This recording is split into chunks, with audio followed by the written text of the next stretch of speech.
It comes around.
And the pot calls the kettle black, calls the kettle burnt, calls her mad. Kettle reminds the pot that we both been burned on the same stove, that the parts of our bodies that are layered in soot were scorched by the same hands. Kettle tells pot that she still boils water, holds the hot breath of a white man's tongue, endures the slow simmer of a white woman's allyship, and still we make something beautiful. Pot calls the kettle wicked, and kettle says no, but says she's so magical she burned the hand of the last man who tried to pour himself a piece of her. Says she's so black she is everything, so black she is the beginning. She is the first thing someone finds home in when they wake up in the morning. Says ain't that what it means to be black? To have the world go up in flames around you and still be sanctuary for someone, saving men who lost themselves the night before, saving men who curse our names but forget his mama is made of steel too. And now the pot has no words but calls the kettle bitter, but loves the glass pan, the fine china, loves all the exotic shit white men put behind glass casings, loves how fragile things not made of steel can be. But this isn't about the pot or the pan. This is about the kettle, the black woman, how she pours herself across the earth, but no one bats an eye when the water disappears. We give ourselves to men who never love us, but they say we are difficult, too hard to break. How we, the kettle, praise this pot, this man for all the water he holds. How we are the only ones who do not call him monster when the water boils over, because we know this heat, this white flame, hot enough to make any of us explode. We are the first ones to make noise when the world goes up in flames, but they say the earth was saved by the man who heard her scream. Pot calls the kettle black, and kettle says yes, but says you best remember you black too. The next time they bring a fire to your neck, they burn black bodies on the stake and the stove. Pot calls the kettle black, and kettle says bitch I might be, says nuck if you buck, then says wipe me down. Kettle says yes my nigga, I be black, I be mad, and I boiled the last man down to his bones when he tried to test me. Pot calls the kettle black, and kettle says hell yes. But don't say my name as if you ain't ever been burnt too.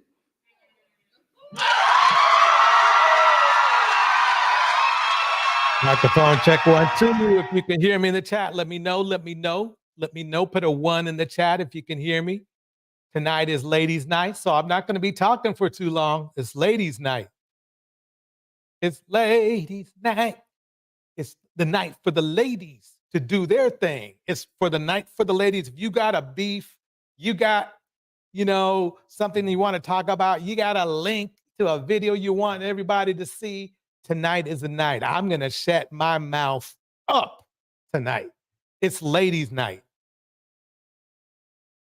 Yeah, so if you haven't noticed, it's ladies' night. So anyway, I'm going to start off with a couple clips, but then after that, I'm just going to spin a clip and then let everyone else kind of like give their feeling on it. If you have something you want to talk about, just let us know. Here we go. Wait, what am I doing? Wait, hold on one second. Here we go. I got to put this up. Okay, put this back like this. And then voila. Here we go. Something that gets you triggered. Another clip from Your Triggered, one of my favorite people on the internet. Here we go. I heard no Spanish woman talking about she happy to be independent. I never seen a white woman in my life on a gram saying I'm independent, F whatever. Right here. Black woman, even Taraji P. Henson has a reel saying, hello, black men in the audience, we want you back. This is because they realize it's not working, because black women, they seem to like embrace the struggle. The struggle has been so normal for them coming up. Now they embrace it. I never seen no Brazilian, Argentinian, Colombian, any other race, Chinese, Asian go independent. F a man. Man for what? Oh wow. What is this? Yeah. That dude's a hypocrite as much. Either that or he's under a rock. I'm gonna let your trigger break it down for you. You gotta, if you want to hear the whole clip, you gotta go to her channel because I'm only gonna play a couple minutes. But I want her to break it down for you before we all break it down. Here we go. A non-Black woman speaking on her hyper independence, saying that she can do things herself. Oh, wow. I can't believe she's saying that she's independent. I thought that only Black women did that. But let's continue. Oh my goodness. Here's a YT woman here talking about how her mother raised her to be an independent queen. What's going on here? Like, who are these women? Because they're not melanated. And I thought that it was only Black women doing this. Oh my goodness. But let's keep continuing with this shocking phenomenon. Women should be financially independent. It doesn't matter who your father is. Why do so many women today say they don't need a man? Because we're independent as hell. Oh my goodness, my flappers are gasted. Here is a Hispanic woman saying that she's independent. Oh my goodness, this is shocking, you guys. But you know what? Let's just keep going on. I need to struggle. I can do that on my own. Thank you. I don't need a man to struggle with. Is that another woman saying that she doesn't need a man and she definitely doesn't need a man to struggle with? Which I think Black women have really been trying to say all along. Not that they don't need men, but let's just keep going. Hey, fuck. Men is absolutely not a necessity. Did you mean that to sound mean and bitter? Oh, not at all. Let me tell you, this is the 80s video. Oh, I adore dessert. I love men. I think men are the coolest, but you don't really need them to live. Oh my goodness. Is that the legendary Cher saying that you don't need men? And keep in mind, this was a long time ago. Look at the camera quality. Wowzers. But you know what? Let's just keep going. I promise y'all, if y'all just bear with me, I'm getting somewhere. Women should be financially independent. It doesn't matter who your father is. It doesn't matter who your husband is going to be. It doesn't matter who your brother is. It doesn't matter who the man in your life is. Never depend on a man. I'm married and I don't depend on my man. Really? Yeah, no, because at the end of the day, you never know. Obviously, nobody gets married thinking that you're going to eventually break up. But being independent and having your own money that you worked for gives you a different sense of purpose. Human beings overall, I don't think we are built to depend on anybody. I think we should all be independent. Are men trash? Oh, cis, heterosexual men, absolutely, especially white men. Oh my goodness, not an Asian woman saying essentially F all men, but I could have sworn that you never heard any other race of women say F all men. This is shocking to me. And isn't she supposed to be so submissive? What is she doing out here saying F all men and that men are trash? But let's continue. I do hate men. There, I said it. You can call me a misandrist. That doesn't hurt my feelings. That doesn't make me feel inferior. And another one, DJ Khaled voice. Now, this is my issue. You always have these ashy, dehydrated dust buckets, always keeping Black women's name in their mouths, and I'm tired of it. I'm tired of Black women being made the scapegoat to put everything bad on. Is he dumb? Or does he just hate Black women? Because you can't honestly or logically think that these other races of women are out here just thinking that men are perfect kings. Because if that was the case, then why are y'all always out here hollering about the fact that women divorce men the most? Exactly. Link is dropped, ladies and gentlemen. Anybody and everybody is welcome to come to the stage. Meanwhile, I'm going to play another clip. That was by Your Triggered, one of my favorite people on here. You know, she's breaking it down. What she's breaking down is the truth, the straight up truth. That's what it is. And I'll tell you why. Because what is going on is that a lot of Black men in our community, not all, are making fantasies in their mind of what other women are thinking. And if you remember about a week or two ago, probably 2 weeks ago, I put in more than like, it's 2 weeks ago because it was, anyway, I put a clip of literally Austin Holloman dropping truth bombs about how women really think about men of other races, women of other races on how they think about black men. And he made it clear to say that that this is coming from Austin, one of the kings of the manosphere. He said other races of women are not checking for black men. That's what he was basically saying in so many words. He was saying that, yes, there is a fringe amount of women who like black men of other races, but it's not the norm. And but you know what's funny about that is I've been saying that shit for ever since I've been on YouTube. And the red pill's been like spilling on me because of it. But when one of your kangs say it, it's okay. Now you start to believe the shit. That's the funny part. So let me get some shout outs out of the way. We have some of the best commentary queens in the house. We have Why is Seeking Knowledge, Conscious Mind Love, Bridget Mouton, Jackie Gaines. We have Phoenix Soul, Indiana Mom in the house. Henry Mars is here. We are about to have a party tonight. And I want you to join. So anyway, here's another, here's another hypocrite. Any broad that's running around bragging about getting raw dog, that little old ain't nothing but a cum bucket. Everybody. Now, number one, other than his gutter mouth, Charleston White bragged about being a deleter and a grape artist. What I learned is this: lowlifes love to criticize women. Lowlifes love to criticize women. And why I'm saying this is this. Number one, hey, look, we may not like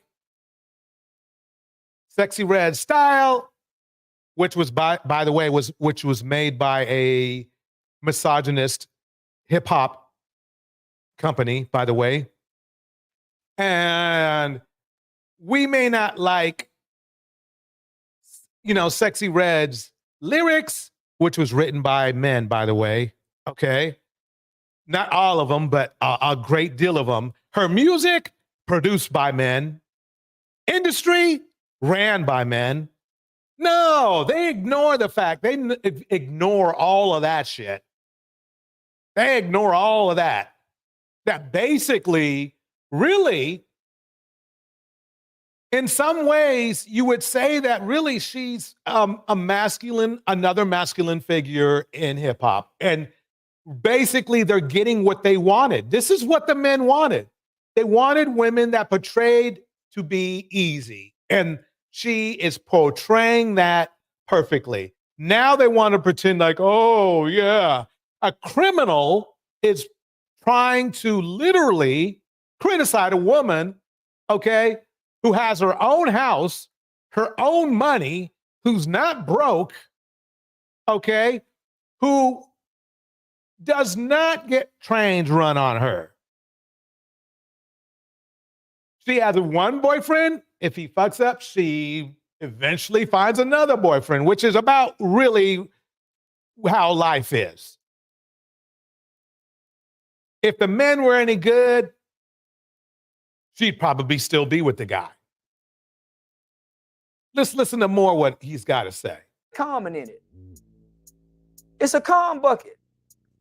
Not only that don't keep a bacterial infection. Don't wash their. You know what's funny about it? Black men have the highest STD rate. We have the highest STD rate. I am not proud about it, but let's get the facts out. Let's get them out. Go ahead and look it up. Look it up. Look it up. Look it up. We have the highest STD rate. And this motherfucker wants to literally see. This is the funny thing. Look, I hate to get on my men, but it's like this. I'm not going to tell you you're doing good if you're not. I was a coach. I coached soccer, believe it or not. If our team's losing 2-4, I'm not going to sit there and going, you guys look great. You're looking good out there, looking great. Yeah, keep passing it to the other team. Yeah, I'm not going to say that. I'm just not. I got to work on facts. So I and other people can sleep at night. Same with this. Look, we are number one, fellas, in all the worst stats. Deleting each other, deleting women, income, fatherdom. Yeah, it's funny. You guys go, oh yeah, look at all these single baby mamas. Look at all this. Well, how are they single baby mamas? Last I checked, most women want to be married. Somebody else didn't. And don't tell me it wasn't you, because you're the one who was listening to Mr. Kitten in Heels. Look at my rotation of 6 women, have a heart attack because he's, banging women half his age. Let's just keep it real. And now you got this clown right here, been to prison, got a gutter mouth, and you got him representing you. Way to go. Way to go. Okay. His claim to fame is crime. I'm not going to be specific because I want this to get into the algorithm. But his claim to fame is crime. Way to go, fellas. Way to tell the rest of the world and the other races how we roll. Our leaders are crime bosses or criminals. Way to go. I'm not going for it. I'm sorry. I'm escaping from Blackistan. Forget that shit. Okay, you can call me whatever you want. You can call me whatever. I'll tell you one thing. I'm not going to jail. I'm not going to prison. I'm not gonna disrespect black women. Okay. I'm not gonna do all that shit. I don't even like, look, I used to be a hip hop DJ. I don't like the shit anymore. Because I know what it stands for. I thought, you hope that, it would have evolved and there would have been more groups like Arrested Development or like, the Fugees and shit. You think you would have some more conscious groups out there. Nope. And what are your lyrics like, fellas? What are your lyrics like? Your lyrics are glamorizing somebody like Sexy Red. And now you want to diss her. That's hypocrisy. Let me listen to this clown some more. Let's listen to the clown show. Here we go. Nuts consistently for you to let everybody raw dog you. And that pussy gonna be a little funky. Letting everybody raw dog you.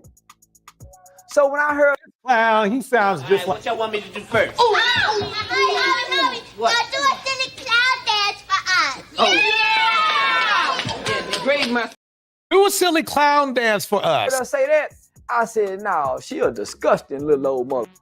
She stay at the clinic. Yeah, she stay. He doesn't even know this woman saying she stay at the clinic. That sounds like something a bigot would say. But I know, hey, let me play him again. Now do a silly clown dance for us. Oh. Yeah, do a silly clown dance for us. Because that's nothing that a woman would want to promote, especially when you was doing it young. Let me hit that again. Now do a silly clown dance for us. Oh. Do a silly clown dance for us, Charleston. Don't have the young girls doing this, mama. They already got the 11, 12, and 13-year-old promoting the HP human papilloma to the baby. You guess what? How about your pals who said they want young teenagers to get with? Huh?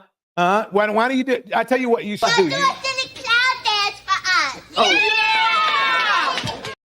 Yeah, exactly that. You clown, you fool. What a shame. Okay, this is what happens. This is what happens right here. So a friend of mine sent me a video of this young man right here, 19 years old, who calls himself wanting to be a passport bro and instantly regrets it. Oh man, from what I heard, things get pretty bad, but we got all the receipts. We're gonna be here a little while. Let's watch. I heard Japan was in desperate need for black men. So me being the smart individual that I am, I went and got myself a ticket. I don't usually do stuff like this, but when the government is asking people to come there, why not? And it's really like the perfect time too, because I was about to go to DR because, you know, if you're in a drought and you got zero hoes, the best place to go is the DR or Colombia. So instead of going to DR, I figured I would just change my flight and see what Japan's talking about. If y'all want to sit back and wait around, then that's cool. But me, I'm the type of guy, I'm going to go get it myself. Just like Young Thug said, I just needed the platform. This should also be a warning for y'all females to do a better job trying to keep your man. Because give him 5 reasons on why he shouldn't just up and leave and go to Japan. I don't really know what to expect when I get there. I just hope I can be loved and swarm with Japan ladies. I hope I can mate with most of them. I might stay there. I might end up staying there. I just want to see if this is actually true. I'm the risk taker. I'm the big dog. You guys want to sit around and... Oh, man. Do a silly clown dance for us. Oh, my God. No, I'm the one that's going to go get it. I'm going to keep you guys updated. Stay tuned. Oh, 19 years old. I'm pretty sure he hasn't even given himself a fair opportunity with the women here in America. Oh my God. He actually said something accurate. Hey, I know what he's dealing with, though. I know what he's up against when it comes to the women or girls in his age bracket. So, dang, starting off this young, wanting to travel and to find love, I can only imagine how this is gonna go. Let's see how he gonna play his hand. Day number 2 in Japan. I woke up kind of late, so I knew I had to catch up. So I immediately hopped on Tinder. I told her I came here yesterday, but I'm staying until next Sunday. The tension started building up, and I said I love taking control. She said she loves to be fully controlled, so I said, all right, how about whoever finishes first has to pay for our date that we had set up? All they ever use in Japan is WhatsApp or Telegram, so I immediately went to that. Around 5 p.m., she came to my room, and I already scored. Now, I knew I was going to finish first, but it doesn't matter. It's about the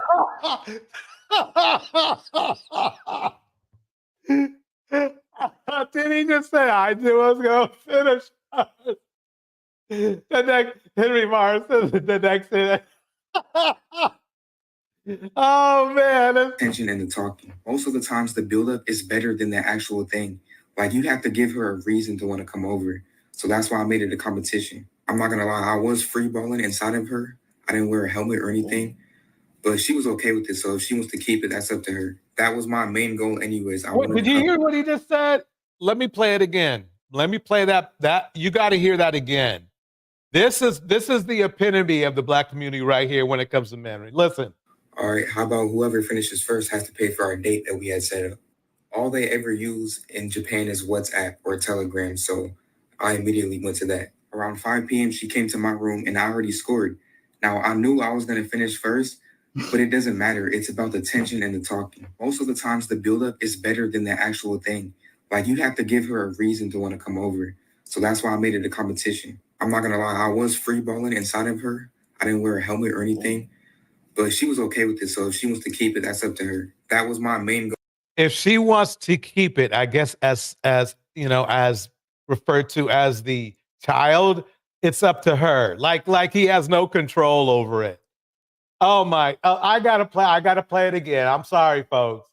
I gotta play that again. I got.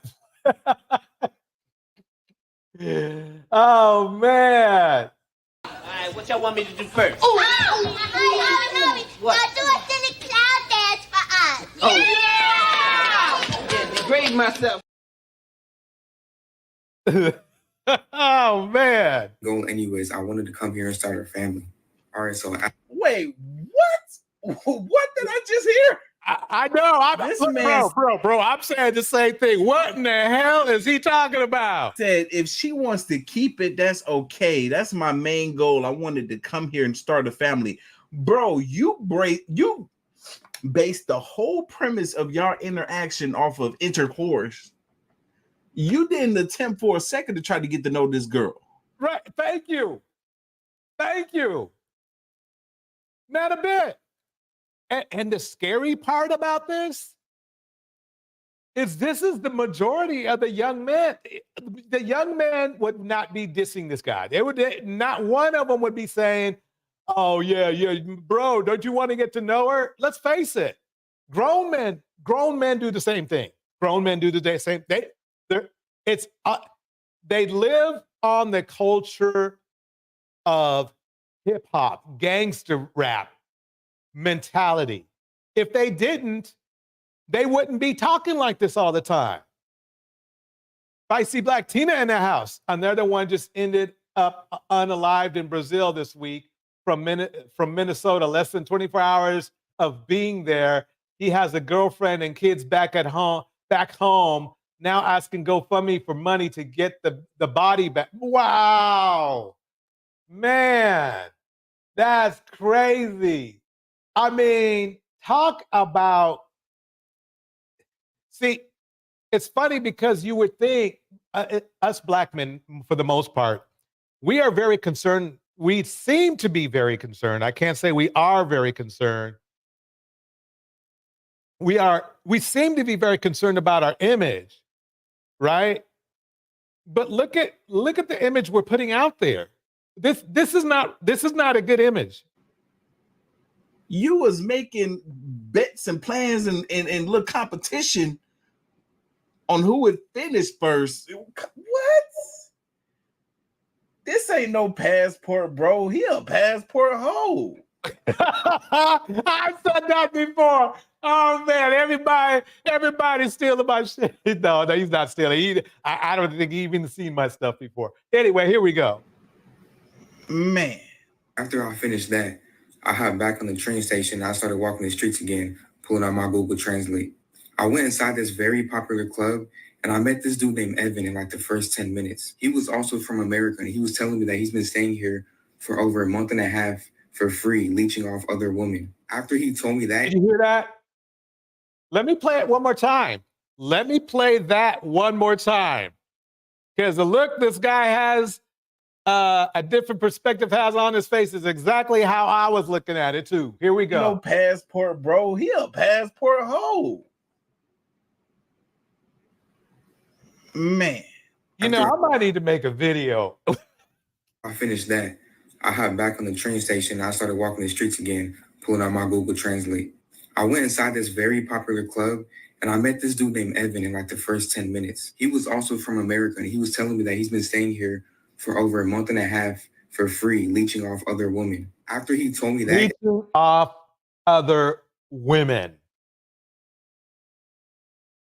But I bet he still wants fit, feminine, friendly, and submissive.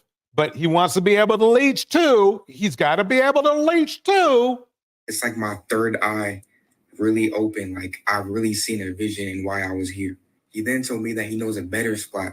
I was kind of in more of a ghetto area.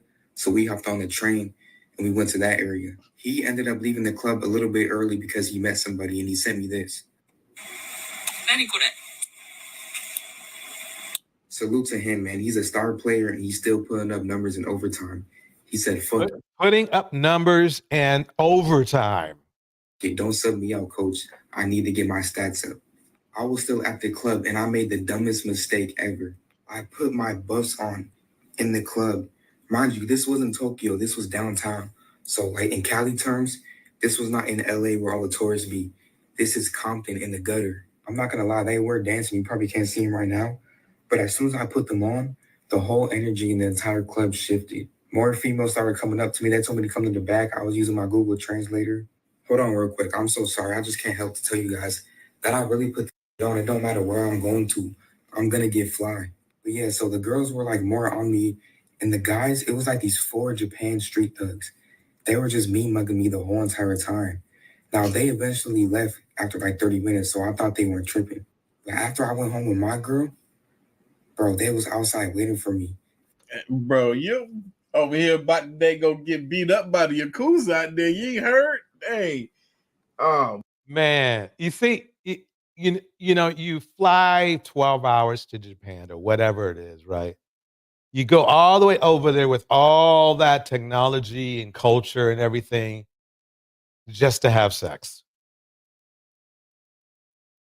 Just think about it. All that other stuff going on, right? All that history over there. All the beautiful sights. Japan is beautiful. Just like Africa is beautiful. There are lush, lush green, lands, territories, depending on whether you're in Japan or Africa, the landscape, the sunrise, everything. And these dudes are over here just for sex. but look, this wasn't my experience when I went to Japan. No, sir, because I guess I went to the wrong area. I ain't getting no play out there. I couldn't get a match on Tinder, on Bumble, literally nothing out there. I went to Osaka. I guess Osaka ain't where it's at. You got to go to Tokyo, where there's some Tokyo. Look. They started speaking Japan, and I think she was telling them to stop. She was about to cry, telling them no. I could not. Yeah, sound like she saved your life, my guy. Yeah. That's exactly what that sounds like. Yeah, that's what that sounds like to me, I too. could not understand a word that they were saying, but let's just say I sprinted home. I did not take any risk. I was running in these dark neighborhoods. It was super scary, and I wasn't tripping if I didn't leave nobody because I did already score earlier in the day. But yes, the racism and envy is really starting to show. Stay tuned for day number 3. Oh, Lord. Why is seeking knowledge? But he is in high value and bushy sphere. He is chock full of the things that make him unsimpish to black men. Yep. Make it make sense. Exactly. What's going to happen on day number 3? Day number 3 in Japan. Immediately after wake up, I started farming on Hinge. I was on Tinder, but I couldn't tell if some profiles were fake or not. I met this girl that was half Japanese, half Latino, and she really spoke 3 different languages. She's from America, but she stays in Japan by herself. So I said, you got to teach me Spanish so I can talk dirty to you in 2 different languages. She said, you're a baby. I'm almost 26. So I said, make me grow up then. Show me what adults do. She stayed in a city that was not too far from my hotel. So I said, all right, what day am I coming over? I'll give you home court advantage. At first, she was hesitant, but I got her phone number and I FaceTimed her. And I just slowly broke her down and convinced her. I snuck in a quick picture right before tip-off. Pay attention to the handcuffs on the bed. I'm definitely not a baby. Pay attention. You got handcuffs on the bed. Now do a silly clown dance for us. Yeah! Attention to the handcuffs on the bed. I'm definitely not a baby anymore. After what she did to me, I feel like a whole new man. After that, I had her take me back to my room. I'm paying $1,900 for 2 weeks. It's kind of expensive. I had her take me back to my room. That sounds manly to me. Yeah, that sure does. That's manly. But it does come with free breakfast. And I think it's $300,000 in yen. Here is where I met this black girl named Jada walking the streets of Shibuya. She was gorgeous, so I had to approach her. She was a foreign exchange student. She was actually from Chicago. I had to sneak these pictures because I didn't want her to know anything about my journey. But this just shows me that God has a sense of humor because me Is that creepy or what? coming to Japan was like my diss track towards black women. And then he hands me the most perfect black woman I can ask for while I'm in Japan. Wait, he said him coming to Japan was his diss track towards black women? Don't they all? Yeah. Yep. You heard it, ladies. Now do a silly clown dance for us. Yeah! You do know there's other ethnicities in America outside of black women, right? This boy a clown on so many levels. What in the world am I watching? We eventually left to get something to eat. And let me just tell you, I do put that on every single time. She took me back to change, and she changed at her dorm. Right here, though, we went to this small lake in Shibuya. I really hope this doesn't blow up too much because I don't know how she's gonna react if she sees this video. I had to jump in the water. I'm sorry, I couldn't help myself. It was just too tempting. I went back home to go shower right quick, and me and Jada went out again to go eat. And let's just say I put that shit on again. It's getting out of hand now. This pretty much sums up day number 3. Me and Jada went back home to our spots. We didn't do anything, and I wasn't tripping because my stuff was kind of feeling funny. I don't know if it was an ingrown hair. Oh shit. Oh my God. Did you hear that? I gotta rewind. It's too tempting. I went back home to go shower right quick, and me and Jada went out again to go eat. And let's just say I put that shit on again. It's getting out of hand now. This pretty much sums up day number 3. Me and Jada went back home to our spots. We didn't do anything, and I wasn't tripping because my stuff was kind of feeling funny. I don't know if it was an ingrown hair or a razor bump, but I'm gonna wait it out a few days. Also, oh no. He said his stuff feeling kind of funny. Probably that dago 25-year-old chick that you dago slept with. She probably got. I was thinking the same thing, bro. I was thinking the same thing. The one with all them little chains going on. Oh, hurt by somebody and decided she was gonna be out here burning folks. She was like, let me get on these day naps and see if there's anything other than Asian trying to come out here and be a passport bro. I'm gonna give him something. The passport, all right. You go ahead and take this with you around the world. So I hear a lot of you guys saying if I get married to a girl in Japan, I can get paid to live here. If me and Jada do not work out, I'm probably just gonna do that. Also, if you're stationed in Japan and you're in the military, we should link up and I should borrow your military outfit because I heard Japan girls go crazy for black men in the military. Day number 4 in Japan. Dang, that boy face. Look, I know he ain't nothing but 19, but he needs some of this. Some of that Tej Headley. And that's why I'm happy to announce that they are the sponsor of today's video. It don't matter if you 15, 19, or 36 like me. Okay. Oh, yeah. That's Tej Headley. I got to let him get his little Tej Headley thing in there. Let me get back to it, though. Here we go. Here we go. This is the same one from day 2, the one I met on Tinder. Okay. See a video. Day number 4 in Japan. So off the rip, I immediately woke up to.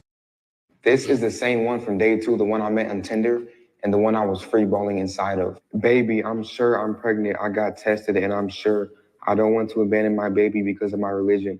But I don't. Oh, you know who he sounds like? Oh, no. Yeah, oh. I'm pregnant. No, but that's what I'm saying. The pill, they just give it to you from a doctor and then you're good. I am pregnant. I can't pretending like nothing happened. I can't. In my religion, we don't kill. You're not killing. Okay. Oh, man. Oh, I told you so. I told you so. I told you so. Now do a silly clown dance for us. Oh. Yeah! I want to be bullied for giving birth to a black baby. Like, what? I'm not even tripping if you have the kid, but now you bring a race into it? Please call me later. I'm calling her bluff on this. Like, in basketball terms, if it's a foul on the play and I'm the coach, I'm challenging the play. Wait, hold on. So is it her fault? Is it her fault? He knew. He didn't he say earlier that, look, you know, if she's pregnant, I want to start a family. Shouldn't he be just ecstatic right now? Shouldn't he be ecstatic? Shouldn't he be, you know, rushing over to her house to take her to the altar, right? This is how it goes. This is how it goes. Could be wrong, but wasn't the day 2 girl the day going one that was mixed with Spanish and could speak English fine? I could be wrong. I could be wrong. Look. I had to go through that. I didn't want to stress myself out too much, so I figured I would get out the house and treat myself. Here's what I had for breakfast/lunch. I'm not even going to worry about that. I'm going to call that girl tomorrow, but today I'm going to have my fun. I hit up my boy Evan from day 2, and I said, yo, what's the moves? Get me out the house before I crash out. He sent me this video. The legend himself, Evan, had to go home. Unfortunately, it was his last day in Japan. He was leeching off women for 2 months staying in Japan. He motivated me. He gave me the self-confidence that I needed. So he said he leached off of women for 2 months, and that's where this young man is getting his motivation from.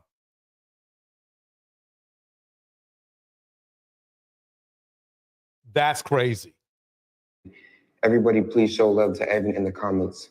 I had no plans, so I went back to old reliable Mrs. Jada. We pretty much talked and just drove around for hours. The vibes was perfect. Everything was perfect. But I told this girl so many lies, and if she sees this video, I'm pretty much, I don't fucked around. Man, this is just... Now do a silly clown dance for us. Yeah! He said, I told this girl so many lies, and he really likes her. That's the weird thing.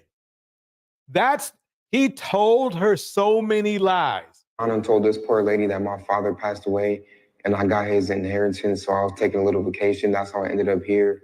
This man, I'm about to call him a man. Clearly, he's still a boy the way he out here acting the movie. This boy out here on some super F-boy junk. That's all this is. This is not passport bro behavior whatsoever. Not what I thought. No, it is. This is passport bro behavior. Ask Austin Holloman. Now, he may not claim to be a passport bro now, but he made it clear this is what he was doing. This is what he was doing. A different perspective. If you don't believe me, go over Austin's kicked out of Brazil videotapes. You will see he was on the same time when he was calling himself a passport bro, brother, by the way. He was on the same time as this kid right here who's burning now. And who knows? Austin might have been burning too. He just didn't tell nobody. Passport bro should be.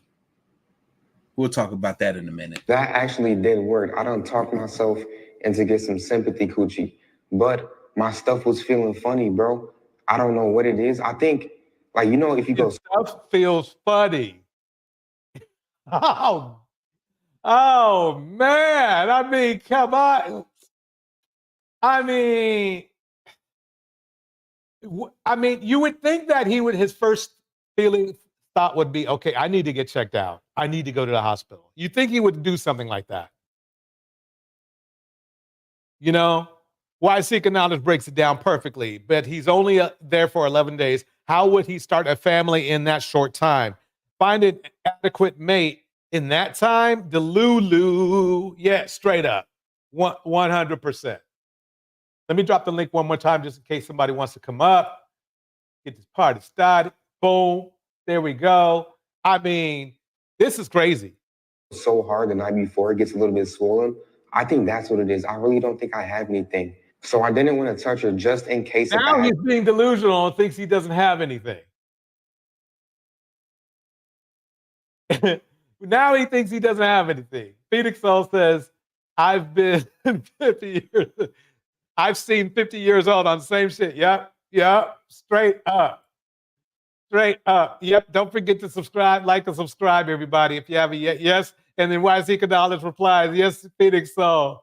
He is fully saturated at such a young age with bussy cult beliefs and logic. Kind of sad, really. Yeah. Let's keep it going. Here we go. Anything, because I actually care about this girl. So I said the best cop-out answer ever. I told her, I don't want to make love with you yet because I don't want you to think that I'm just here for that. If you're a man... Yeah, at least he's trying not to give her something. Now, here's the ironic thing. He really likes this young lady. And if he wasn't such a hoe, he might have found the love of his life, because you never know when you're going to find the love of your life. It might be at 19, might be at 29, might be at 39, 49, 59, 69. You never know. And he totally screwed it up to be a hoe. And you turn down buns, every single day after that, it's going to be there automatically. This was the best thing I could have ever said. And plus, my mind wasn't in the right place since that little baby incident happened. But stay tuned for day number 5. Oh, Lord have mercy. This boy need to go get tested. This is like the second or third time he done mentioned this stuff ain't feeling right. Day number 5 in Japan. Y'all remember this from day 4? You guys helped me realize that she Wait tried a minute. I thought it was black women that gave him that give black men this stuff. But all the women that he was with before the love of his life showed up, who's ironically a black woman, you know, we're not black. So let me keep going. Depend a baby on me. It takes at least 6 days for the baby to fertilize and for the test to pop up positive, and it's only been 2 days. So you know I had to troll. She texted me back 4 hours later and said, if you didn't cooperate, you would think you should have stayed in America. Whoa. Oh, man. Let me play it again. Let me play. Do a silly clown dance for us. Oh. Yeah! Like, is that really a threat? Because I'm not putting up with your fake baby? Now, here's the bad news. The black girl I met, Mrs. Jada, she found my shit. One of y'all little sneaky femboys sent her my videos. There's a lot more stuff you can do for me. Oh, no. Oh, no. Honey, babe. I know. Just chill on me, babe. LMAO. So are we not compatible? I don't know. It just threw me off, to be honest. But I like looking at you. You can look at me all day. That's not the problem. You just gotta look past my other character. So they showed a video of him creeping out on her. Oh, man. Well, I'm sorry, folks. I gotta hit that clip again. I gotta hit it again. I'm sorry. Here we go. All right, what y'all want me to do first? Oh, what? Do a silly clown dance for us. Oh. Yeah! Yeah, degrade myself, huh? I don't think so. Oh, you degraded yourself, bro. Here we go. No, I can't be sitting out here with my man's posting that shit. Bro, I can't get her back now. You guys fucked off everything. Oh, man. Yo, he's over here blaming his actions on... Exactly. That's the manosphere black man in a nutshell. Blaming other people for their own fuck-ups. That's it right there. That's it right there. There's nothing more we can say. If you are in that same mental space as this young man, you yourself has to blame. Listen, he knew he was taking a risk when he was raw dogging. He actually said it, and he still did it. And then did he go, phew, I've dodged it? But no, he did it again. And then did he go, phew, I dodged? No, he went and did it again.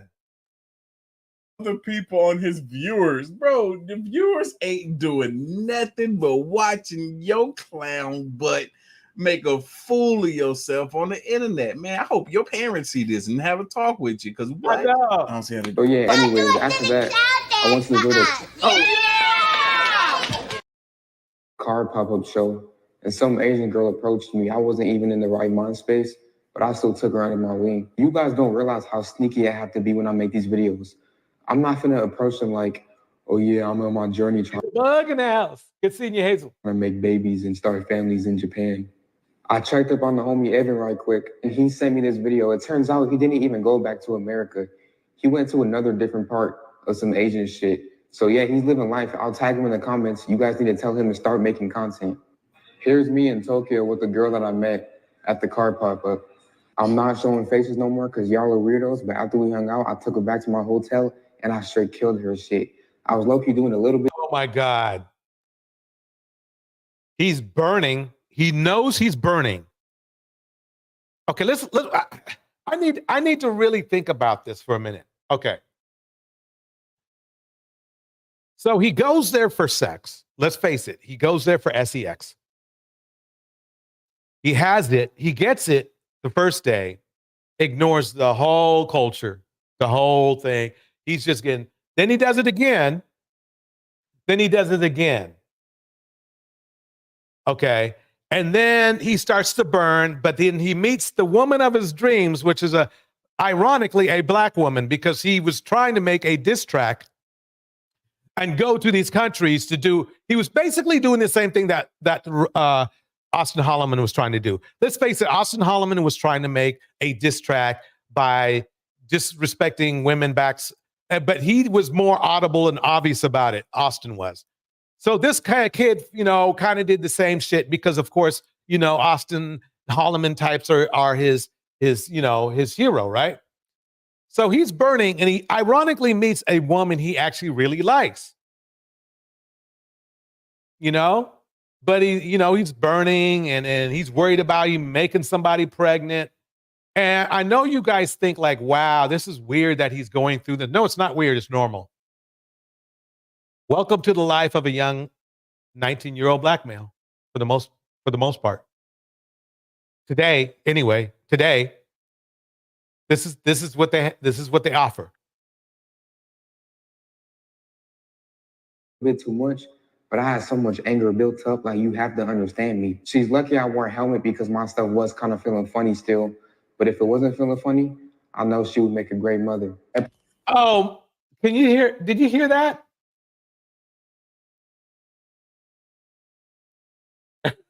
Why $6 says most black men do this. Yeah, do this. Yep. Spread it just like this. Yep. They then come home, argue you down. They weren't cheating. Exactly. Look at our numbers, bars. And then Phoenix Soul breaks it down perfectly. His trip is a diss track to himself. Something that reminds me. I gotta play. I gotta play a little bit of Uncle Bill for a minute. And then ending up with my favorite. Well, do a silly clown dance for us. Yeah! Oh my God. What? So he's saying if he wasn't feeling funny down there, that he wouldn't have strapped up and he would have purposely got her pregnant. Did I not tell you that it's black men who are trying to trap black women, not black women trying to trap black men? Didn't I say that? I mean, he didn't say anything about taking care of the kid. He just said that the woman would make a good mother. He didn't say about saying, and I would, love to marry her. Remember now, he's in love with the black woman. Or he's, what he would call love. They're out there. Right this moment, this is what's going on in at least half of the black male population.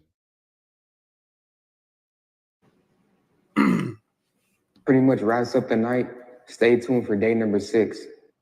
This is not, like I said, this is not passport bro. This is passport hoe. No, it's both. I mean, passport bros. Okay, let's put it this way. I am going to make it factual. Welcome, Metal Heart in the house. I'm going to make this factual. I've spoken to passport bros.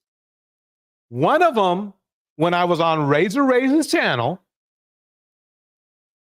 bragged about saying that his number was 1,000. He said it, not me. I didn't exaggerate and say, oh, you've been with 1,000 women? No, he said it. 1,000. They brag about, this is what it's all about. Whatever anybody wants to tell you about how passport bro life is, the real honest one, and I won't say even honest, just the ones that actually accidentally keep it real will tell you 90, this is what Flit said. I'm going to give Flit a shout out. Flit said 99% of the passport bros are in it for the red light district. They said it. Not me. They said it. And so passport bros are passport 304s. Sorry, guys. Let's be honest. Because from my understanding, initially, my understanding was to be a passport bro meant that you were seeking a woman who was soft, who was understanding, who was submissive, who was not American, someone that you can build a fundamental relationship with, right? Dudes that get their passport to go to other countries just to smash, don't call yourself a passport bro. Because I'm sorry. In that case, it's about like, you're talking about the guys you are talking about. They're not even passport bros. They're just regular guys going abroad. And maybe they meet somebody. A different perspective. You need to take yourself over to Razor Razor's channel and listen to the shit they talk about when they're on there. They're talking about numbers, bro. They're not talking about the love of their life. They're not talking about marrying somebody. They're not talking about relationships. They're talking about numbers. So I don't know. Maybe he's he's just mentioning that as maybe he's I don't know. Let's find out. Feisty Black Tina says this: future prediction: Japan will be overran with half black babies, which will change the dynamics of Japan.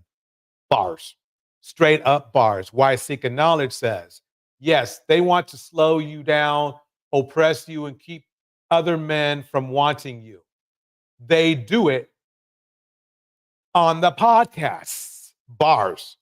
That exactly why Seeking Knowledge. Why Seeking Knowledge Knowledge's reply to black men trapping black women. They are out there to trap you if they make you pregnant. That's why they're making you pregnant. They're asking like they don't want. Their thing is this: if you don't get pregnant, oh, okay, cool, fine. If you do, well, it's your kid, but now I get access to you for the next 18 years. That's how they're looking at it. That's how it's going down. I'm telling you. I'm just keeping it real. Here we go. Henry Mars. There was one who slept in a mentally challenged girl. Yeah, slept with a mentally challenged girl in Brazil. Yep, you're right, Henry. Yep. Because that's not what you are. We done lost some of the days. I don't know what the heck happened to day 5. We just skipping around. Just get to the good stuff. And then Hazelbrook says, I pray that drunk Dusty from the last night doesn't get on here again.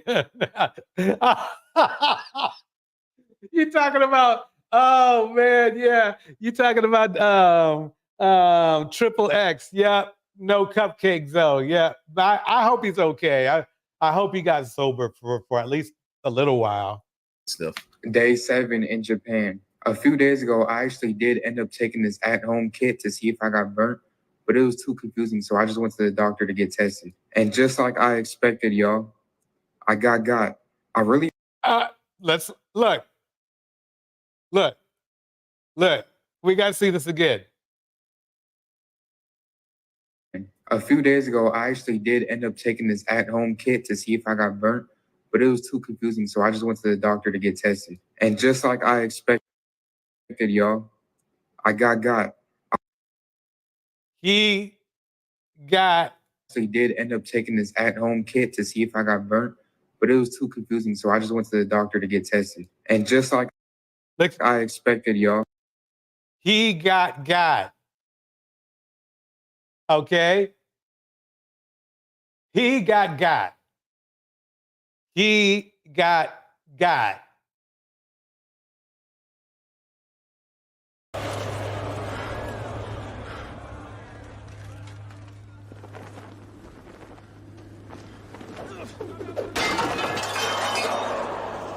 Are you not entertained? Are you not entertained? Now do a silly clown dance for us. Oh. Yeah! I mean, this is the life of the modern black man. Really, actually, quite honestly, I don't even think it's just not modern. It's just not modern. You know? Why sing a lot about Triple X? Oh my God. This is ladies' night, so no, he don't get to come up. He don't get to come up. No, this is weird. Oh man, y'all remember him? He has it down there and on his mouth. Oh, metal heart. Oh yeah, he got.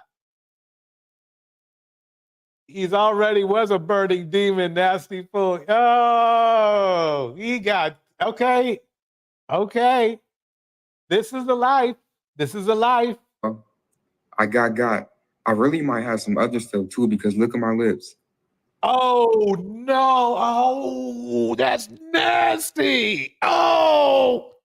I refuse to let this stop me though. I understand that I'm the star player. No! You need to stop, bro. Look, I'm almost old enough to be his grandfather. I would be like, dude, no, you're done. Get on a plane.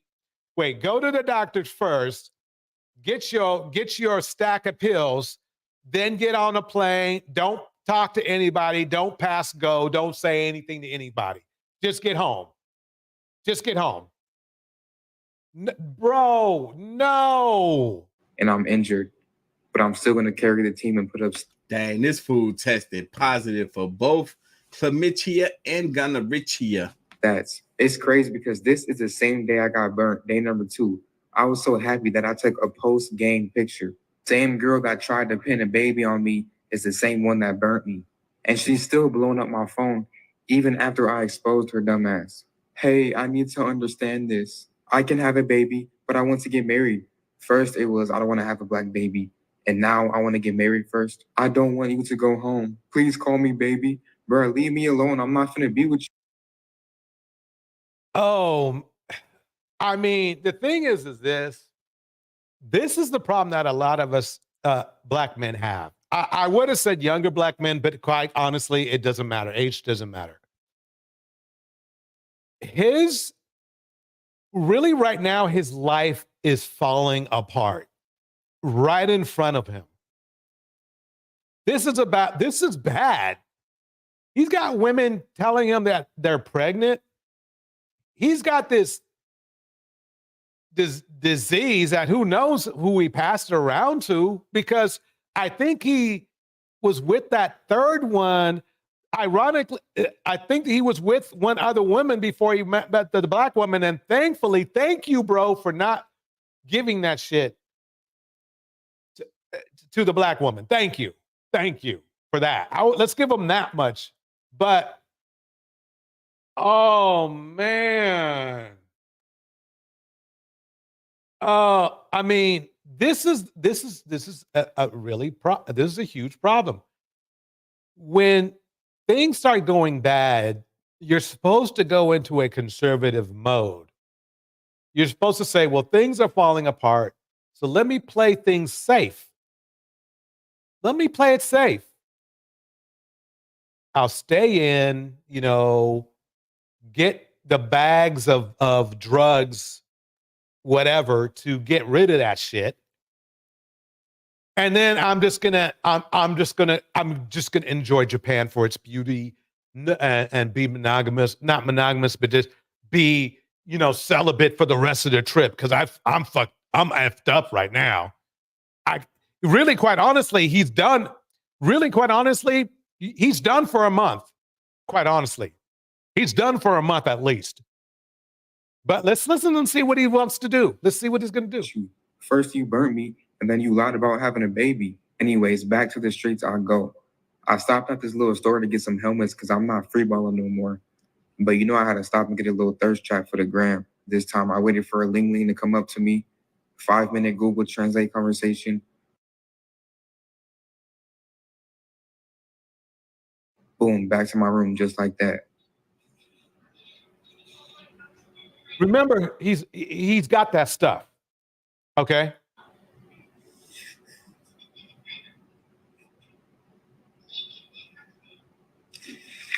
You guys can't even be mad at me at this point.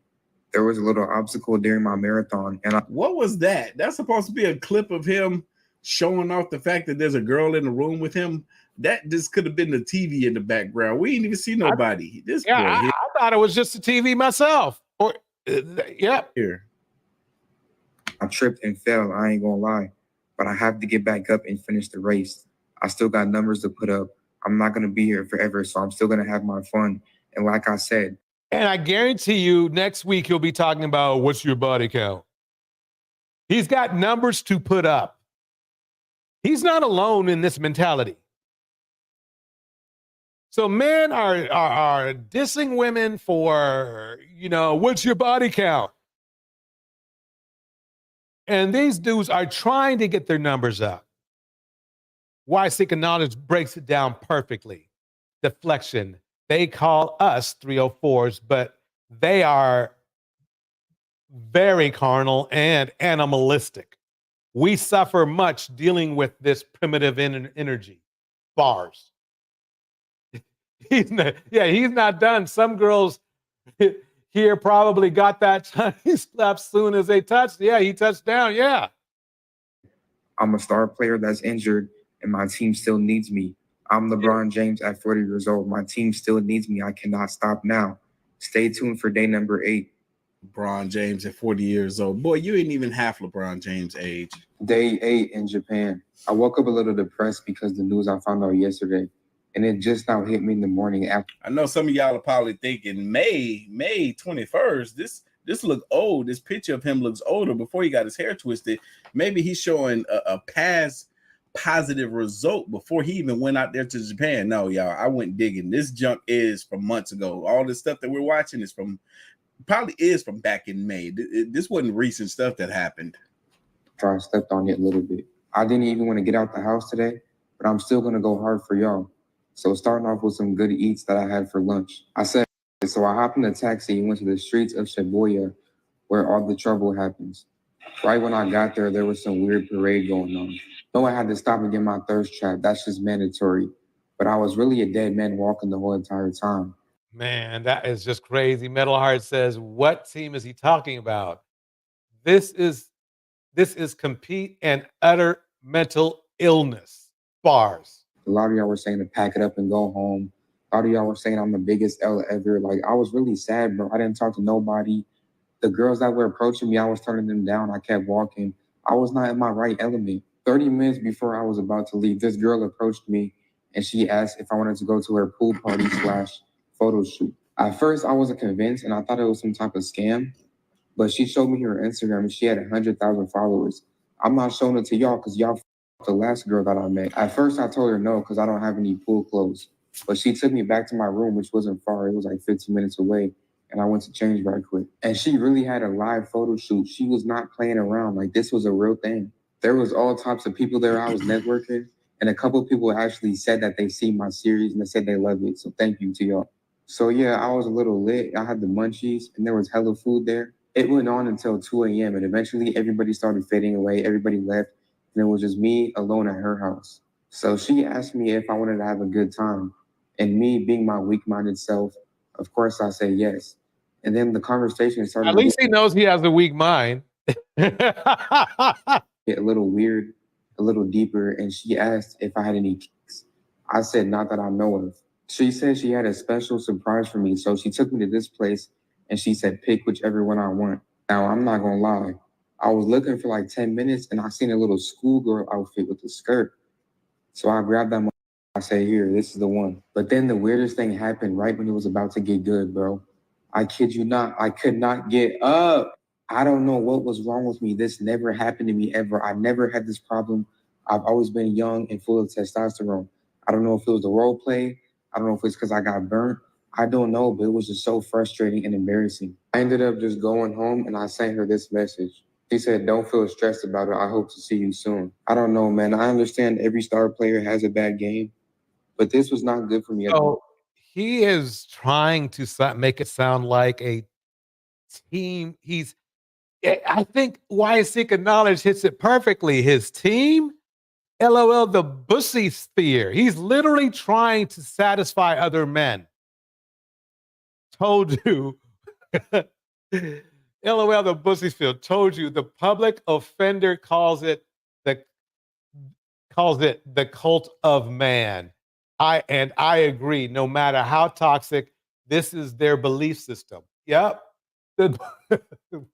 Yeah, it's but you know something. I'm out of you that name, the Bussy Spear.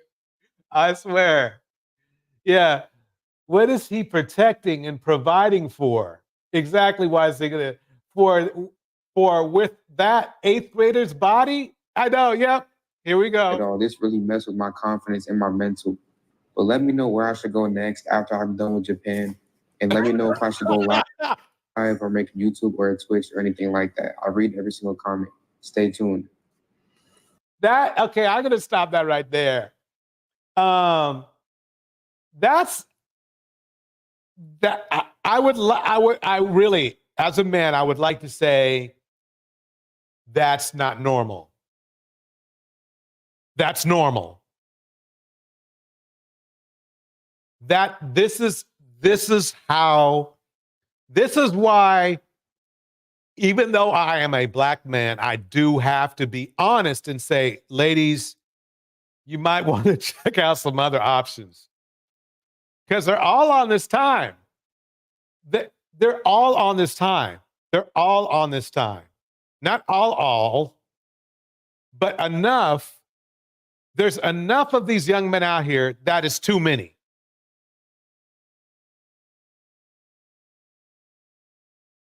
It's way too many. Way too many. Indiana Mom says off topic.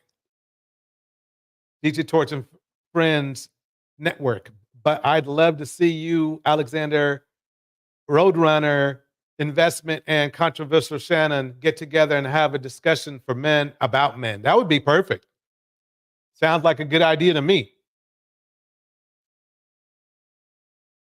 I bet he will go to Africa and pretend as if he likes Black Panther. Yep. Man, I mean,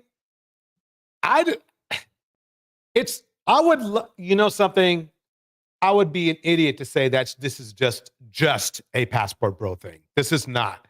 They do this here in America too. This is how shit in America is too.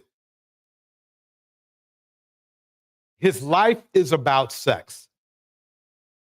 It's that shit. I mean, he's literally sounding like trying to make himself sound like he's a hero. Oh, I'm out here. I got to take one for the team. That's crazy. What else do I want? Oh, shoot, ladies and gentlemen. Ladies and gentlemen. Here we go. This is, remember? Oh, let me read Metal Hearts. And then it's all about the Cam Newton and his guest, a doctor, a real doctor, by the way, having a debate. And you got to see it. I'm not going to even try to ruin it. I'm not going to even ruin it. Metal Heart says the United Nations need to do something about this because this is a problem. They bring back the super diseases that are resistant to antibiotics now. We are all in danger. Bars. The only way you're not in danger is if you make sure that you stay away, you stay out,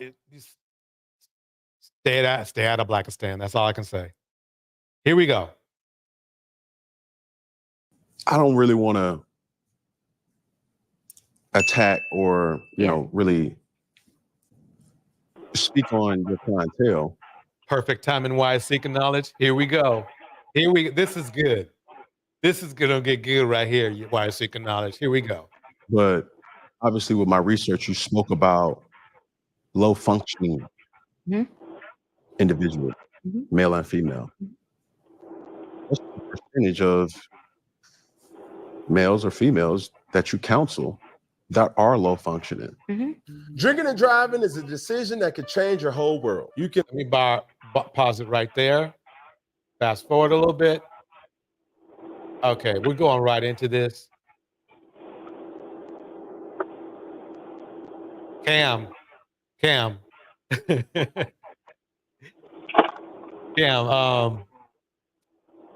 fair use, bro. Fair use. Here we go. That percentage. Love it. Collectively, or you want me to go male and female? Is it me? Why seeking knowledge, or does she look like who was the young lady who was a singer back in the 80s? What was her name? Vanessa Bryant. Was that her name? Anyway. She does. She does. She's a preference prototype though, because she does look like Vanessa Williams too. Yeah, Vanessa Williams. Kind of like she's her cousin or something. And she's kind of like that prototype, yes. Break it down from male and female. Okay. I would say, interesting enough, I would say that there are. By the way, her name is Dr. Bryant. Dr. Bryant. 70% low functioning women. Mm-hmm. 40% low functioning men. What? What? Mm-hmm. Yeah. Okay. Yeah. Okay. That's hard to believe, really. I would almost have to disagree with her unless she has a different. If I got to find out what she means by low functioning, because the stats say otherwise. There's more men in prison. There's more men deleting each other. There's more men with there's more men with that don't have jobs. So that's kind of let's see where she goes with it. Here we go. Now, with those low functioning men, did they ever say that a man of high function will never really know true love? No, I don't even believe that, but no. Okay. So what identifies a woman to be high functioning? A high functioning woman is a woman who wants you. She doesn't need you. And let me clear that up. When I say she doesn't need you, it doesn't mean she's independent. That means she is interdependent. I only not need you because my pain doesn't need your pain. My dysfunction doesn't need your dysfunction to feed it for us to be in this relationship, meaning I don't need a trauma bond with you. Mm-hmm. Okay. She wants you because she wants the healed part of you, but has the capacity, because we're all human, we ain't perfect, to facilitate and deal with the unhealed part of you that's going to show up in the relationship at some point. And hers is. Okay, let me pause right there. Why seeking knowledge? What are your thoughts so far? And just so you know, anytime I'm playing a clip and you hear something that you just need to comment on, just tell me to stop the clip and I'll stop it. I'll stop the clip. But what do you think so far? Oh, she'll be back. She just dropped out for a second. Here we go. I'll tell you what I feel so far. Let me drop the link so she can come back on, and anybody else can come back on. Come on. Right now, at face value, I disagree with her percentage already, unless she's measuring it on a different situation. Because okay, good. Okay, why seeking knowledge is back. Great. Why seeking knowledge? Let me get your thoughts on this so far from what we heard. I know I only played it a minute, if that. But what do you think so far? Yeah, I was kind of taking time to try to see where she was going with it, because I was quite curious for her to give that pretty high number for low functioning women and such a lot lower number for high functioning men. I mean, so that really made me listen a little more to what she had to say. But I mean, it's kind of you technically really don't get a lot of pick-me-ism out of what appears to be a preference. So I'm just kind of wondering where she's coming from and what kind of experiences she's had. I mean, she's pretty high study. She's a doctor. So you just don't. I mean, maybe most of her patients are Black women, so maybe she's kind of jaded in some sense, and maybe that's what she sees. Oh, so I'm just trying to give her the benefit of the doubt for a minute, and see where her mindset is, because I mean, possibly she could be jaded. That's my opinion. Perfect. Is going to show up too. Mine is going to show up too. And so that's why I always say, I want a hybrid.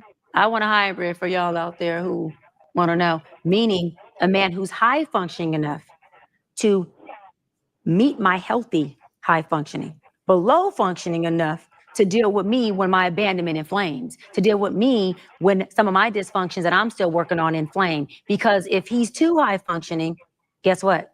He doesn't have the bandwidth to deal with the low functioning part, which then means he can only connect with folks who are not being fully authentic within themselves. Meaning you may have a loving relationship, but you won't have a real intimate, deep, vulnerable relationship. I'm a woman who seeks connection and vulnerability. I'm not into casualties or casual sex, just TMI or not, meaning I like the depth of things. And so I need you to see me. I need you to see my broken. I want you to see my heart, whatever that comes with. And I'm not embarrassed about it. I'll tell you about it. I'll show it to you. And I'm okay with a man who can facilitate it. But what a high functioning man may do is if he's all the way high functioning, he has already cut off the side of him that is authentic, and there's a superficialness there that won't allow him to connect with a real person. So can he still love and experience love? Yeah, love has it just loves everything. But will he experience the depth of some of the wholeness of love, meaning the down, the up, the ugly, the heaven, the hell Mom was talking about? No. And let me say this really quick. And this is why trauma bond. So she's saying that low functioning is like the feeling and high functioning is like the efficiency. I'm confused. I'm actually confused. Well, no, I really understood what she was talking about, because that's the wholeness of a person. We have ebbs and tides, and we have our highest self, and we have our lowest. Like when I'm bubbly and I'm perky and I'm going to the gym and I'm doing, and then I have times when I may have turmoil. I don't feel good, or I'm this and that. That's the wholeness of me. Like she said, I don't stop from showing you all of these things. Men, she said, once they tend to aspire, and they make six figures and they all this, they tend to cut off a certain part of themselves. So they got you nice, both of y'all makes it you, but they don't tend to still be able to connect fully. They cut off a part of themselves. So I did understand that, and that's why men a lot of times don't have successful relationships, and when they make it to that stage. So that's their high functioning men actually are cut off emotionally, and they're not available. So that's kind of why it's kind of hard. That's why we see a lot of our movie stars and superstars, they digging down, picking up these men and stuff like that, because they can't connect. I'm saying that kind of helps me understand why. They're searching all over the place. I mean, they highly esteemed women and can't find a man. Exactly. Yeah, she I'll see. I gotta catch up and see what she's saying. Here we go. Usually feel like the most intense, in love, deepest relationships, because you got two at the epitome of vulnerability, pain pocket people who are bonding. And most people who are low functioning are exactly who they are. Exactly who they are. Doesn't make it bad for being who they are. Exactly who they are. That's their pain, their trauma. They're going to flee. They're going to scream. They're going to hit. They're going to do whatever comes up. Right? Fuck it, I'm mad. And whatever comes up, they're there. There's no awareness. There's no stop. There's no nothing. I'm triggered. I'm inflamed. We just go there. Let's tear this thing up. Right? High functioning only means, Cam, that I feel them same feels. I still feel, see my language, you got me fucked up. I'm ready to go there. I'm flamed. I'm triggered. It's all there, right? But it's still dormant. It's still in me. And high functioning means I can regulate those emotions. Watch this and say, wait a minute. See, that's where I'm confused, because there's no stat whatsoever that shows that men are higher she's saying basically that men, because she said there's more men that are higher functioning, right? But yes, I don't see men regulating their emotions. Is that what she means, right? No, I don't think she said that. I think she said they can't tolerate it. They do. They cut off. See, instead they'll get out of the relationship and get with somebody. See what I'm saying? They won't Okay. engage with you. I think she's saying they can't connect. I don't think she's saying. Okay. Yeah. So, okay. So basically, what I'm learning is that high functioning and low functioning doesn't necessarily mean a bad thing. It's just a different. It's this. I guess she's just using it as a different emotion component or something. I believe so. Okay. I believe so Right on now, that. I'm ready to rip I'm sorry. Go ahead. Oh no problem. No problem. this man's head off. Right now, he got me all the way fucked up. Okay. So how do I relay that message to him where it's going to be respectful, it's going to be non-combative, and I'm going to disarm him while he still knows you got me fucked up? Because I don't have to say those words for you to know I think I went too far with Doc. And you still.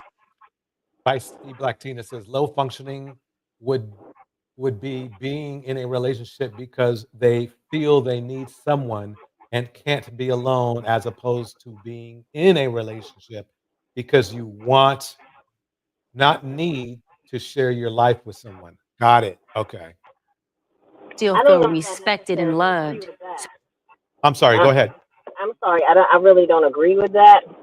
Because it seems to, with the incel groups and the things like that, and how we have the men on podcasts screaming in, black women, especially black women, we tend to be on podcasts all day hollering about men and their concerns and things like that, doubles they don't want us and all that stuff. We don't be on there like that. We catch the men there. They really need us and they really want us. They want us to cook, clean, this and that, and they crying about it all day long. We're Straight up. signifying their need for us. We're the ones saying that we don't need. We struggling our cats. We looking for cats, and we going on vacation with our friends, and we ain't bothering about them. So I would disagree with that particular theory, saying that we're low functioning because we wanted. I mean, it would be nice, but I see us moving on big time, and they salty. So I really kind of don't agree with that particular comment. Okay, it's them acting out in big fashion that we not these slaves that our mothers and grandmothers were, that's cooking and cleaning, standing in front of the stove, pregnant. You know what I mean? Generation after generation, and these things are changing. So I wouldn't say that. I wouldn't agree with that comment. Okay. Here we go. So that I just disarmed you, and we can still have an engaging, emotionally intelligent conversation that ends in resolve, whether resolve means win-win, because resolve is really win-win, or one person wins or none, and we agree to disagree, and we can still go to the cigar lounge and have a drink and you have your cigar. But low functioning people gonna tear this thing up with no emotional regulation. They're also gonna choose a person who does it with them and allows them to do it. Because I only can do to you what you allow me to do. Because if I start cutting up in here and you say, Doc, we love you, love to have you here, but you gotta go and you're not welcome back. Is no pun intended. That's not our culture here. Guess what? I can't do that again. And that's not called fleeing. You emotionally, intelligently said, Doc, love you here. You're a great guest, but that's not our culture. We don't do that here. Now I have a choice to make. Do I want to be in a relationship with Cam? Do I want to be welcome back here? Self-inventory. You just did me the best favor you could have ever did. By excusing me, you blessed me. Because now I got to look at myself and say, what needs to be done for me to fit in this? Now let's flip it. I'm with a dude who's turned up. He's a womanizer. He got all these women. He spent money on me. He treat me good. And what you said earlier, he D's me down. You didn't say you would D me down, but use the D word, clarity. He D's me down. And so I come in and I tell him, no, I'm not a woman. I'm like wholesome. I'm not into casual sex. I don't do all that, but I'm in love with him. And he lets me know, check this out, baby. Daddy love you. There's a place for you here, but not like that. You got to be able to do these things. Check back in when you can. That woman has a choice to make too. She goes and takes self-inventory and says, do I want to do these things so I can fit in with daddy? Or do I want to stay true to who I am? Either way, it's a choice. But high-functioning people have the ability to take a step back internally, not physically, process what they feel, hear their emotions in the real space that they're saying, because my emotions curse people out and things all day. But I regulate it, code switch it, deliver the message so you're receptive to it and you feel it with love. But I'm saying the same damn thing I was saying in here. And now we have a relationship. Now we have respect. And now we good. And now, like your mama said, because I love that quote, tell her that, please. I love that. We can go to heaven together and we can take this journey to hell as well. I don't know. It just sounds like to me that high functioning is supposed to be the more controlled part. And I believe you, DJ. I believe, and this is now, I believe, what she's doing. If you think about it, she's speaking to an audience of men. If she would have gave them the lower statistics, they would have probably cut off the podcast immediately. So now I see what she's doing. She's actually baiting. If my guess, I think she's baiting to get them to listen because she actually gave them accolades, so now their ears are open. It's gotta be. It can't be anything else. Right. Because that's basically what women do. As you see, is she real slick? I mean, she's not like she's not educated. I like how she's kind of bringing it forth in layman's terms because she, you can tell she knows how to speak on all levels. But she's breaking it down to the lowest common denominator. How she's bringing it here, I like it. Okay, but the way she just did that for an attention grabber. So now they will listen because she already gave them a little acting. Now you give them a little cookie and they sit and listen. Okay, she's good. She's good. I'm quite sure that's what because look at him in his top hat. He's in upset with. She gonna come. If she would have bashed the man, like, oh, women hired her, she would have cut it off, man. Yeah. She got him listening. That's what she did. Yeah, this is right here. This is like the condensed version. I got the 2-hour version too, and he was very. Let's put it this way: Cam was very. What would the word be? Demure. Was he demure? Yeah, he was. He was very. He was in his feelings. Oh, really? Yes, he was in his feelings. I mean, don't get me wrong. He wasn't like yelling at her or anything, but he was very defensive. He was, even though really at the time when she was talking to him, she wasn't talking about him, but she was talking about him. If you know what I mean? Well, all men feel like that. All men feel like that. You can be talking about any other man, and men will just put their cape and their tights on and swoop on into the defense of any other man. I remember there was a situation, I don't even remember particularly what it was, but something happened to a man, did something to a woman. Oh, she must have said something. Just that simple. I mean, right without thinking, right. And I hear this all the time. Men will defend other men even when they do something egregious. So for them, it's kind of like, they have this obligation to protect like I said, the cult of man. I really believe that when he said it like that, it made me think about it, very seriously. I mean, it is like a cult, and they do have a loyalty, and they stick and stay together. Oh, what was she wearing? So it was okay to rape her because she wore the wrong thing. You know what I mean? They protect each other at all costs. So for him, look, he got an audience watching. He's got a following. He's got, so he got to act like he's going to dog her out or something a little bit. He's going to carry, man, these comments and things, he's going to catch it. So he had to act like he had to be abrasive or something with her, or he's going to be labeled what they call a sissy, a punk, and that other F word. He's going to be a Russell Wilson if he doesn't have some aggression toward her. So he had to do that. Exactly.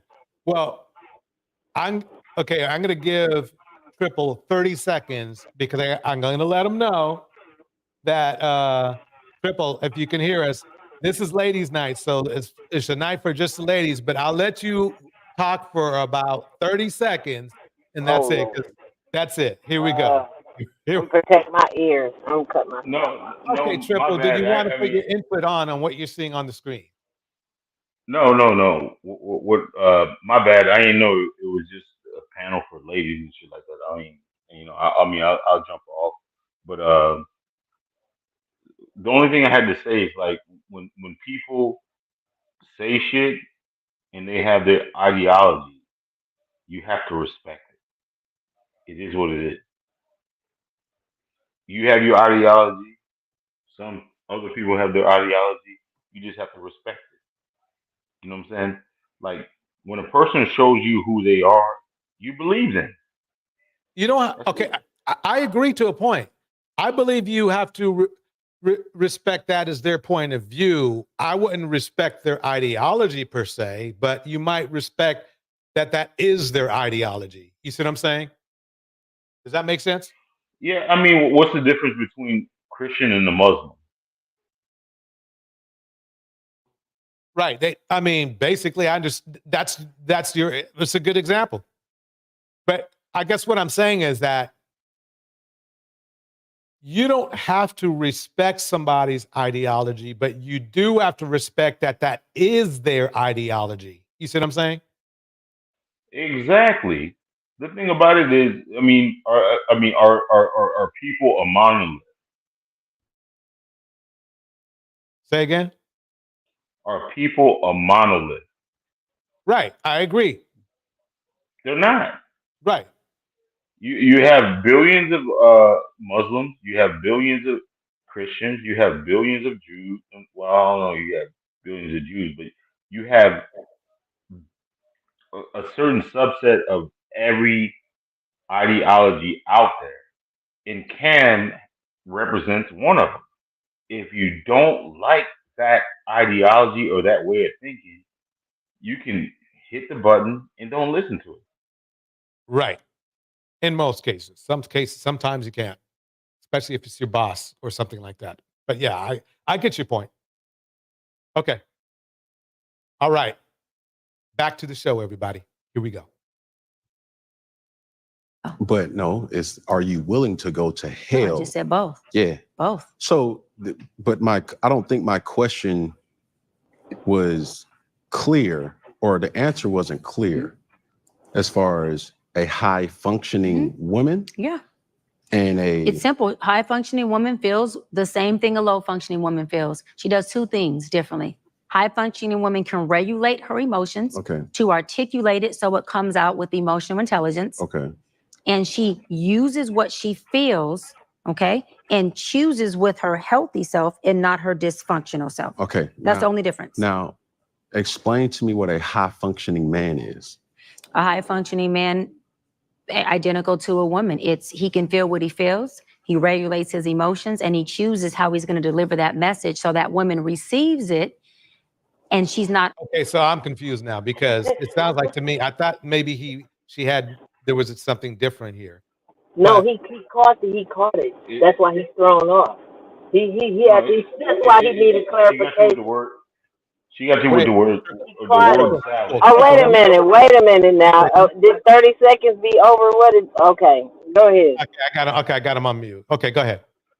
No, he caught it. He said, now he listened to the percentages now, and he knew that didn't sound right because men usually snap off. Right. Men usually snap off, and they are the ones, and see, like she was talking about, women take time, discern, and they bring forward. Usually that's a higher percentage of women that do that. And then women are back and say, okay, well, I don't need to be in this. I leave. A man, you know how many black women are killed every year because, she thinks she's leaving, and they kill us. They don't think, they don't do this. So he knows that 70% of them don't do this. So he's just over there stewing, right. So he had to ask some clarification because he knows. See, this is bait. She baited it. She's getting them to listen. She pulling them along. So hopefully they're coming into some kind of realization here as they listen. But he knows it's crap. But you can't tell them. You can't outright tell them it's crap because they'll just make and be talking about what women do. They're not going to listen back. They're going to throw a whole bunch of women. What women do, what women do. They're going to throw all that. But see how slick and man, she got a lot of. I like how she putting it down. Psychologically, she bringing it. Right. I like it. So basically, what you're saying is even Cam knows that men lose it quicker than women do, as far as. But he had to admit it himself. Like it's even confusing. He had to make a repeat and come. He's in there making these determinations himself. So she psychologically is doing that. See, you know what? Torch, I have one question for you, and then I'll jump off because I know that you love the Jared Jackson of motherfucker. What you just think? It's ladies' night. It's ladies' night. You couldn't resist. It's ladies' night. It's ladies' night, but go ahead. Go ahead and say what you're gonna say on your way out. Okay. The term the term crime of passion. Who was that They go to invented defense. for? They go to The defense. woman or the man?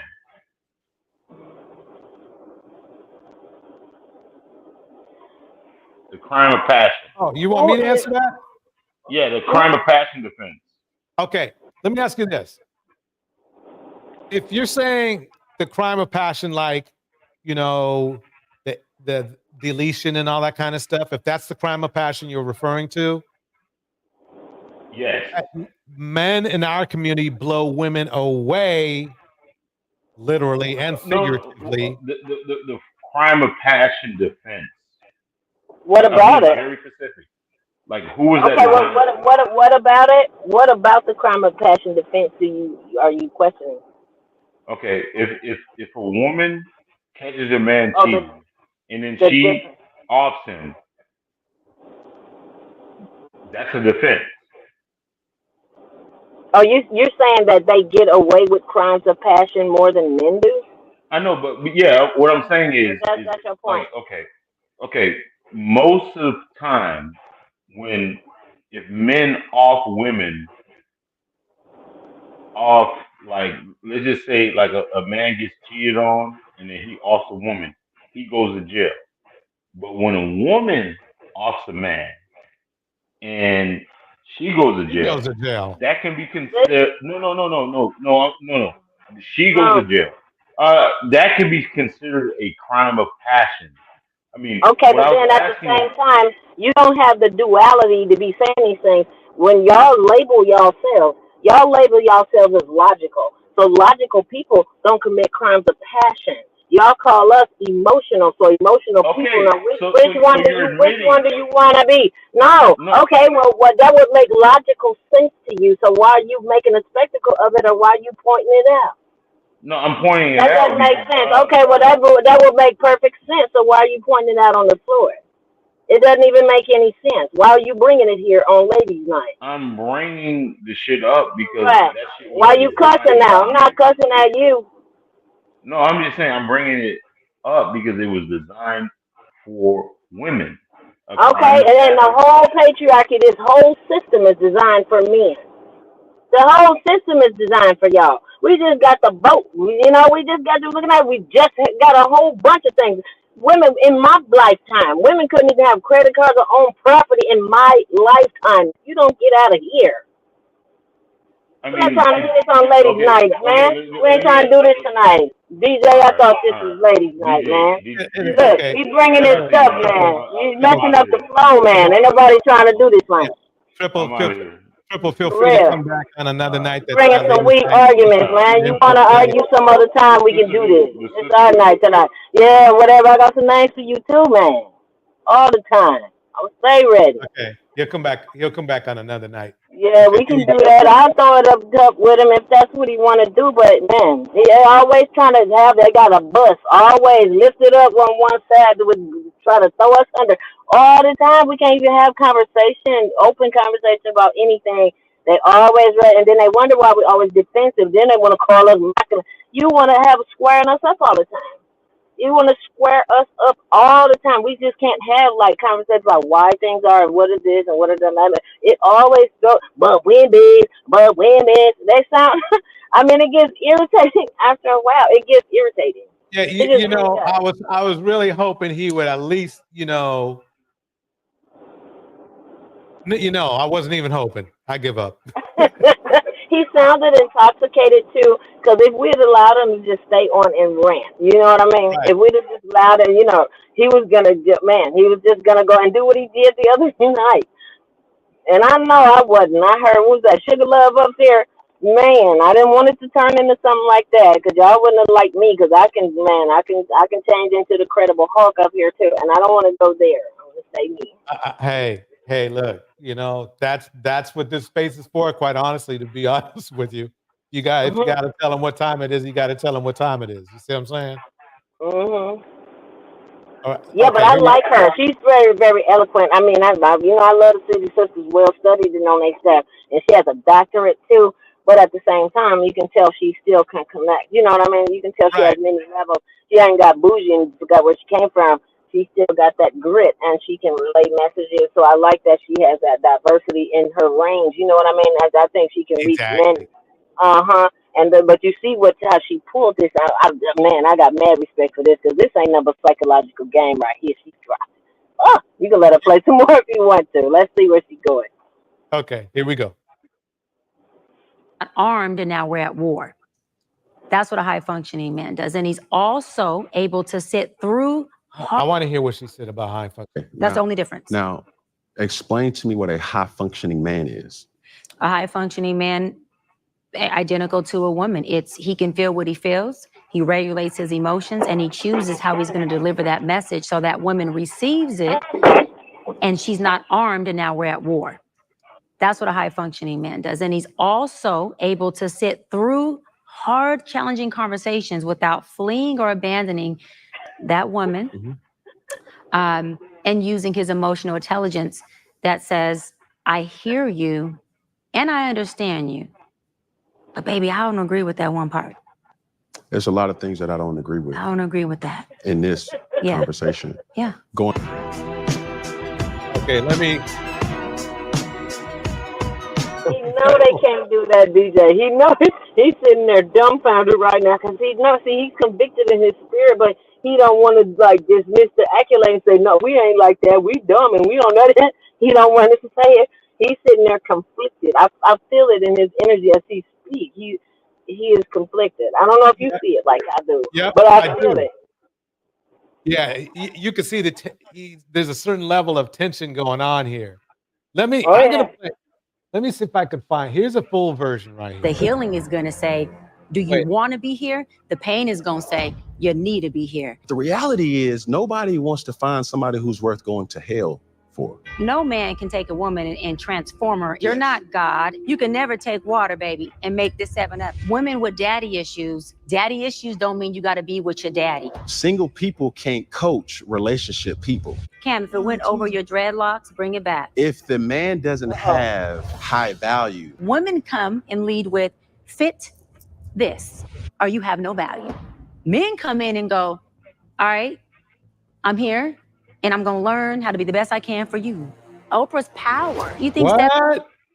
Okay, let's. Is low functioning or low value? Nobody's making Oprah money. Stedman is not low functioning. Oprah's not. Stedman is not low value either. Everybody's low value compared to Mama O. I would be a fool. But that's that's not always the case. I have at some point dated a man who is low value. What was he providing you? The functionality. The functionality. The what? Functionality. That's what you want at 35, baby. Have you been to Africa? You know, Wakanda only come in Wakanda packages. I'm in Atlanta, baby. This is Africa. I'm not married. My desire to get married is lower than my fear of divorce. I have beautiful children. Wait a minute. See, listen. He all off the chart. See what I'm saying? But this is what do they call themselves? What man? These are conservative men and all. Look at them though. See. This is where their nature is. They are what they call them, bonobos or whatever. They just want to hop around like they got a pogo stick team. You know what I mean? And things like that. There's no commitment. Look how he just got derailed because he can't hang with her conversation. He is not there. He doesn't have the emotional intelligence to even engage with her. He's nowhere in the zone. He don't know what he did when he invited, because then she can't, but she did come out playing the psychological. I mean, she went deep, really. And he has no concept of just exactly what she did. But she made him reveal himself. Look. Oh, she bad. She got him. She pulled him right out like an exorcism. He on there making himself look bad. All right, DB, Dr. Bryant, do your thing. Here we go. How many? 8. I didn't do my research. I thought it was 4, but 8. Okay. No, baby. By how many women? 3. And this is the kicker. I want more. Would you consider me? He has 8 kids by 3 women. We're the 304s. We're the 304s, though, and we have all the faults. And he ain't probably taking care of none of them. He probably don't even live in the same state with any of them. And this is what they say. But it's all, everything about that is all the women fault. I mean, this deflection and all this stuff is just, and for them to see no fault in themselves, I mean, it's just, I don't know. At this point, they all have psychological issues, and unless they realize it, it's no fixing them. What I And think the it's problem ladies' that we night. have. Where all the ladies' night? Who else is coming up and taking the link? I thought we was gonna all be up here chilling. Yeah, me too. Wait, let me put the link down again. Anybody else wants to come up? Feel free I to thought come up. Indiana Mom was gonna be here. I thought Phoenix. So I thought we was all gonna be Bridget. I thought we was all gonna be up here. Ladies' night. Come on, ladies. All right. So the thing that it caught me was he said something about.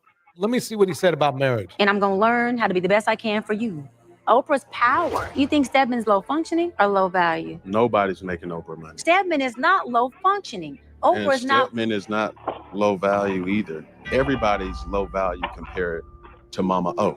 I would be a fool But that's to not, think. That's not always the case. I have at some point dated a man who is low value. What is he providing you? The functionality. The functionality. The what? Functionality. That's what you want at 35, baby. Have you been to Africa? You know, Wakanda only come in Wakanda packages. I'm in Atlanta, baby. This is Africa. I'm not married. My desire to get married is lower than my fear of divorce. I have. Okay. I thought he said the opposite. That I actually believe him.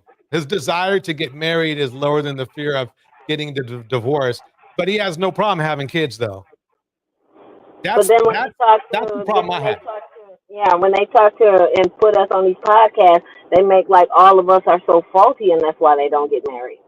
See what I'm saying? But they tell on themselves. This is their nature. They are not the marriage material. Black women have been and are married. We want to solidify, sit down, have the families, have these relationships, but they keep breaking them because they aren't marriage material. They cheat, beat, do all kinds of stuff. Don't want to have stable employment. Want to sit up and play video games all day because they're lazy. They don't want to pour into these bonds. With their women, and this is part of, this is a kind of, little microcosm of what she's saying, is to be able to do that. He just kind of poured it. You see how he just poured it all out there, how they're unfit. And they all feel like this, in some way or another, just like that boy that we were just, had up there who got himself burnt over there in China. This is their general, this is their mantra, their bussy fear mantra. Or how a man is. If you say anything else, you're a sissy, a punk, and that F word. That you're a Russell Wilson. It lets you deviate from that, bussy fear mantra. You are, not fit, and you're soft, and you're feminine. Look, you got this shut up, call you every day. Besides every real man, seems like they always got a slur for him to deflect from how they aren't real men. Right. It's like they do that Darvo method. They'll flip it. They'll make you a victim, but they'll flip the energy around to make it seem like they aren't the ones at fault. They do it against the women, and they're doing it against the men too. But look, like I said, she created the perfect climate for him to just reveal what we already know. She good. Exactly. To me, it's like this. That he must know that the fact that he gave those women a bunch of kids and did not even think about marrying them, or did marry them and dump them. I think he was married for a minute, but then he had a child, while he was still married or something like that with somebody else. So he must know that he's got bandit tendencies. So I don't know. Let's see where they're going with this. Have beautiful children. How many? 8. I didn't do my research. I thought it was 4, but 8. Okay. No, baby. It's By how 8. many women? 3. And this is the kicker. I want more. Would you consider me a high value man? High value to high functioning. Yes, speed. I'm poking We speed. going there. Hold on. Let me take this. So let me finish Let me this. take this. Let me take this point. glove off. Let me finish this point. I say this with all respect and love. What I'm about to say next, okay, Cam? I done let you off the hook on numerous times. Have you? And I gave you a simple answer. That was not simple. I want to respond to something. Let me go past this. Energy. I've been able to pick something from each interview that I watch and go, that was a gem. You know, that was something that was good. That's something that I can learn from. And so thank you for having this platform. And yeah, thank you for, you know, throwing bettering him up. My theory is this, quite honestly. I'm gonna let this play longer after this. Really, quite honestly, both Cam and also Shannon Sharp, they are not the sharpest tacks in the, you know, on the shelf. They really aren't. But you know, I understand they're football players. Their aptitude is in football, right? And I understand and I respect that. But the problem is that they need to understand that if you start asking doctors and people who actually know what they're doing in a certain field, you're not going to be able to hang with them. And you just got to let them. You just got to let them cook. It seems like to me both, more so Cam, but both of them, they want to act like they're just as smart as these people. Well, part of it is the feminine thing. He has to prove that he is the superior creature over her and drill her too, like she doesn't know what she's talking about because he is the masculine. And since he's the masculine, he got to drag her a little. I mean, he's gonna catch, you know, on the back end. So he has to protect himself. You know, he don't want to be portrayed as a Russell Williams. So he got to stick a little fire to her. He just has to, or it wouldn't be right. That's how that goes. So he's got to do that. You see how he flossing his, you know, D prowess and how he drops babies. I mean, why is that necessary in this particular conversation?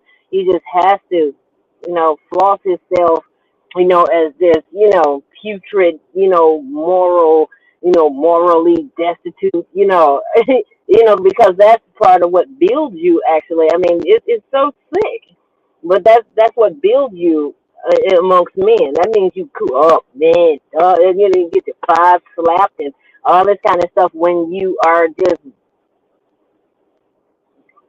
putrid like that, you know. And I mean, it's a shame, but it's true. You said, and no matter how much, it doesn't matter about the materialism. You know, I remember when money used to bring, you know, grace. It used to bring class. It used to bring, you know, these things. But it's like the more money you got, they just as gutter as, you know, people who just live in it, you know, in the bellies of the ghetto now. They're the same energy, and they're proud to do that. I remember I started seeing love and hip hop. These people got millions of dollars, they scratching and fighting and clawing right there on the corner by the Family Dollar in the hood. It's like I just don't get it, you know. Right. And for them to be doing, for him to be saying and doing the same things, we're in a sick time, in a sick place, and our manhood is so delicate. They gotta reach out and claw anything close to him to try to say, "Yeah, I'm a man. I'm a man. Look, yeah, 8 babies. Yeah, so did. You know, it's so trifling to look at them. I mean, oh, and they not ashamed of it. I mean, this is kind of. I can call it out and it's trifling and take my stance on it, but at the same time, it hurts too to see them in such a, you know, such a position, and they don't call themselves out on it and be like, man, what am I doing? That ain't nothing. You know, when are they gonna have this wake up moment? I mean, because it's like, I mean, this elephant, it ain't just one elephant. We got a whole, you know, group of them just charging and blowing their horns right now, and it's like they still in the sunken place and won't come out. It's ridiculous, and the world is watching. You know, we will get no respect as a race, and they keep doing. They think if they scream and appeal to the white men, like they and trick them, like no, we creatures of patriarchy too. Yeah, you know, and get with them and vote Donald Trump. American value. If they know these fools ain't on that, look at our communities and look at our stuff. They know these. They just sitting up there laughing. They know these fools ain't nothing about that. Ain't nothing about what they say or do or act on anything close to that. Their actions every day tell on them every day long. The conditions of our community tell on them. Ain't nothing about them. And then listen to that stuff, how they degrade their women. You can't build nothing. You ain't nothing without your woman. You ain't nothing. That's how you build. That's your first kingdom right there. You ain't ruling nothing else. Then a bunch of y'all who have built that particular kingdom, you know, that's how they build. That's how the Asians build their community. That's how the Mexicans come here. I've heard them say, how they come over here to make them get, cause they marry their women. They deal with their families, and all the men get together. They got a stable home, and they do these, and they do community groups. They got healthy homes, healthy families. They build a school for their kids. I mean, there's things here that I've seen them just do a myriad of things. But that base is stable, and children are healthy. You know what I mean? It always and 100%, but they don't have nothing levels that we do. But they don't understand that that's where they got to start first. And no matter what you tell them, these black men just ain't getting it. Yeah. I mean, I don't care. I don't hurt. I mean, they get came at every which way. Society is shut. I mean, there's so many examples out here. I mean, men try to talk to them, and women try. I mean, no, it is so many different ways, and it's like they just refuse to be clued in on anything. They just, as long as they got a woman or a white man to throw under the bus, they just gonna keep that bus up on a 2-ton jack, and they just gonna keep throwing us under there. I'm sorry, but go ahead, DJ. Oh, okay. Here we go. Pics when you was on the field, you know, and Look, I gotta mess with you. that glove slipping on down. Because as you was doing your research on me, I know. I obviously was doing my research on Of course. you. Now, before we get into that, let's kind of go back to the evolution of Dr. Bryant. Yeah, totally. Right? I'm intrigued because as I was doing my research, I came to I was like, yo, why doesn't this is probably the most mysterious, most discreet doctor I've ever seen, because she has so much like, yo, who is she? Has such a following, but no Wikipedia. I found that like so hard. I was like, yo, who doesn't have a Wikipedia? So I'm literally trying to find out certain things because I'm trying to go deep. You said, how deep we gonna go? I said, as deep as the ocean floor. Yeah. So that's where I really want to kind of start. Where are you originally from? I love that. I want to hit on the Wikipedia really quick. I don't have it because years ago, my team was like, let's do the Wikipedia. We got to do this. And my thing again was not for me to get into my field or even on TV with Teen Mom and co-produce shows that I produced to be a celebrity. And I'm not knocking celebrities. I did it again because for me, my purpose is, as a little girl growing up in the inner city, in the hood, to your question, growing up with abandonment issues, growing up with brokenness, and finding my way to use my platform, my books, everything about myself and everyone else's platforms, like your amazing platform, to be able to give those tools and pieces to little girls and little boys like me in the inner city, in the trailer park, I don't care where they are, who are just saying, why me and how, right? How? And so the celebrityness and the Wikipedia meant nothing to me, but the lives that I've been able to change from platforms, from being on TV, from being the president of the biggest and baddest civil rights organization, the kids who have been able to call me and say, Doc, you know, I'm in college, I've graduated, you know, I'm married with a family now, adults who are experiencing suicide ideations and mental breakdowns, who are saying, look, I'm not suicidal no more. I sold all my guns. That is my Wikipedia. That is my celebrityness. And that's my bigness for me. And so if Doc don't ever get a Wikipedia, I'm fine. But to that point, because of all the work I've done in the community, because of all the lives that I have happily been, you know, honored and privileged to change, my city, Los Angeles, has given me something that's legacy, that's, I believe, bigger than Wikipedia. My branch and myself and my founder, Joe Gatlin, we have our own street in the city of Los Angeles, as a token of their appreciation for me coming in and giving back where I came from and what I've learned, in the sense of coming to a place of mental health and coming to a place of a good quality of life. So I'll take that any day. But I'm a little girl, a product of teenage parents. My father was 16, mom was 15 when they got pregnant. And in the inner city, my dad was a hardcore gangster, dope dealer in the streets. He's a founder of one of the biggest Piru gangs in Los Angeles. My mom was also, a gangster in the streets alongside my father. They were high school sweethearts, met at 10 years old. About 2 years old, when I was 2, my dad went to jail for murder and selling dope. And by the time he got out, he beat his case, thank God. By the time he got out, they told my father my mom was selling 8-tracks. And back then— Wait, he beat his case, thank God. Well, Okay. And he thought A-Trax was, she's selling A-Trax, the record albums. She drops him off to a gym to work out, and she takes his car, and she never returns. He calls his brother and he says, yo, Kim hasn't came and got me. Is she okay? Where's she at? Come to find out, she wasn't selling A-Trax. My mom was doing the drug that my father was selling. And so as a little girl coming from that, growing up with a lot of questions of abandonment, and I even was questioning God, saying, I just don't understand, you know, why. And I know for sure, and it's not just kids that question this, adults also question God with certain situations that they have, especially when it comes to being a child who's experiencing abandonment, who grew up to be an adult, who's now experiencing that little boy, little girl in you who's abandoned. Me asking God, like, why I'm confused, right? And him explaining to me, baby, the only way I can give you an understanding of why is if I give you the experience. And I said, I'm good, you know, because words don't teach, experience does. And so for me, growing up as the oldest of 7, not having anyone in front of me to witness how to do life, how to get through this, I just went into prayer, supplication, and faith in myself and God, and I became very resilient. And at that point, I understood that life was. I have to stop it for a minute. I know that it's good for her that her father didn't go, you know, to prison for murder, but if he did it, then what's good about it? And I'm wondering, I mean, it's not like she said he was innocent. You know what I mean? Yeah, but I guess the good part about it was he was there to raise them. There's no telling what would have befell her if he did not come home. Right. Yeah. That's what she's saying. I can see that part.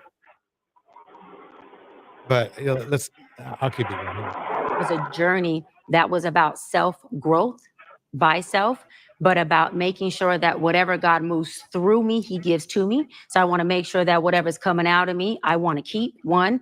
And 2, that whatever it is that I'm able to resolve or understand, or whatever pain pockets or trauma I'm able to navigate through, that I do have a duty, an unspoken oath to give that to any human, because it's a human right to have mental health and a good quality of life. And so that's my story in a very, very small shell. There's a lot more to it. But, you know, being a broken little girl, when you heal right, and when you take the necessary steps to get your trauma in alignment with who you really are, good people come from that.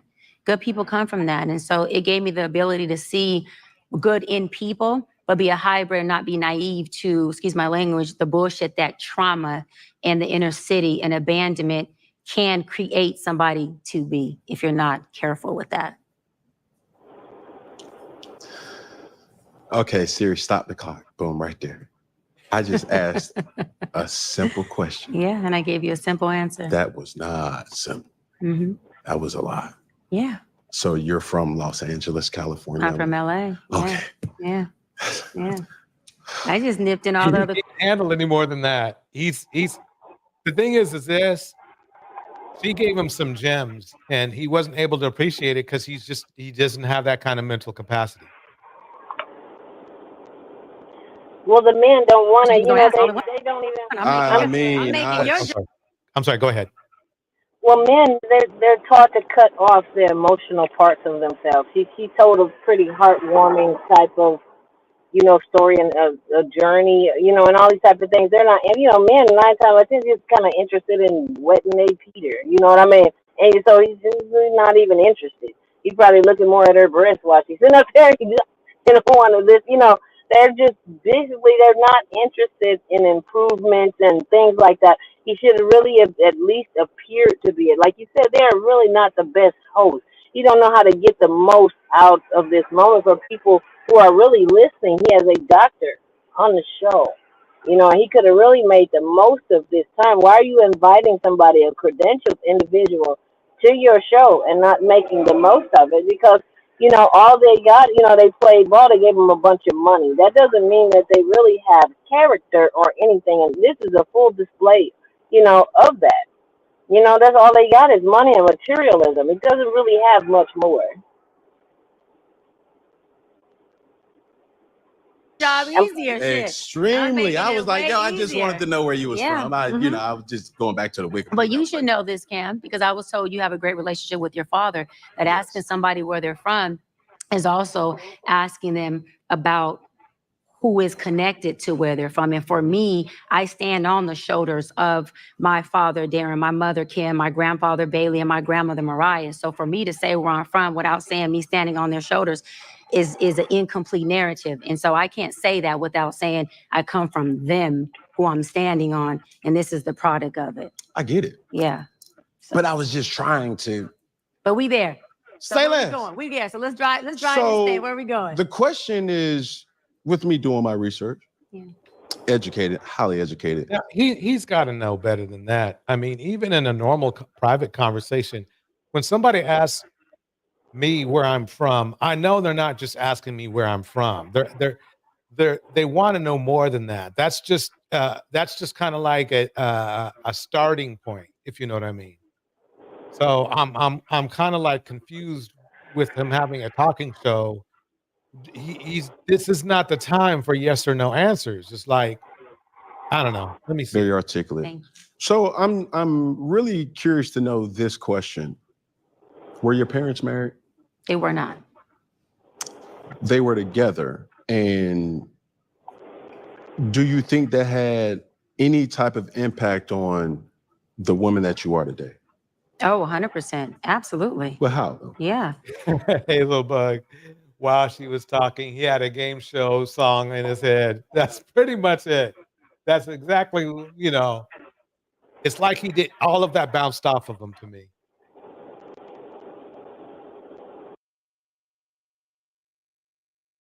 I love that question. It impacted me in a lot of broken ways, but it impacted me in a lot of really healthy ways. Contrast, which is something most people don't like, really is our best friend. And so I always say as a little girl, no pun intended to everyone who raised me, but I saw a lot of contrast. I saw a lot of who I didn't want to be like. And so what that did was, and this is for the people who don't know where you want to go, don't know who you are, but you don't like your environment, you don't like where you're at. This could be at any age. I always say it's not where you're running to that it gets you there. Oftentimes it's what you're running from. And for me, it was me running from my contrast, saying, I don't want to be that, or that. I don't know who I want to be at this point when I was younger. I don't know where I'm going, but I put my track shoes on, Cam, tied them up, and y'all may see these really pretty heels on today, but I say it every day, my track shoes would never come off because me running from that has gotten me to a place. Let me pause right there. Why I seek knowledge, you brought up a great point on this comment. I think she is giving these broken bucks a roadmap to getting over their abandonment trauma. Excellent. Yes, I think that's what she was trying to do with that story. And you see how he just flipped it off? He was just saying, yeah, I come from the sticks too, and I was even abandoned by my mother, and things like that. I didn't lash out at my dad, he's just faulty, he's 3 or 4 days. She didn't do any of that.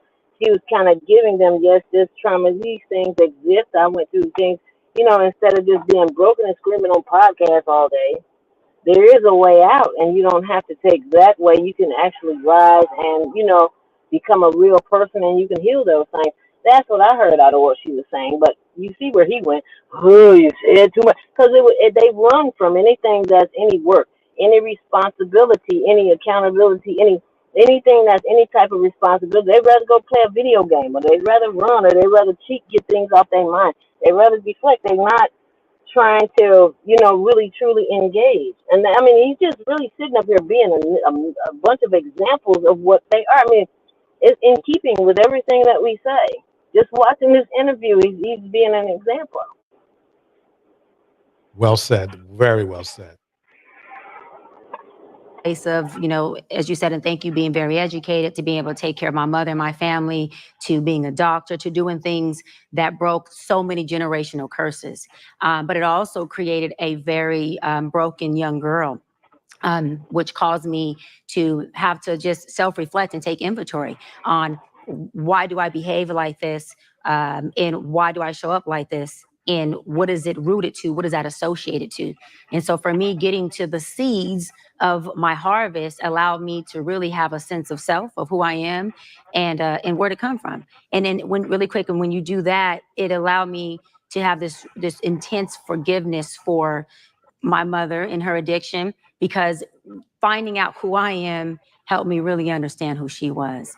And it helped me have compassion for trauma when I started to understand how hard trauma was for me. And I wasn't even addicted to anything but my trauma, because that's all I knew.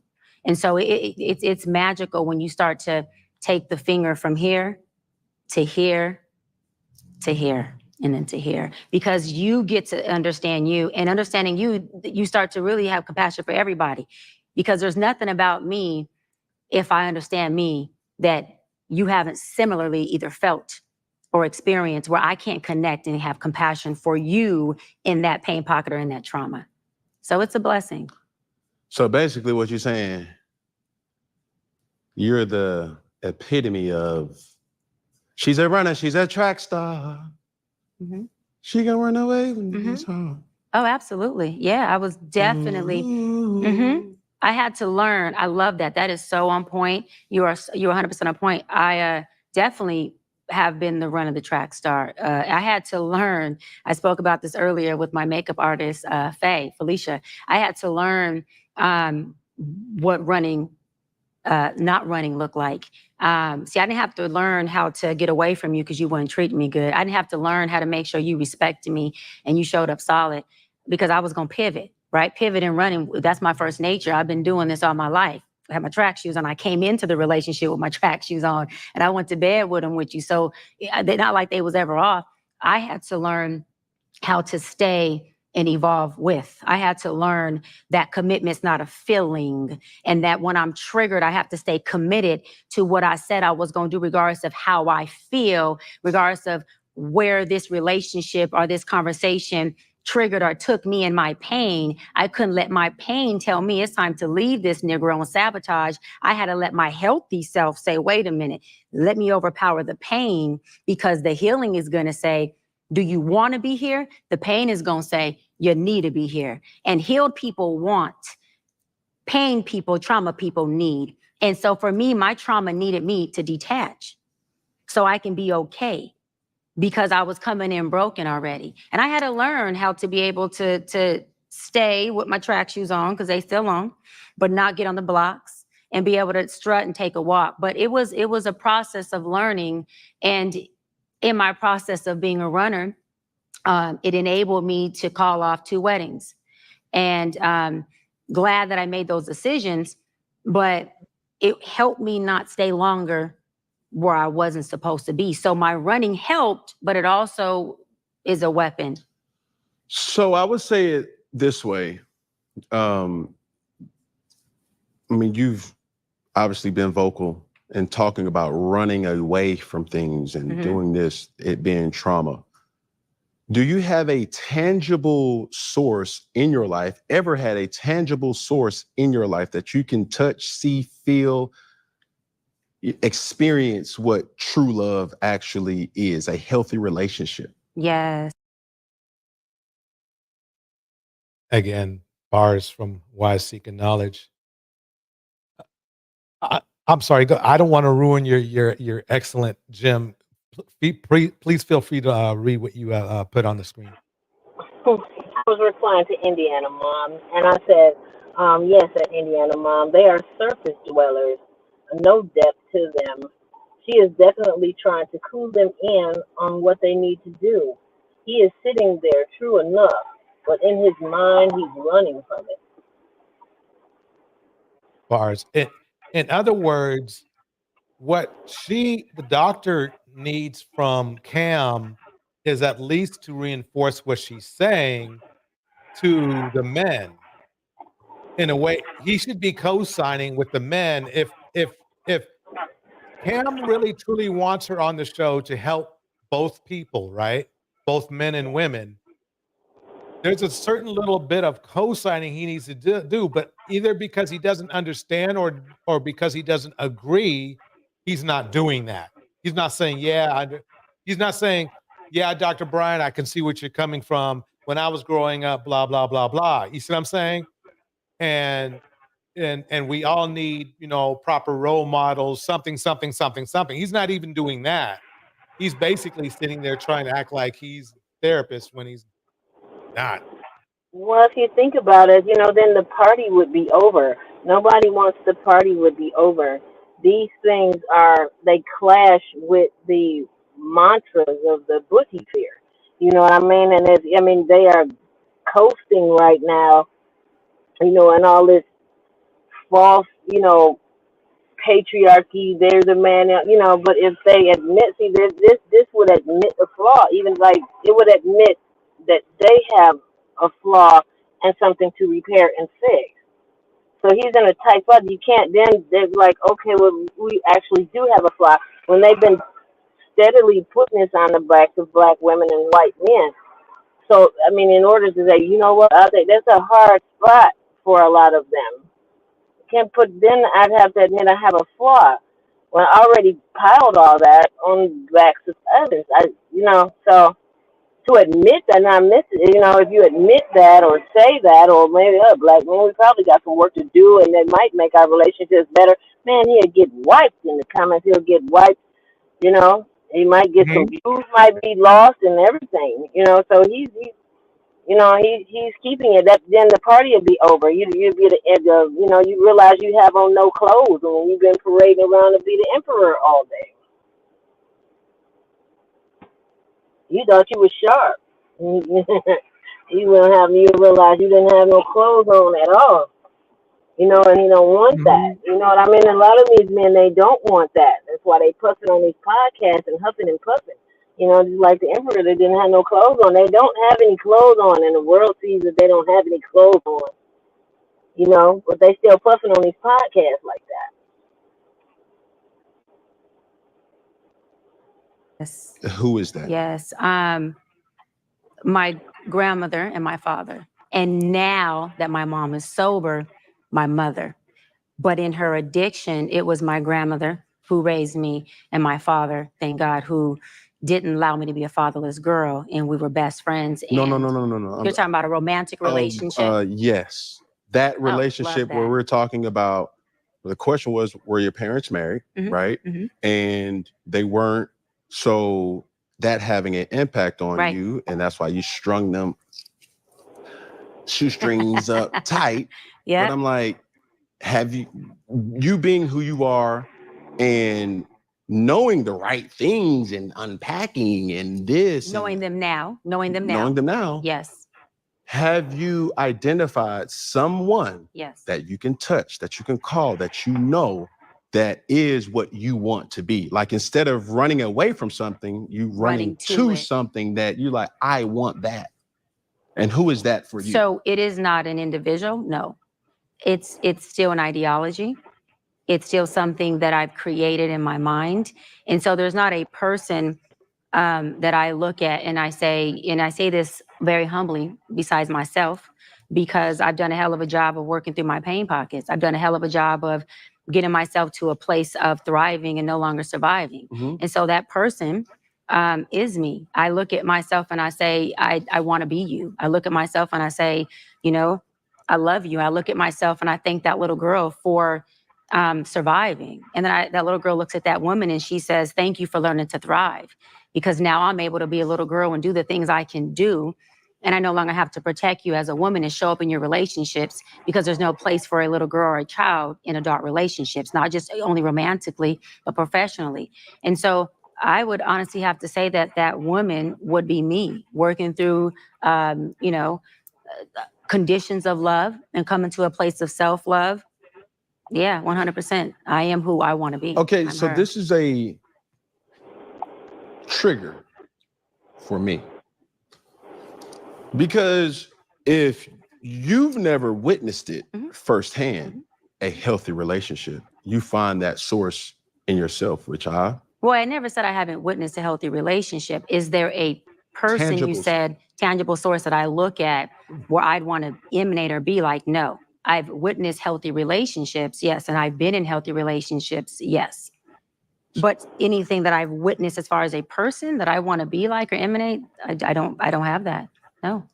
So it's triggering to hear that, knowing that if things get shaky, rocky, everybody wants somebody so they can run off in the sunset with. Keyword with. Yeah. Right. But right. this is the thing though. And my mom is angel. And I always love having real conversations with my mom. She's a church-going, God-fearing woman. All she knows is my dad. I don't know about him having a real conversation with. I don't know. He doesn't seem. He seems to. Why doesn't he have a real conversation right now? And I use her for a source of wisdom, and she used me for a source to stay hip. Nice. And she says this about relationships. Everybody wants to find a happy ending. Right. And they want to find heaven in a person, right? And run off in the sunset. But the reality is nobody wants to find somebody who's worth going to hell for. That's real love. Because that's... No, it's not. It might be his purpose, but no. I think you can love somebody and you need to walk away if they take you through hell. That's the point. See, that's what bothers me is that I got your link, by the way. See, I think he's speaking on himself and what he did to all his exes. He probably took them through hell. And then when they just said, no, this is not right, or no, I'm not here for this. Now he probably thinks that they abandoned him. You see what I'm saying? Oh, you're supposed to be able to take all this cheating or all this, me focused on other stuff and not you.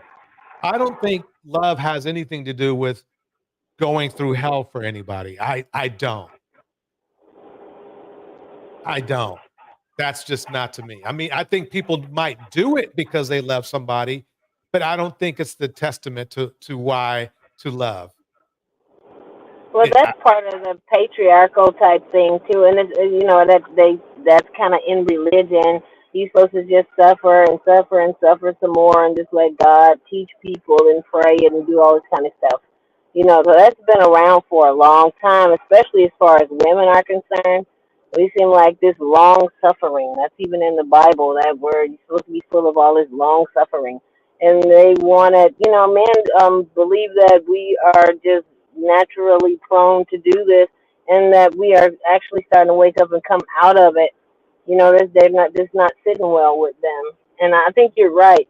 I mean, because men don't. I mean, I've had male friends.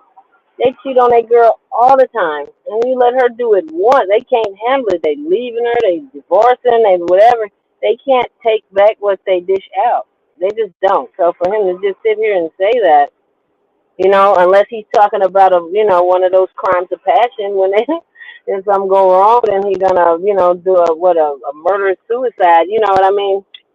At the end or something. Now that's probably more suitable or what he's talking about. But as far as them actually taking anything, I mean, you don't see that very often. Let me see if I can grab Act Natural's link real quick as well. I didn't know it was gonna be me and you up here by ourselves, DJ. Me either. But you know something? I'm going to take the hit for it because maybe I should have planned a little bit further ahead, if you know what I mean, and found a day that it was good, comfortable for everybody. I think Saturday's not the best because Saturday everybody has stuff they need to do and stuff. So let me see if I can grab this link. Yeah, I just searched that. I didn't really go into it deeper, but that particular one, I saw that one today, and because that's something that men say all the time. They, like you say, they fault us for everything.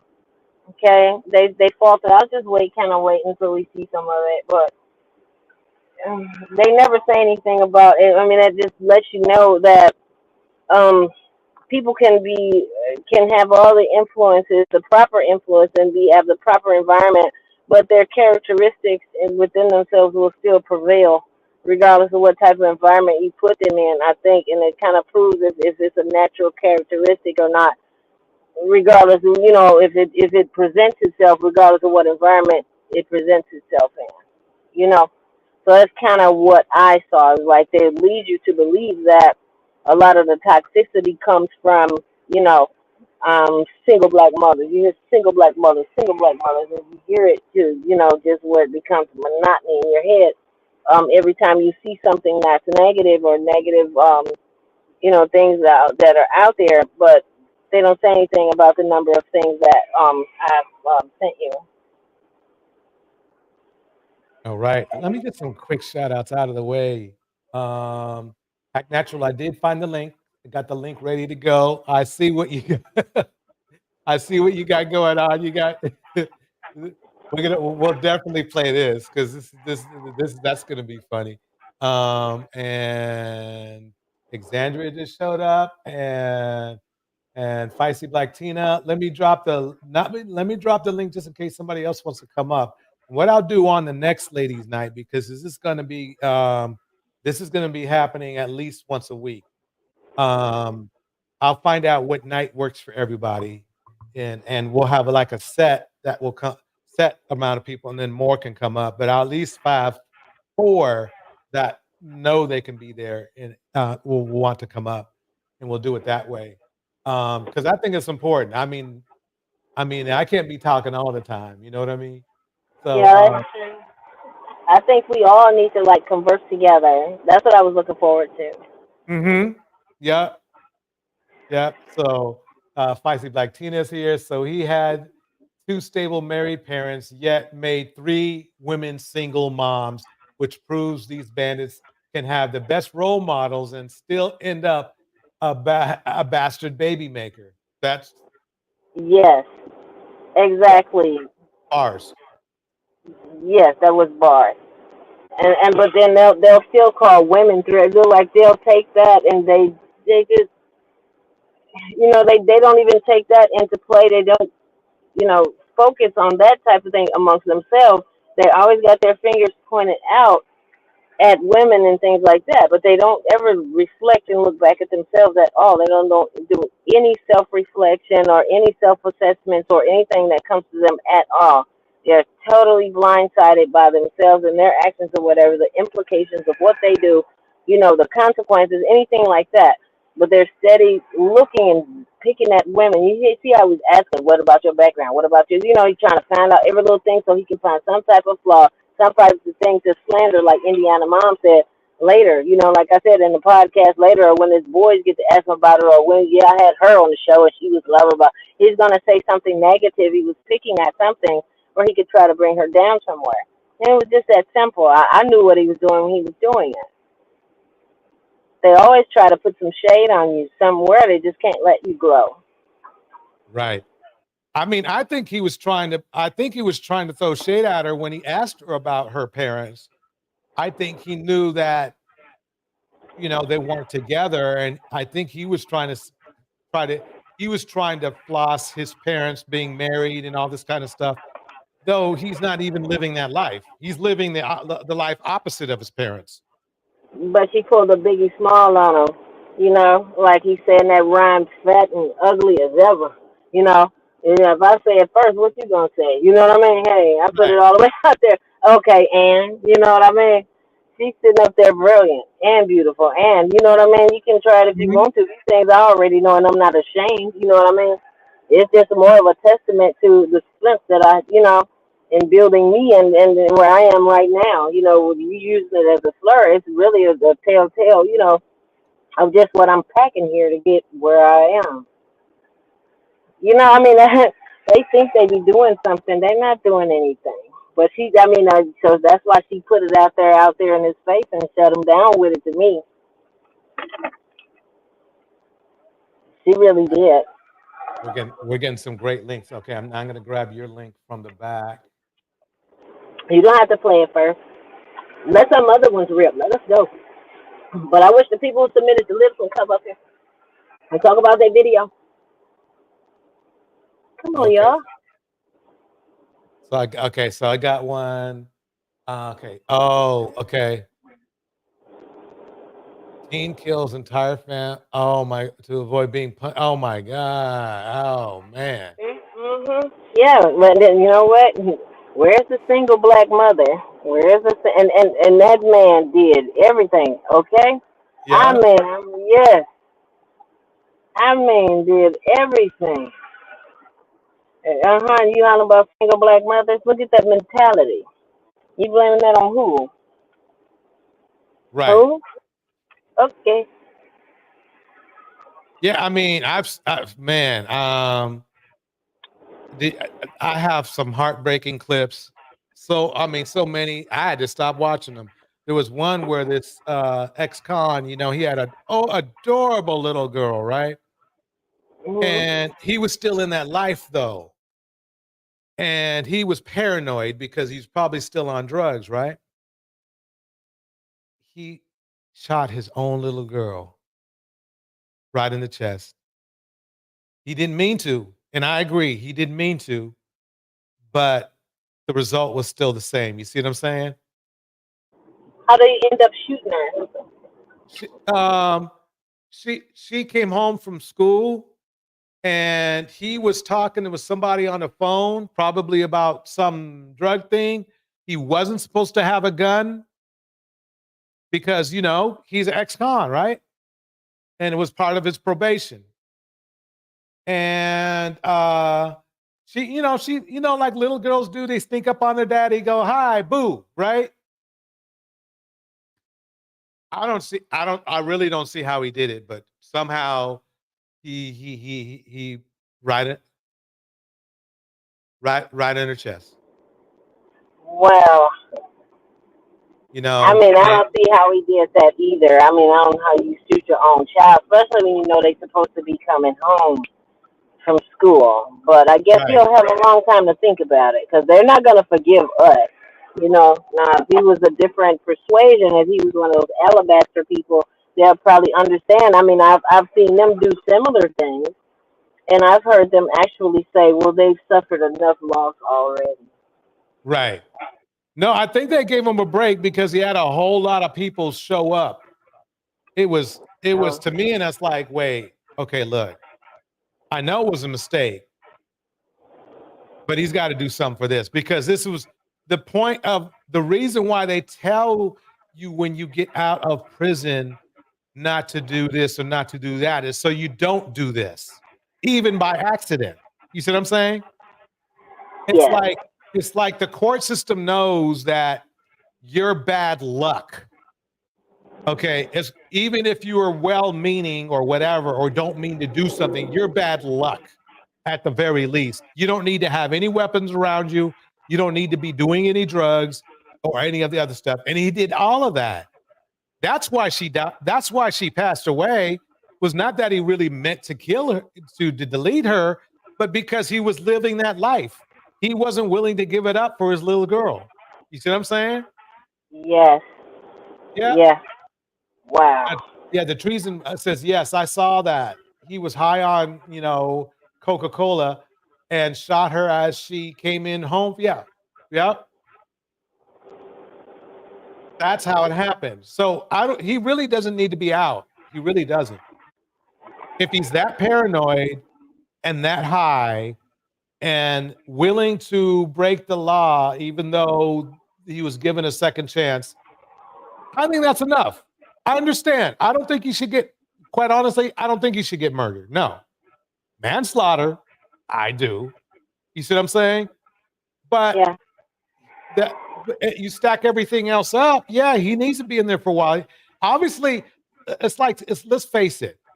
Who do we want alive? It's a perfect example to me. It's like, who do you want alive? The little girl who has all her whole life ahead of her and it was on a straight and narrow, probably was a very good student. And I watched some of her, because she did TikToks and stuff, right?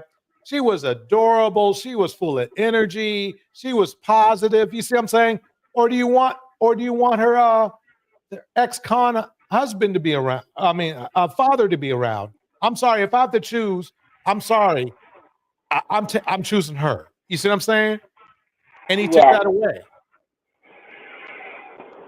And he That took is, that I away. mean, that is just too much. I mean, I'm quite sure they're going to give him some kind of. They didn't totally absolve him, did they, or is it still up in the air?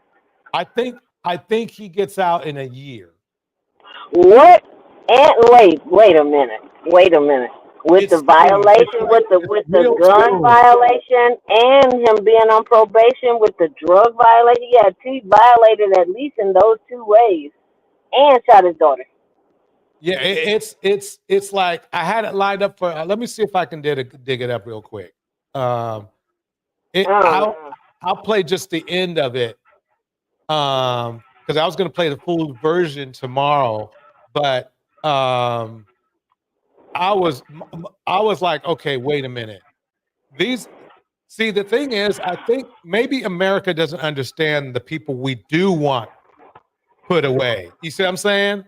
Because it seems like they're being America, and what I mean is like, we have the justice reform and all that kind of stuff.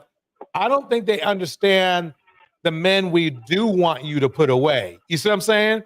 We don't want them to put away, a college student who was jaywalking. You see what I'm saying? Yeah. Somebody who was put in for some really stupid rinky-dink crime. Those are the problems we have. Now, the hardened dudes, by all means, because really, when you think about it, there's a point where you have to say, well, how is the community going to get better if we keep letting out the guys that are causing the problems? And he caused a problem. Let's see. Okay, it's probably right in here. I got to give me 1 second. I'll be done here in a second. Yeah, this is true. He should have actually got. Well, I mean, for those two violations alone, I mean, that's a revocation.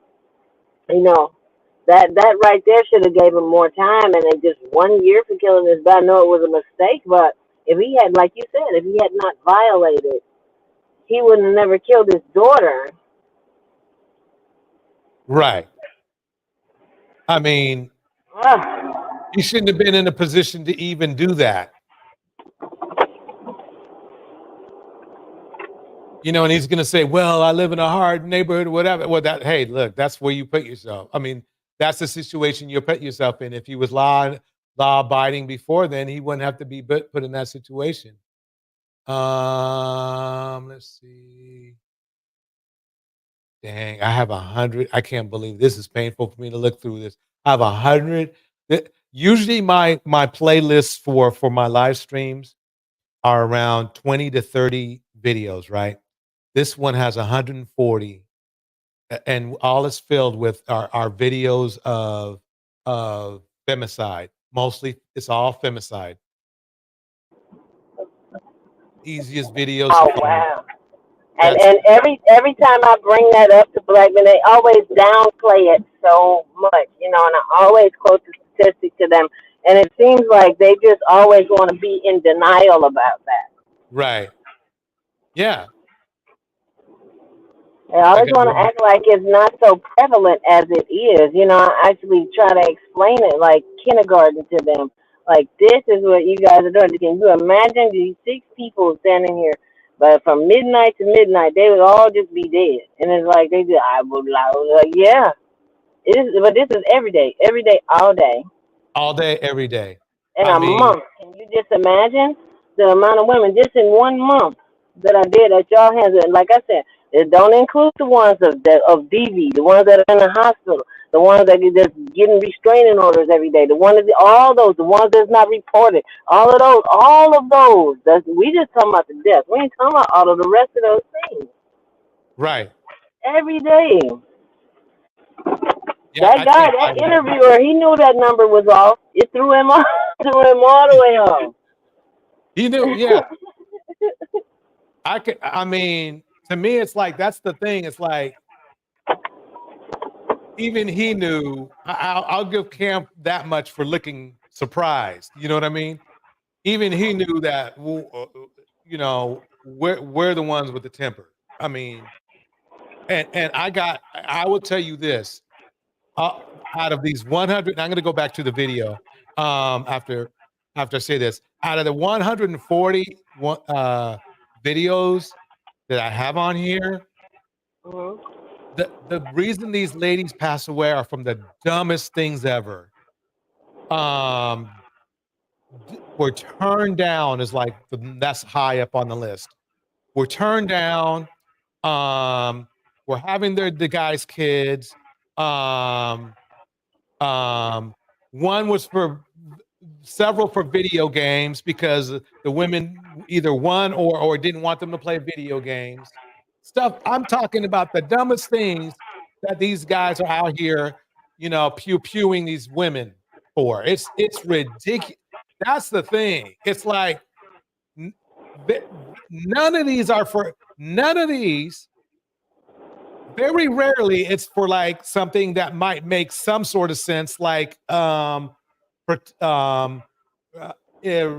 protection or something like that. Like they're being attacked by the woman. You see what I'm saying? It's 1 out of 1,000. I'm telling you, it's that bad.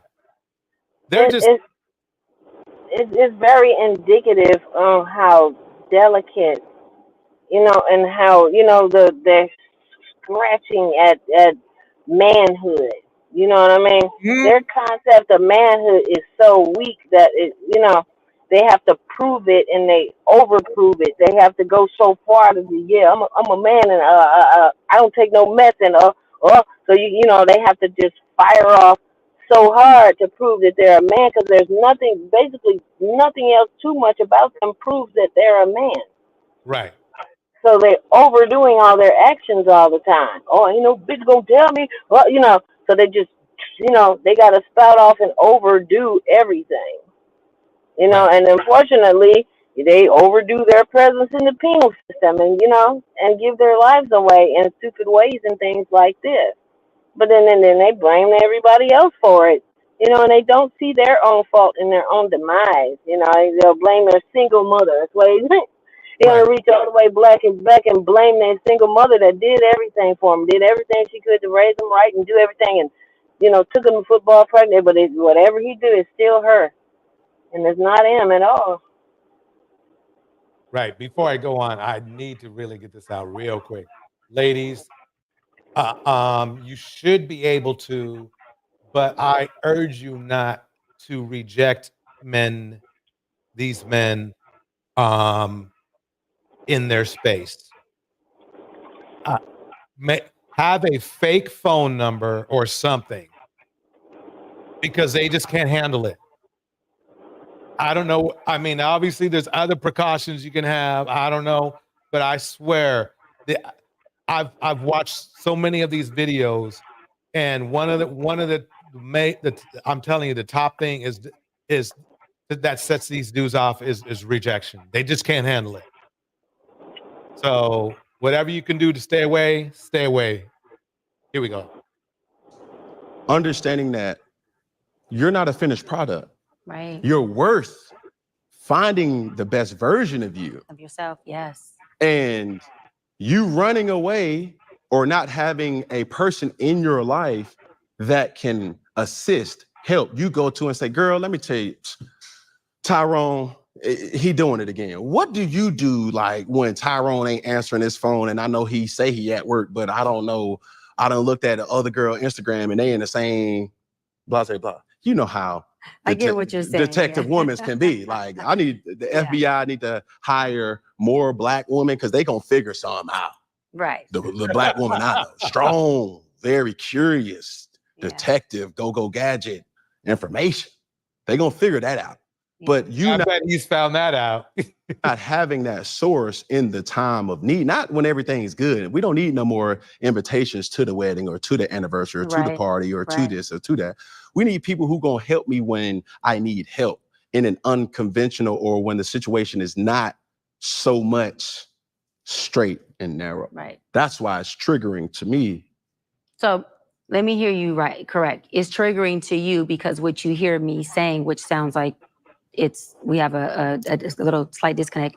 What you hear me saying is that I don't have a go-to person when Tyrone, which I don't have a Tyrone, thank God, or something is off kilter in my world, that you hear me saying I don't have a go-to person or a resource that can help me process through that. Correct. Okay. Or I can also add to that, you don't have a healthy ecosystem where I'll give you an example. No, I got you. Staying on point is quick. So if I take a relationship serious with an individual, it's going to be hard for that individual to understand or to fight for something if her resources are single women. I agree. Are bachelorettes. I agree. Are divorcees. I agree. Are certain situations. And I'm like, 100%. So they say birds of a feather flock together. Yeah. You mean to tell me you're the only good girl out of all these? And another thing, people give. No. He's trying to deflect. I'm sorry. Oh, no problem. Why didn't he? Why has he got to throw women in there? Why can't he address the issues of men? Right. Okay, I mean, you see, they just cannot. And why didn't he apply it to himself? That's one thing I kind of respect Charlemagne the God about sometimes. Even though I don't like him at all, he just threw black people under the bus about this DEI thing. But at least he's able to say, and I had to address my trauma. I even wrote a book about it, and this and that, and whatever. He's not even using his own experience. He had to go straight for what about these women? So that's just, there you go. We can't have any kind of conversation. He can't open up or say, yeah, a lot of males. Because basically, I've heard that said a number of times too. And black men do that. Well, men, not just black men. Men do that to themselves. Since, like I said, it's the patriarchy. They have to be strong. They have to be this and that. They can never have a place where they'll be vulnerable because then they'll view each other as weak and they will criticize each other. They don't have that soft place where they can be vulnerable and say, yeah, she acting up again. So this, oh, he'll get dragged. He'll get dragged.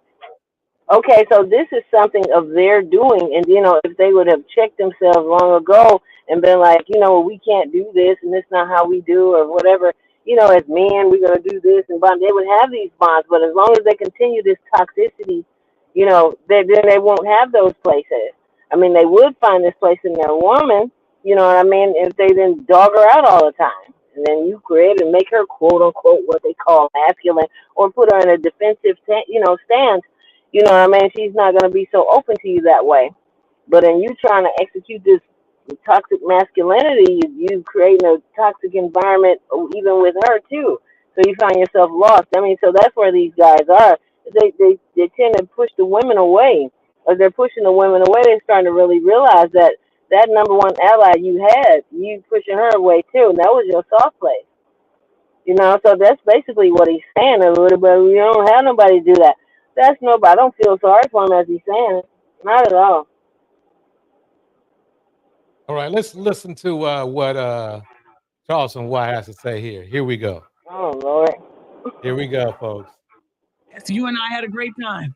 You and my dude, we bonded. And then somebody told me, Charleston talked mess about you, Didi. I said, no way. That's my man. Yeah, they lied to you. Let me get a little bit more volume here.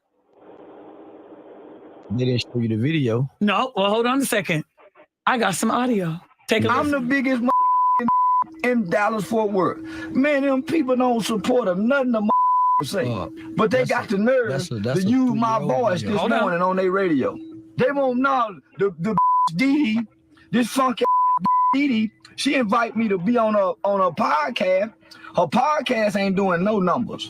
The is on the radio, the podcast ain't doing no numbers. I'm doing numbers. The put me on a podcast. The thought numbers she ain't never seen before. So what I said was, man, that local radio station. They not for the people. You mother. Now do a silly clown dance for us. Yeah! Man, so basically, I guess this is what's going on. He's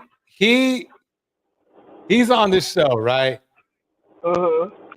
And this guy, somebody's asking him, she's asking him, like, I heard that you were clowning me, right? Mm-hmm. And he's going, no, I didn't say anything like that. I didn't say anything like that. And then she plays his video, and I have to call it, she made him look like he was doing a clown dance, because he is doing a clown dance for her. I mean, see, this is what I don't get. You could tell that he's not that sharp and not that smart, because otherwise he would at least say, okay, well, I did say some shit. You see what I'm saying? At least be that honest. He can even do that. Is on the radio. The podcast ain't doing no numbers. I'm doing numbers. The put me on a podcast. The thought numbers she ain't never seen before. So what I said was, man, that local radio station. They not for the people. You y'all ain't nothing but a bunch of out-of-town drunks with a bunch of lust demons flowing through y'all body, because y'all like and sucking. All right, now. I mean, I think, okay. So that is the epitome of red pill right there. They basically, and I have experienced this in person. It's like, literally, it's like, dude, you just said this. You know, actually, we just had somebody on here. Triple X is like the same way, where it's like, didn't you just say this the day before? Or didn't you just say this, like in this video, you just said this, right? So why are you saying this now over here when you were saying this over here? And I guess they don't understand that, you know, people have tape. And it's just confusing to me. Well, I mean, we know. I mean, look at the condition of our communities and relationships and everything else, and I guess it just goes to show that they're non-committal to everything, and especially the truth or their integrity. Right. Okay, it just spills over into everything. So I'm not surprised. You see, I didn't comment right away. It's like, it's just another show of it. Just a continuous show. That's all. That's all. And do the dance. Yeah, just doing the dance. Keep on doing the dance. You guys know, JJ, you know, I didn't talk about this man for a while. Cruz, you already know. I think this man has made a huge name for himself on social media. A lot of folks have things to say. Some are for him, some against him, some whatever the hell. He's controversial. He's here in the studio. Give it up for Mr. Charleston White. Good morning. Good morning. Good morning. Charleston is here. Yes, ma'am. It's good to see you again, Charleston. Yes, ma'am. Yeah, we had a good time on your podcast last Yeah, night. we sure did. I want you to know something. I love you. You know, I'm a fan. You got on my podcast. It was my first time meeting you, and I've been hearing a few things about you. I didn't know your whole story, to be honest with you. I had no idea when they booked you for my podcast, right? Yeah. But me and you, we bonded. I liked you a lot. We didn't get a chance to talk as long as we wanted, because I could have talked to you for hours. Yeah. Yeah, you're one of them kind of people. Yeah. You're very interesting. Yeah. Do you do a lot of reading? Yes, ma'am. Really, you did a lot? I'm reading the history of a magazine that I picked up from the airport about the CIA. Its whole start to beginning. So that's what I'm reading right now. Where'd you get it? Out of the airport. At the airport? Yeah. That's where you found it? Yeah. So you're on tour right now, right? Yes, ma'am. You're on tour. Tell everybody you're on a big tour right now. Well, Live Nation Comedy Tour headed by TK Kirkland called Grown Folks Talking. Mm-hmm. So he picked me to host it. That's nice. Yes, ma'am. Yes. So I'm learning the difference between doing stand-up comedian and then, you know, master of ceremony, the art of being an MC. So they say the MCs last longer than the comedians. Good point. Okay. So, now listen, Charleston, you're very controversial, and you'll say things about people, and intentionally. Intentionally. Yes, ma'am. Why do you do it intentionally?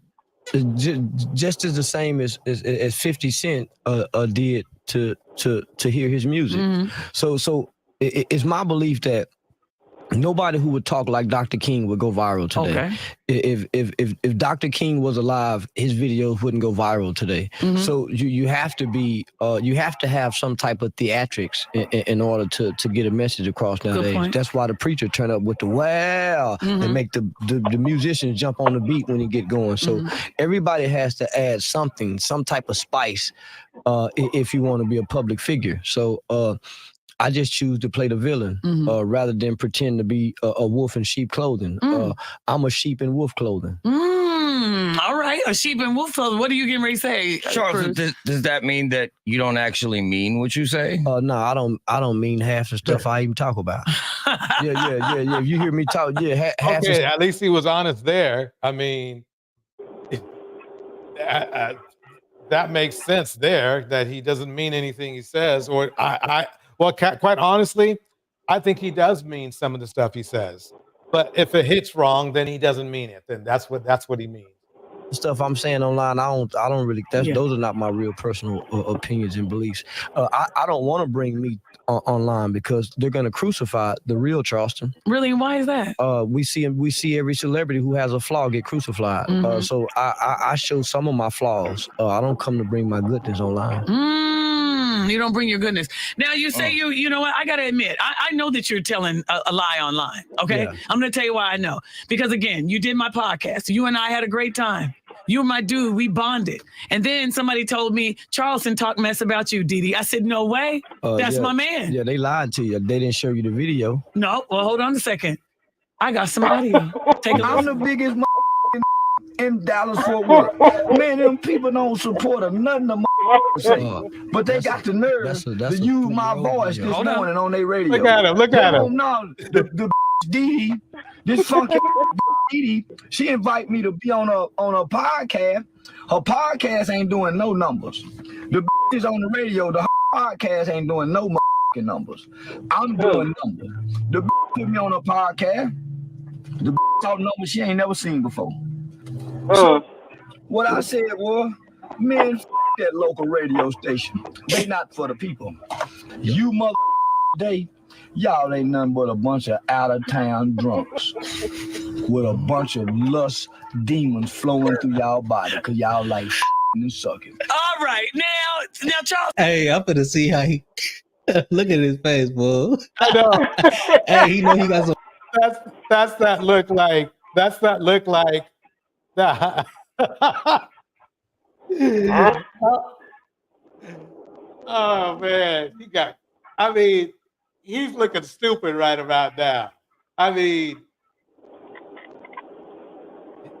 he was nice. He probably remembers. He remembers exactly when he said it. As soon as they started playing, and his stomach probably just dropped.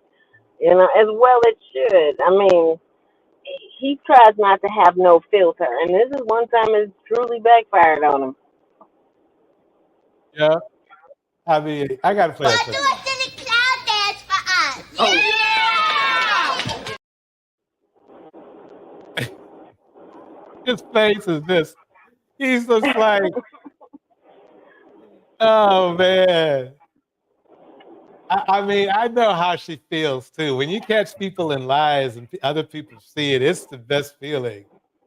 I mean, some Virgin Doodle bounce back on this one. Hey, he know he got some work. Yeah. Wait, he's good to do the bounce back on this one. I'm finna see how. Yeah. He does have some work to do to bounce back on this. But did you notice how she introduced him and brought him on the show? He didn't have a clue. You know, she heard that clip, and you couldn't tell at all. She masked that very well. So she got his butt out there and played it. She was just a smiling and nice host, wasn't she? Yeah. I mean, I'll probably have to use this clip, this clip with his expression on there for a mouth drop meme, because he's just like, holy. Yeah, he's caught. Yeah, Jackie says it's a shame when liars believe their own lies. Yep. Oh man. Hey, clean it up because it's Charleston White. We know. If anybody could bounce back from this situation from saying some shit like that, it is Charleston White. We're gonna see. So was that you? Yeah, that was me. That was you. Okay. I wanted to make sure, and I said there was no way. But I poke with her though, because she put bro on the spot. Every question she asked was beneficial to the setup. On God, this is a setup. I'll say this: you were telling the truth. Yeah, You were yeah, I about was. the podcast. And now I would tell you the truth about the radio station. Well, no, wait now. Well, Wait. now you can't cut me off. Well, okay. See, you gotta remember, I'm a hometown boy. Yeah. Man, I remember time y'all had a van that would ride throughout the city, throughout Dallas, Fort Worth, Arlington, passing out tickets to something. The van was more community-wise. I remember y'all used to give free concerts. All the person had to do was go take a HIV test. I remember y'all used to be at Sycamore Park having free concerts. Rick Ross, T.I., Young Dro. These was all community-based free concerts. Yeah. The community don't see that no more. Yeah, because you know what? Things have changed. I'll just say that. And there's a lot that goes on that a lot of people don't even know. And a lot of red COVID tape was a big part of that. Long before COVID. Yeah. There's no talent shows to spot the light on what goes on in the communities. What is he talking about? Like, what is he doing? Like, really, when you think about it, what is he doing for the community himself? I mean, he's done more damage to the community than he has done anything else. It's not, I mean, if his style was really helping open up the minds of young black men and making them saying, wow, I don't want to become a criminal or whatever, I could understand. But that's not what's happening. He's actually making things worse.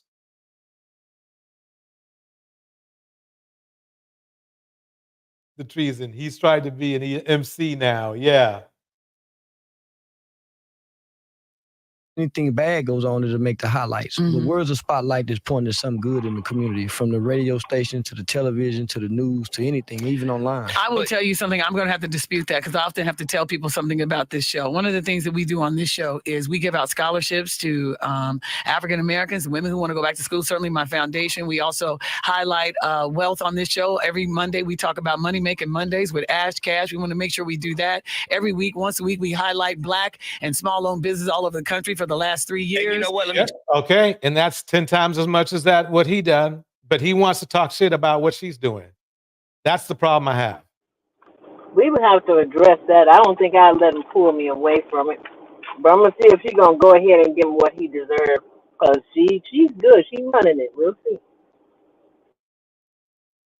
I gotta jump in, Charleston. The same way you just said, positivity gets no views. Nobody talks about it. When we do good things, nobody talks about it. But let us mess up. Then let they us do talk something about wrong, and then everybody's talking about it. Yeah, we're giving out money. I mean, what else can we do? Well, that still stops y'all. Don't stop y'all from being visible in the community. What our kids don't see is visibility of any celebrity. I'm trying to think of some other excuse. This is funny. She just named like 3 very, very substantial things. And now he wants to talk shit about them running around in a truck, giving away free tickets.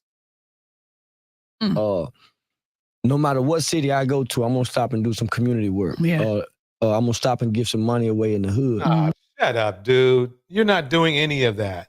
Our radio station don't make it obligated for these celebrities when they come through to do something in the community. Come make themselves visible somewhere in the community, outside the club scene. Right, I get you. I was going to say, because Jay Cruz will do that, and certainly I will too, but most of the time. Well, I've seen him at a community event. Yeah, he'll do it, and I'll go and do it. But now as the show has grown even bigger, we're in 80 cities. A lot of people don't realize I'm out of town a lot. I'm out doing that all over the country. So you're from the Dallas-Fort Worth area. Yeah, I'm from Fort Worth. And you love it. You live and breathe, and you like it's all about the community of Dallas-Fort Worth for you. The youth. The youth. Exactly, treason. Then he should do it. Yep, he should do it. My banner for over 12 years now, on and off social media. What he did do was cause some crimes that broke people's lives up. I know that much. You know. He's still not apologizing. You would thought, look, I didn't even, I probably shouldn't have said some of the things I said, but blah, blah, blah, blah. He could work it in there. He's not even trying to do it, and she ain't pressing him to either. I'm just watching both of them because this is interesting. Like I said, I think I would have had to pull a Della Reese on him, and I had to click straight razor on him verbally. I would have. I would have disemboweled him quick verbally right there. And I would have smiled and curtsied and kept talking to him, but I wouldn't have let him. I mean, I hope that she is going to have some type of atonement from him or demand some. I mean, that is something to have your user base, your listeners. I mean, no, she can't just let this end this way. I know he's got a vile mouth on him, and he's going to drag her in a mandatory regardless of what happens. But I definitely wouldn't have him in my claws like this and just let him go back and run into his little mouth hole. I definitely wouldn't let him do that. Exactly. Here we go. Really? Yeah. Okay. And you said that people don't want to see that part of you. Is that right? No, I brought that part to the internet. I spent 7 years introducing that part to the internet. Yeah, yeah. And they didn't want to see it? You know, I used to get like 50 views. Really? When I used to do public speaking events. I once went live, recording myself on a private phone call with Barack Obama. Wow. I probably got like 60 views. Really? Yeah, and then you realize now to talk about other stuff, that right there gets you going. Well, my frustration showed me. But once I saw the movie Dolomite, I think it came out in like 2016. Once I saw Dolomite, it's like a light came on. Because I grew up believing that Dolomite was Dolomite. I didn't know Rudy Ray Moore was playing Dolomite. Yeah. I didn't know Tupac was playing Thug Tupac. I didn't know Ice Cube wasn't a real gangster. And so when I grew up and realized that, I understood the smile now, cry later face. Okay. And then what that's done is gotten you all the attention that you could get. It's highlighted my gifts and my talents. Whereas before, I was just a mediocre guy online, leaving comments, liking and sharing other people's gifts and talents. That's a good point. That's a good point that he's making, is that to really get known, not just in the Black community, but in any community, really, you gotta stick out. You know what I'm saying? It's a lot of people with your same message that's trying to get that out, but it's not working for them because of the antics that they do or whatever the case may be. They might. This is what I see. Jackie hit it right there. He's a maggot. If he had, what he's saying is he has no talent. He didn't have any talent. That's what he's basically telling me. Exactly. Phoenix Soul said it. You're still a mediocre guy. Yeah, he is a mediocre guy. So, I mean, to me, he's the same as, what's his name? Corey Holcomb. Where Corey Holcomb, quite honestly, he couldn't tell a clean joke and it'd be funny. I mean, his dirty jokes aren't funny, but that's the only way they feel they can get at their talent level. They can do anything.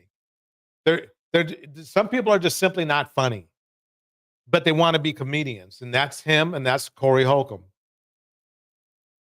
That's basically it. I mean, what I see. I'm gonna play this next clip. You know what I'm gonna do? We're going to do a part 2 of everything, either Monday or Tuesday, because some of these clips are great that everybody brought in, but I know it's getting late. It's getting dang near midnight for a lot of people. Oh, yeah. He's a minstrel performer. Exactly, Phoenix Soul. Exactly. So you gonna make me find that clip. I gotta see if she ever really gives them the business. I mean, I can't believe. I know there's a level of professionalism and things that must be maintained, on the air, but was she scared he was gonna rip her and she couldn't handle it, or what? I can't see just letting them totally walk. I mean, we had 2 videos where they just letting them get away. God, 1 year for shooting his daughter, and now Charleston White getting away. At least one Dusty got to be held accountable tonight, DJ. Yeah, let me see. Let me see if she says anything right here. Let me see. Maybe she's setting him up again, because a lot of these women work kind of like I like to work, where we like to play with our food. So maybe I think the Good Doctor was doing that, and I think She obviously did what? She already ate him up once. But rape. Pimp C for one. I'm looking at rape. I'm looking at kidnap. It makes it seem cool to go in jail because somebody owed him some money. Right. So I'm embodying the culture and holding the mirror up. So have I ever killed somebody? No. Have I ever raped somebody? No. But this is what I wanted to show the hypocrisy. There's really documentation of me serving time, of killing somebody. Right. There's no documentation, there's no accusation or anything of me ever raping or being inappropriate with a woman. But you can go from Kobe Bryant to Mike Tyson to Tupac, literally have accusations. And these are people that highly regarded in those communities. Wait a minute. So what he's trying to say is that he's the one who said there was documentation on him doing the R and doing the K. Yes. And so now he's lying. So, but I see what he's doing. He's setting it. He's saying that he only said that stuff up for shock value, what he said about her. He's waiting till she said something, and he's laying the blanket out. You know what I mean? Saying that we only say this stuff, because if I be quiet, they don't get no views, So he's setting it up, letting her know that I only said that stuff. This was this. He came out the gate after he talked about the trucks through the neighborhood. He began to lay this net down for itself right here, and they keep bringing it up. Oh, they dirty, boy. They slick. Like they come home, they know they cheated with some other chick. They have all their lies ready. He got it. He came out the holster with this one. Yeah, exactly. Phoenix Soul. He sounds stupid. What is an accusation? Yep. People, white men. I wanted to promote opposite of what's being promoted to us. I actually served time for killing a white person. Me and 3 friends formed 303 Mall back in 1991. It was very high profile crime. Front page of Dallas Morning News, Star Telegram. So it's a very historical case. I became one of the first children in Tarrant County in Fort Worth to be tried and adjudicated for the crime of murder. We were charged with capital murder for stealing jackets, stealing starter coat. So I actually committed that crime. So part of my personification was just like Dolomite. Dolomite was. So he said he committed it, right? Yes. He said he did. But then he'll turn around and say he didn't. Right. I'm sorry, go ahead. No, you're right. You're right. He will. He'll turn around and say he didn't. That I say I do, right? And he gave off that persona and he presented that narrative. So I wanted to be the new Black Dolomite. And it was during the time of Bill Cosby. I was now he wants to cosplay. Okay. And then protest to Bill Cosby. Well, I wanted to be one of the first black men who would come online and on television and brag about killing and raping white women. What the hell? Specifically. And I specifically stuck to white women because when I listened to lyrics, black people promote killing and raping as well. Because black people in their lyrics. They do. I can name you a whole list of rappers who specifically says rape, Pimp C. Right, they do. Yeah. But the problem is that it's not like you're going after them. I've heard him go after women more than go after rappers. In fact, I've never seen him go after a specific rapper. He might see. I see what you're saying. He's kind of like this seedy. I don't know how to put it. Slippery. You see what I'm saying? So, yeah. I mean, he's a perfect candidate to what I call again to play with your food. We're just trying to find out whether Dee Dee is gonna just let him slide or she's playing with his, playing with her food as well. Because he set himself up pretty good right now. Yeah, and she's going along with it. I'm sorry, go ahead. Rape. I'm looking at kidnap. It makes it seem cool to go in jail because somebody owed him some money. Right. So I'm embodying the culture and holding the mirror up. So have I ever killed somebody? No. Have I ever raped somebody? No. Wait, he just said you did. Oh my God. Let me just. But this is what I wanted to show the hypocrisy. There's really documentation of me serving time. of killing somebody. Right. There's no documentation, there's no accusation or anything of me ever raping or being inappropriate with a woman. But you can go from Kobe Bryant to Mike Tyson to Tupac. Literally have accusations. And these are people that highly regarded in those communities. You know what I'm saying? That's all he doing. He's saying like, damn, fact that I'm saying. I can't believe this dude is eating this up. He can't be this dumb. Maybe so. Maybe white people. That shit shouldn't even begin. Y'all should really be targeting the people who's actually doing it. Like, it's crazy. It's crazy when he put there's documentation that he did it. So I don't know what more you're asking for, bro. I mean, you're gonna take the word of somebody who just admitted that he said he's lied, and then now, see what I'm saying? This is crazy. Ignorance is bliss. I mean, man, very well said, Jackie. In your face the way that it's meant to be seen, and it's like, bro, how can y'all and documentation, right? So you're saying documentation, bro. And so you just made that statement. This is my persona. I want to be the baddest nigga in America that will be brave enough to come on camera. Where would you find a black man brag about killing white men and raping white women? Where can you find it? I feel like I'm a bad nigga for doing it. Right. And I'm unapologetic about it. Right. So listen, so wait, before you go though, let's talk about some positivity. Okay. And you're doing some positivity. We already know that you talk about that all the time, but you give back into the neighborhood and everything else. But the other part of this is not only are you on tour, tell me about you. So did drug dealers. And gangsters, they gave back to the community too.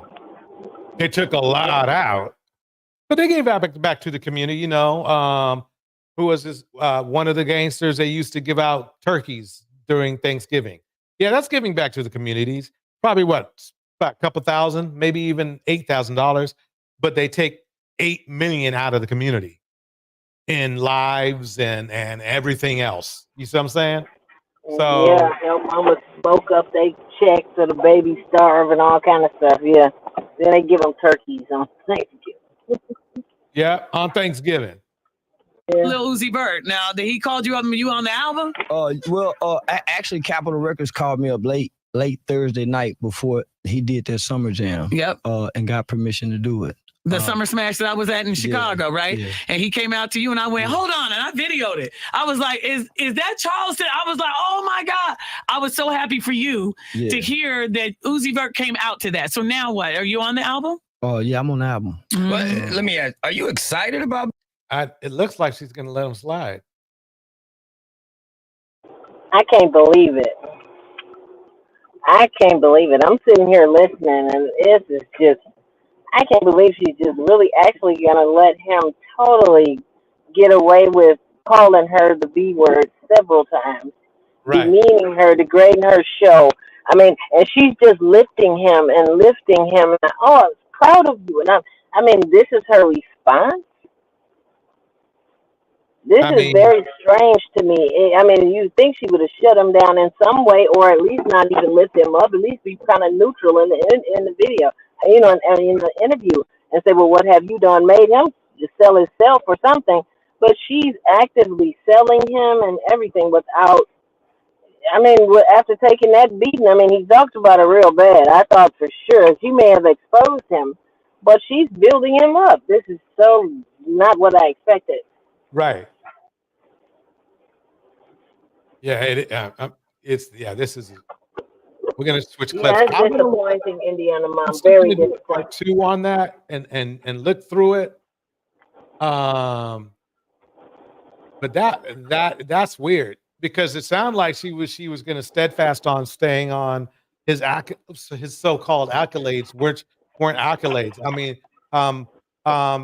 Denzel Washington played one of the gangsters who did that, who gave turkeys out for Christmas and stuff. Nino Brown. Nino Brown did the same thing. That was a different movie. That was New Jack City. He was real. He was a real gangster. And Denzel played a real gangster too. An American gangster. I forgot the name of it wasn't Bussy. I don't know why I want to say Bussy, but Buffy something. Bumpy Johnson. Bumpy Johnson. That's it. He gave out turkeys too. You know, destroyed the community, but he gave out some turkeys. Hazel Bussy on steroids. You know, gave out some turkeys. You know, gave away a little money, just like what Charleston White did. Throw some money up in the air. Frank Lucas, right? Thank you, Feisty. Frank Lucas. Yeah. So, they gave back a little bit. 1/200th of what they made in the neighborhood. But yeah, they gave a little bit back. Yeah.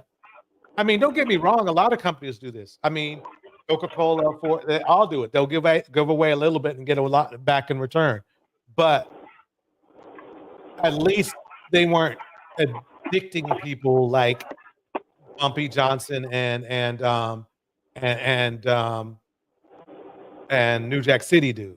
So Well, yeah. I guess he's got the same format because, of all the toxic things and all the degradation of women and things like that he pumps in the Bussy fear, you know what I mean? He's killing families and he's killing, young men's chances. He's giving them such a negative outlook on women and things like that.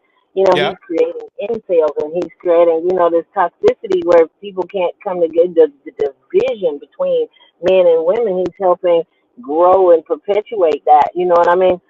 He's his own petri dish of unhealthy things between men and women. So right. I don't care if he did go to community and give a turkey out. It's kind of the same concept. Just like you said about the gangsters that give away the turkeys, he's the same thing. Exactly. It is because it's doing more.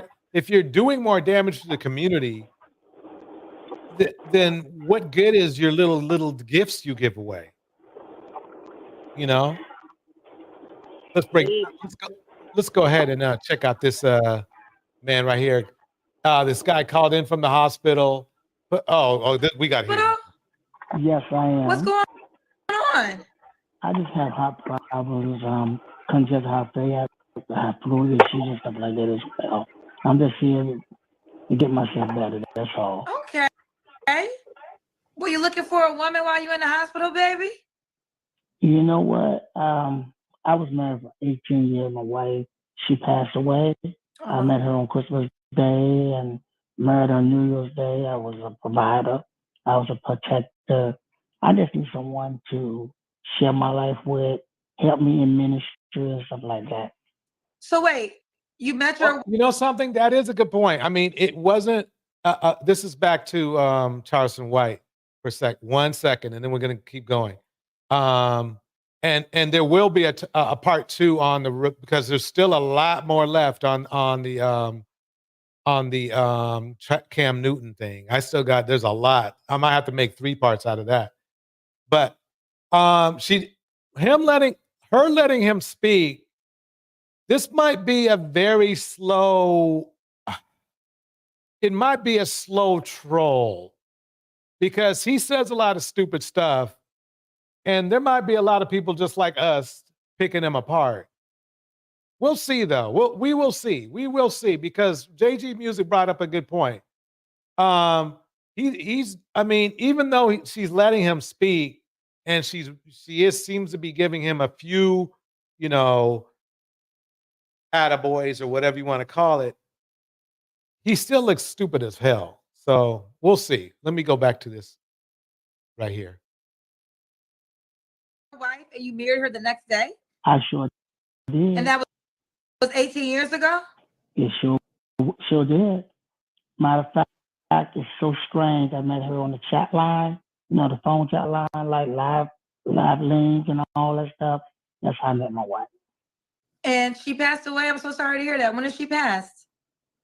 It's now. We've been together for 18 years. Now it's been like 7 or 8 years now since she passed. So Tasha K had Rose from Queen of Kings on there. Since she passed. Okay.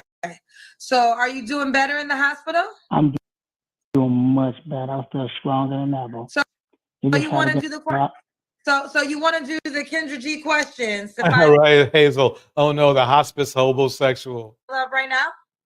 Yes, I do. Ooh, okay, I guess. Well, what's your name, sir?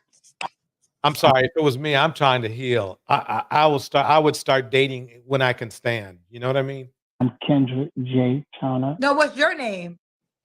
My name is Kendrick. Why seeking knowledge? He needs hospice care wife.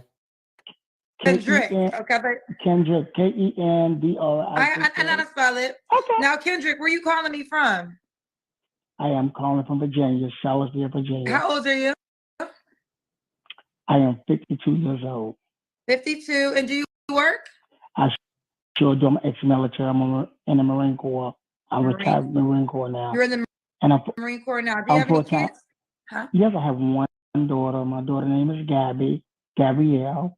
She's from Portsmouth. Okay, no. I just need her age. How old is Gabby? She's 25. Is this from your marriage? No. This is my wife. She couldn't have children, so this is through my high school sweetheart. Gotcha. Okay. And what do you believe in zodiac signs? Too late to get a policy now. It'd be $300 a month. Signs, Kendrick? Yes. What's your zodiac sign? I'm a Libra. A Libra. So you're currently in the hospital again because you're dealing with heart issues? Heart issues, yes. Do you know when you're gonna get released? I'll be out next Tuesday. Next Tuesday. Okay. So we have Kendrick, VA, 52 Libra. He's in the Marine Corps, and he is looking for a woman while he's in the hospital. So what kind of woman are you looking for? Well, I'm a religious guy, so I look for somebody steady, Holy Ghost filled, baptized, Pentecostal, no way around the church. Someone that knows how to stand by her man, someone that'll let a man provide, protect her.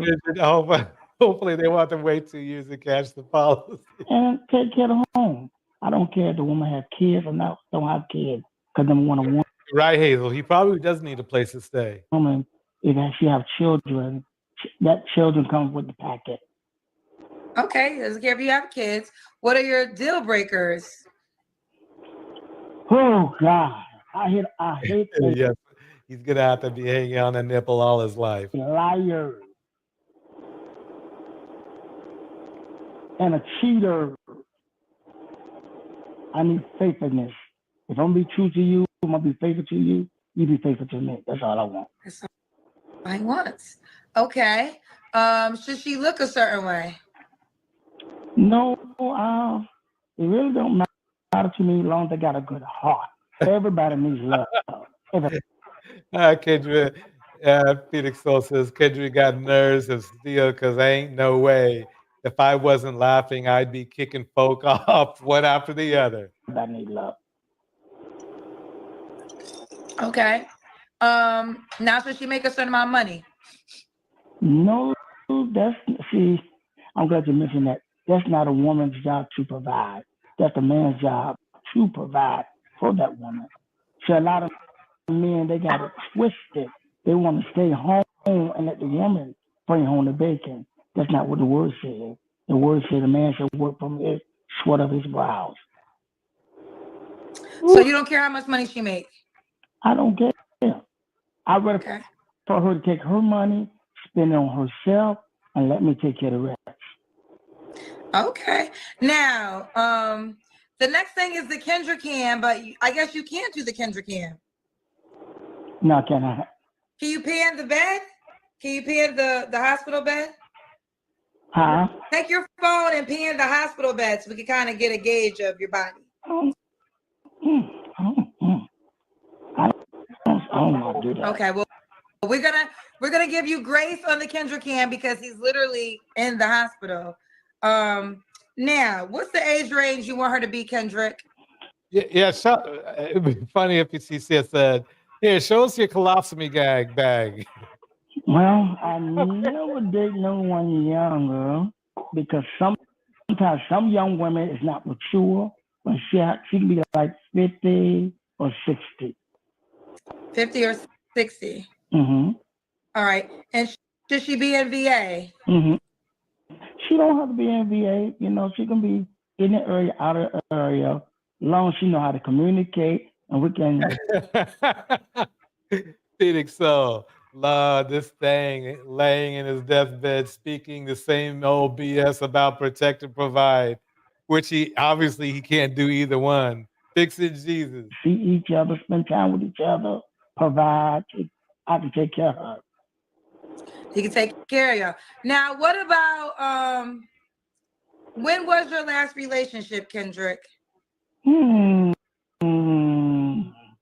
just got out of a relationship. I was in Houston.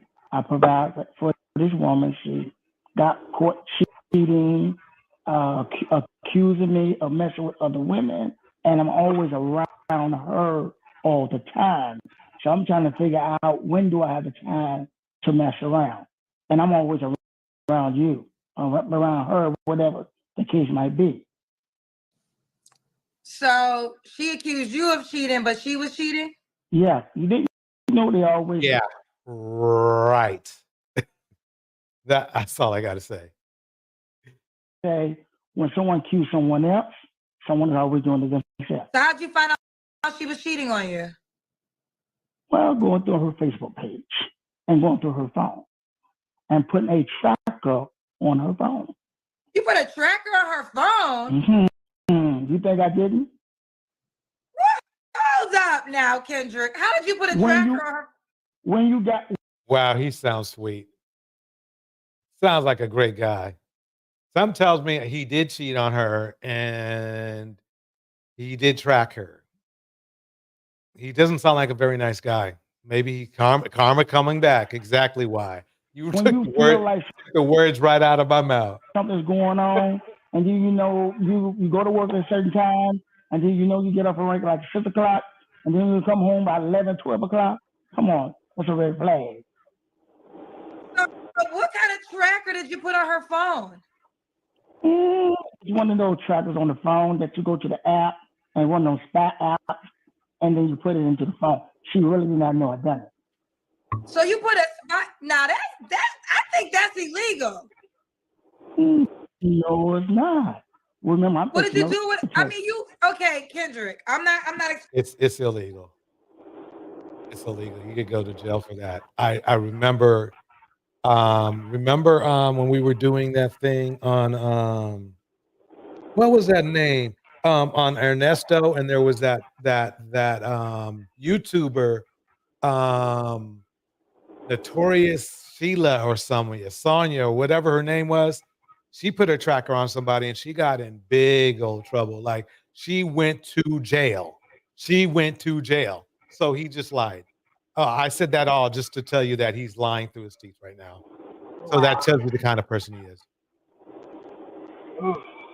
Yeah, they're very insecure. Like I said, that karma is coming back to bite him.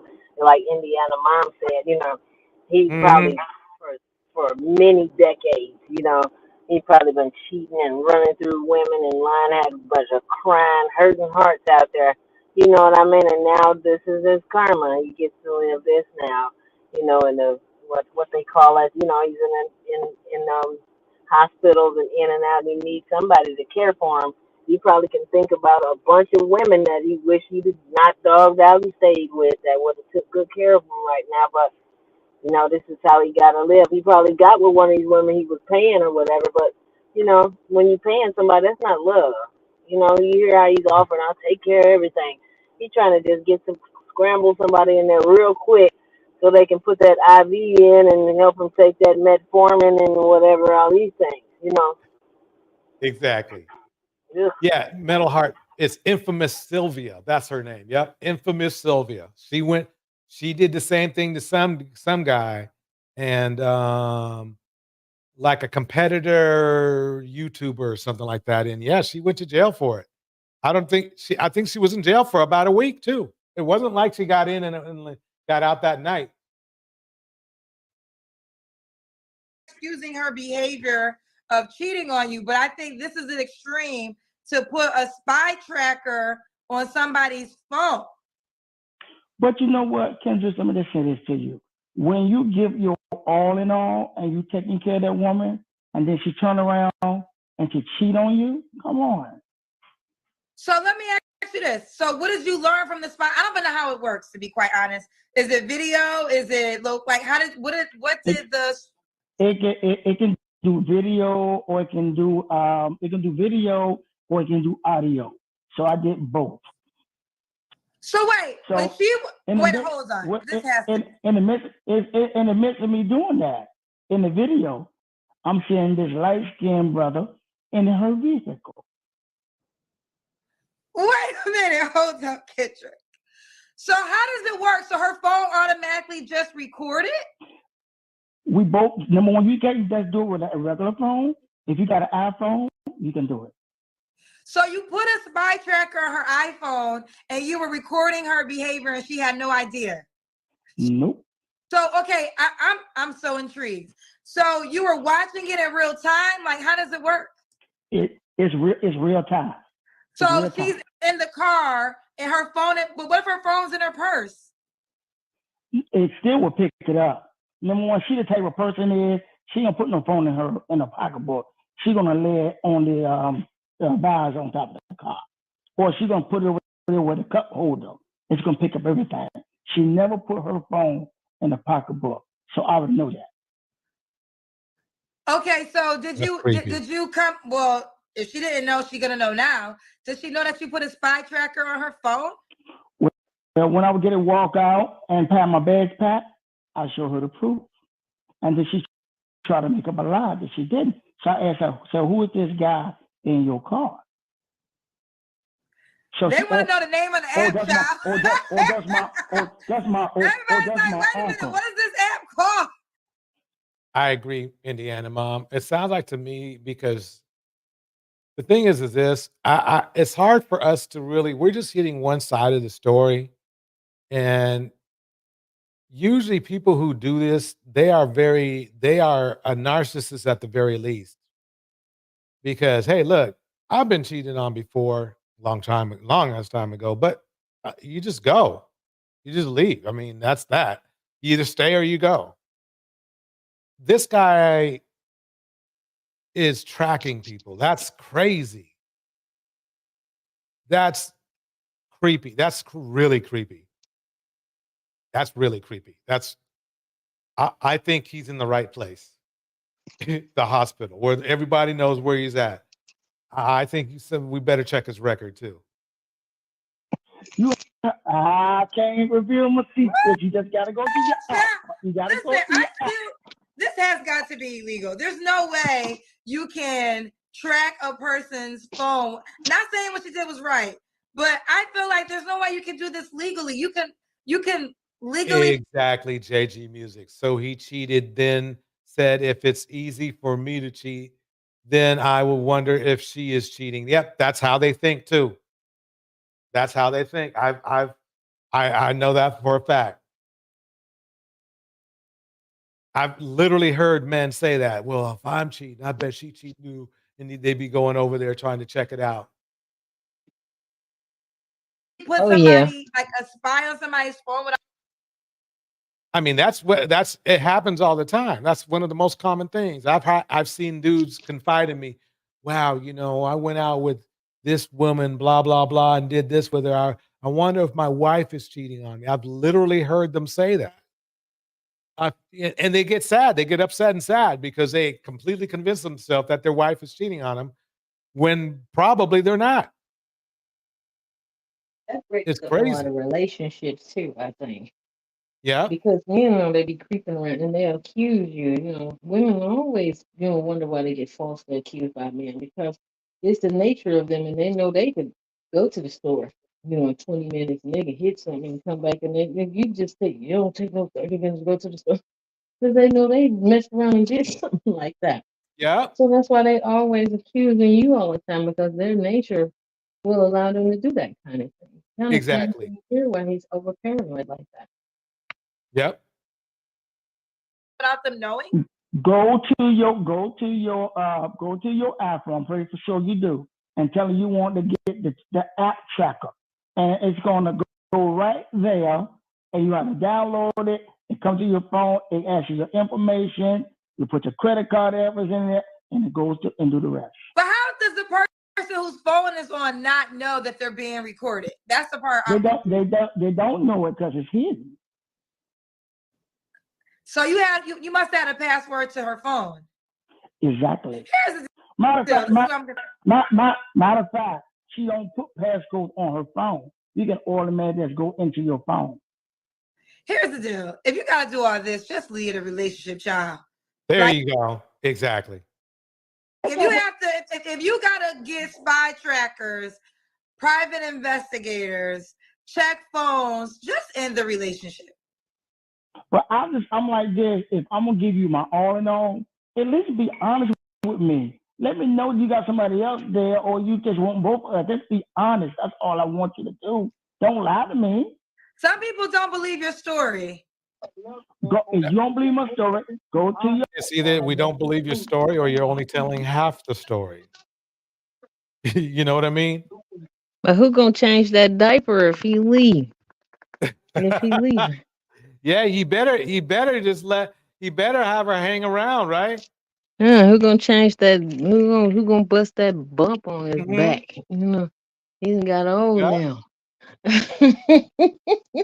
I mean, it's not funny, but I guess it is funny. I mean, they don't never see the need to have stable relationships. They want to run willy-nilly all through the streets. They don't value, these things. And now you to listen to this desperation coming from this man, and look at his, his actions and things that he has to do to try to just keep somebody around, But when people try to tell him you shouldn't do this and you shouldn't do that for whatever reason, they ain't listening. They ain't even try to listen. No. But listen at the desperation in him. Now this should be emasculating, Right. Yeah. Instead of stuff they say women do, this kind of stuff is more emasculating than anything that we could do. Yeah. Phoenix Soul was saying, I was asking myself if I could take his BS long enough to get his pension transferred in my name. Oh man. Your iPhone. Ask for the spy hacker, and it's gonna come on your phone. I'm trying to tell you, honest the truth. Okay, well, we'll leave it there. All right, so that was the last relationship. You don't have to answer, but I'm gonna ask. When's the last time you was intimate with someone? You said what again? When's the last time you had sex? You don't have to answer. I don't have no problem at all. I'm very good in the bedroom, out the bedroom at any given time. Now I'm gonna tell you something. That would be see how dummy he. You know how if you have a heart condition to the point where you are bedridden, that's the last thing you want to do. But it seems to be just like that young man when we started the stream.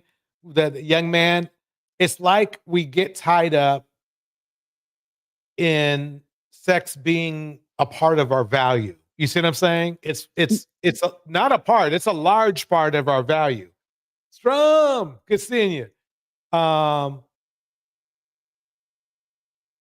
It's to the exactly point. that you're not a man if you. I mean, it's not based on any kind of value system. It's like carnalities that it come from. Yeah, I'm a man. You bang your chest and this kind of stuff. Oh, I can sire 30 women. And, this carnal stuff. And you see how he's on his hospital bed. Oh no, I can take him. I can take him. Yeah, I'd be color purple. How he die on top of me? He wants to pull a Kevin Samuels. Oh yeah, he's trying to go out like the king, like the kitten heel. Go out like kitten. Yep. JG Music says, if there is no trust, then no relationship. He can't even be truthful and say that he cheated first and thought he had a cheat on, a cheat on coming back. Yeah, a cheat on coming back to him like he dishes out. Yep, that's what's going on. No, yeah, yuck. Anybody tell you I gotta go raw dog when I say this? I can eat a full course meal straight up. Ooh. This is crazy. It's almost like we're ending this the way we started, except for the age difference. You know what I mean? We had a kid before, and we're ending up with a guy who's on the end of his lifespan, talking the same shit. Straight up, and make sure you had that orgasm, and you ain't got to fake one with me. I'm gonna make sure you have one straight up. It's just like he's getting in bed after the blue pills and a penile pump. That'll take him out right there, though. That'll take him out. You know, a lot of women they fake that orgasm, but you ain't got to fake one here because I know how to put it down. See, a lot of men don't know how to eat. They're not no professional. You got to know how to do it. Oh my God. Ooh, I mean, he's selling a hard pitch. Man, I wonder, was he a car salesman when he cradle to the grave. I mean, I mean, when you're at this point in your life, right? You're supposed to be thinking about the joy you brought to the loved ones in your family. You're supposed to be thinking about the things you've done for society, for the community, for the culture. I am so damn embarrassed as a man to be hearing this kind of shit right here. I really am. Out of a guy who's who's a little younger than me, but still up there in age. This is what humiliates me. You know, these bandits be trying to humiliate me. They don't need to. All they need to do is just be themselves. And it's because I mean, I'm not going to say I'm not black. I'm black. They're black. You see what I'm saying? And to know that somebody might remotely, that's not from this culture, regardless of race, right, is watching this man do this, and they're saying, "Oh, he's a Black American." Oh, well, I heard Miss James is a Black American too. That really kills me. That really kills my soul. I mean, I got so emotional about it. I accidentally said my name. I got to bleep that out. But anyway, yeah. I've always felt like that, and I say that, DJ. It's hard for the good black men. It's like they don't have a chance. It's like they get affiliated with the dust. The dust is so prevalent, and that's what most people see about our race is the dust levels in our men. You know what I mean? Look at our communities. Look at the things. Look at all the things that are happening. Look at the crime rate. Look at the TV. Look at the AIDS. Look at everything. They see the dust rate of our men so much. We do have some jewels in there, but for you to always be affiliated with, these things that stand out so much, it's hard. It's got to be hard as a black man to always fight that association and to always be associated with all these things all the time. Right.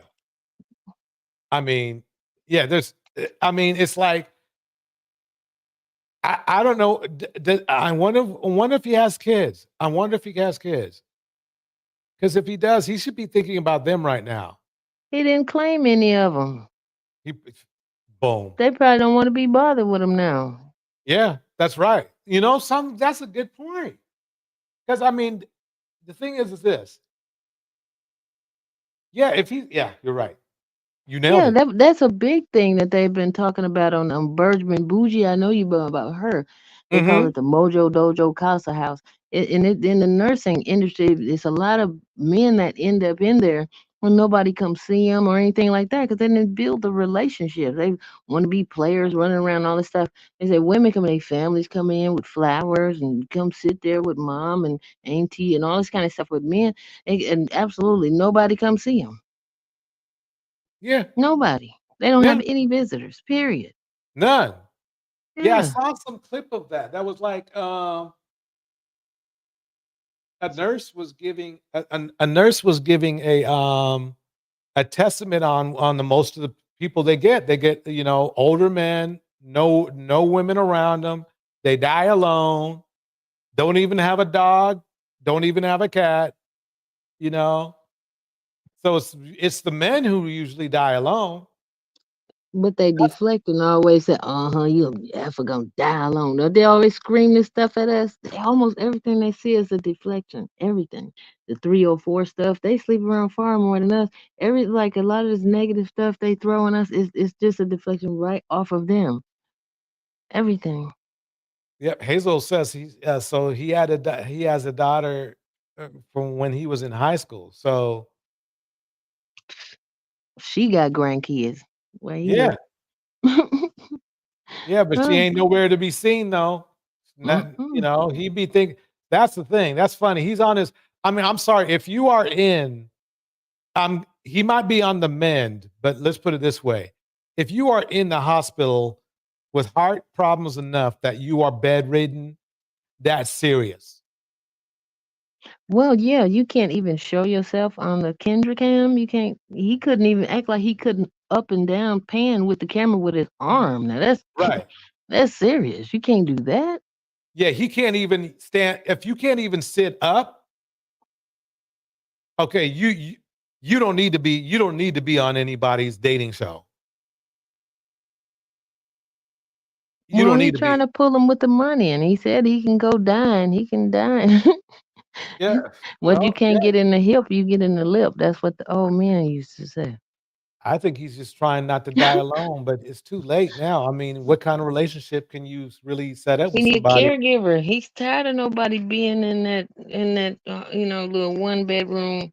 When he get discharged, he getting discharged on Tuesday. Trying to see if somebody pick him up before then. And I mean, being discharged does not mean you're well.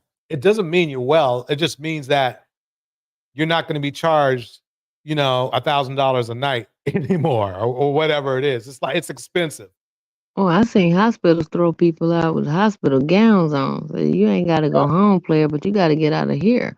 I mean, to the point where there was almost kind of a crisis. They were trying to decide what to do about that because hospitals like, you ain't dying, so boop, you pop you right out.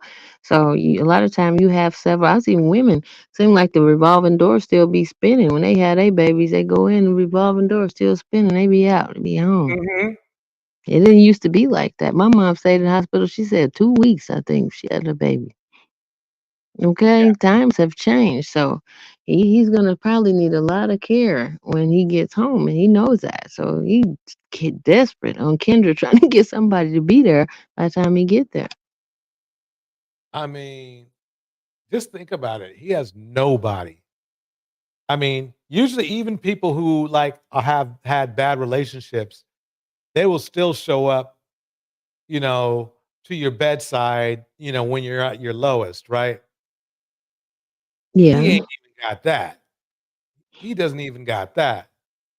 And he hasn't learned anything. He still got the same toxic male talking points to get away. And then you wonder why he got that type of when they always hollering about my baby, my man crap. You ran after a woman, you was looking at her breast, you was looking at her, but you didn't look at nothing in the interior of this woman. If she was mother material, you didn't crave any of those things. Listen at the type of one I got an SSI chick and I'll just take care of you. You spend your money. You're gonna catch a thought, gonna come over there and try to okay, then you complain about the character of the woman. You just had one how about she was cheating. She was there for your check. Look what you luring her with. He still haven't learned anything. Like anything. He's still Yeah. that same grand standard talking about what he gonna do. He's still doing the same thing. You said we started out with one. Look, we just ended up with an old one. That mentality and everything is still ain't changed yet on his deathbed. Yep.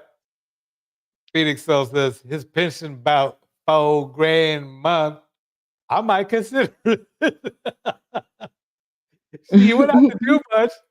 He thinks he's going to be doing all he said, but trust me, he ain't doing that. He's not. Unless he wants to check out earlier, Middle Heart says, I saw hospitals are dropping people off at the homeless shelter because they don't have time or resources to deal with people, even if they are dying. Dang. Man. Yeah.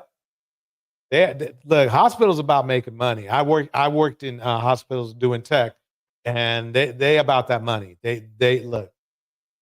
I mean, don't get me wrong. They care, but they're about their dollars. They got to make that money.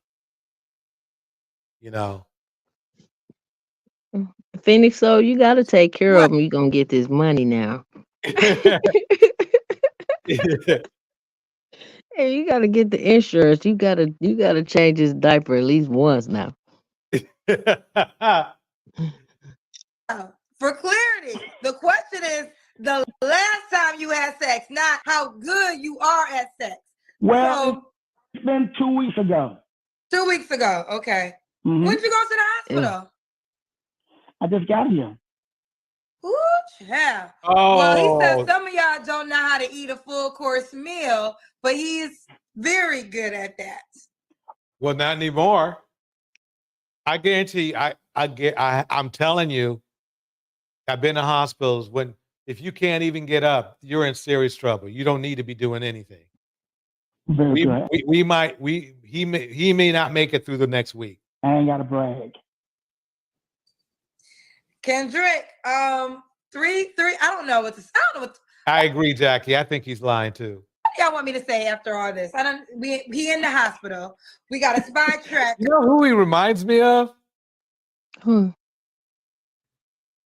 No Cupcake. I don't know who that is. That's the guy who was just up here. You know, Triple X. You know, the guy who was just up here who came up. The drunk. Okay. Yeah. Yeah, he gonna end up. Yeah, this is his fate. This is his fate. Yeah, I think so. Yeah, I mean, drinking's hard on the body. It can tear you up. Say you gotta eat vagina better than everybody. I don't know what y'all want me to do, child. Look, say what you got to say. Listen, take the brakes off. Hey, say what they have to say. Don't. Did he just say he doesn't have a? Oh my God. Be real. Well, I'm just gonna continue on with the questions because I'm not sure if I'm ready for you, Kendrick. So the next line of questions is: what are 3 flaws you have to? Hey, so fuck. How did he die?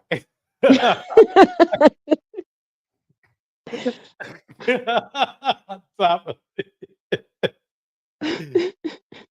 Work on. You said what? what? Are 3 flaws you have to work on? Working late, coming home late, working late. Okay. And also staying in church too long. Doing what in church? Staying in church too long. Staying in church. I know it, that woman's time. Okay. And what's the third one? The third one is, what did I say? I gotta think of one because it's really, let me see. After I finish cleaning up, make sure I'm washing them dishes. Now, Kendrick, why would a woman be lucky to be with you? Well, number one is, that's like with my wife for 18 years. I'm going to give you the same satisfaction, and you're going to have no complaints whatsoever. No complaints whatsoever. All right, Kendrick, NVA. He's 52. He's a Libra. He's in the Marine Corps, has a 25-year-old daughter, was once married. His wife, may she rest in peace, has passed away. He did tell us he met his wife and married her the very next day. So you're ready to get married again? Yes, I am. And what was the age range you want to date again?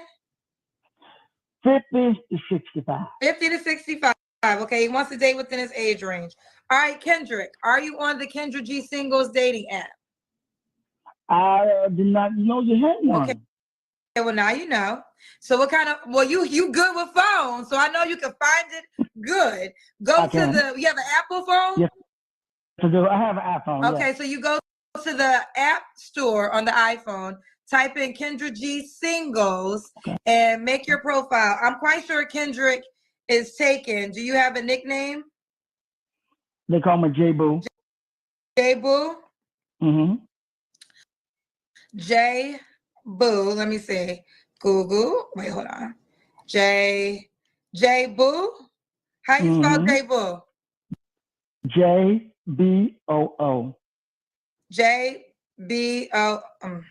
J J-B. isn't J. J isn't jam. BOO. Okay, that name is not taken. So you can make your name Kendrick, but they're saying, okay, I got a couple things they want me to ask you. Let me finish this first. They said, okay, J Boo is not taken. So make that your username.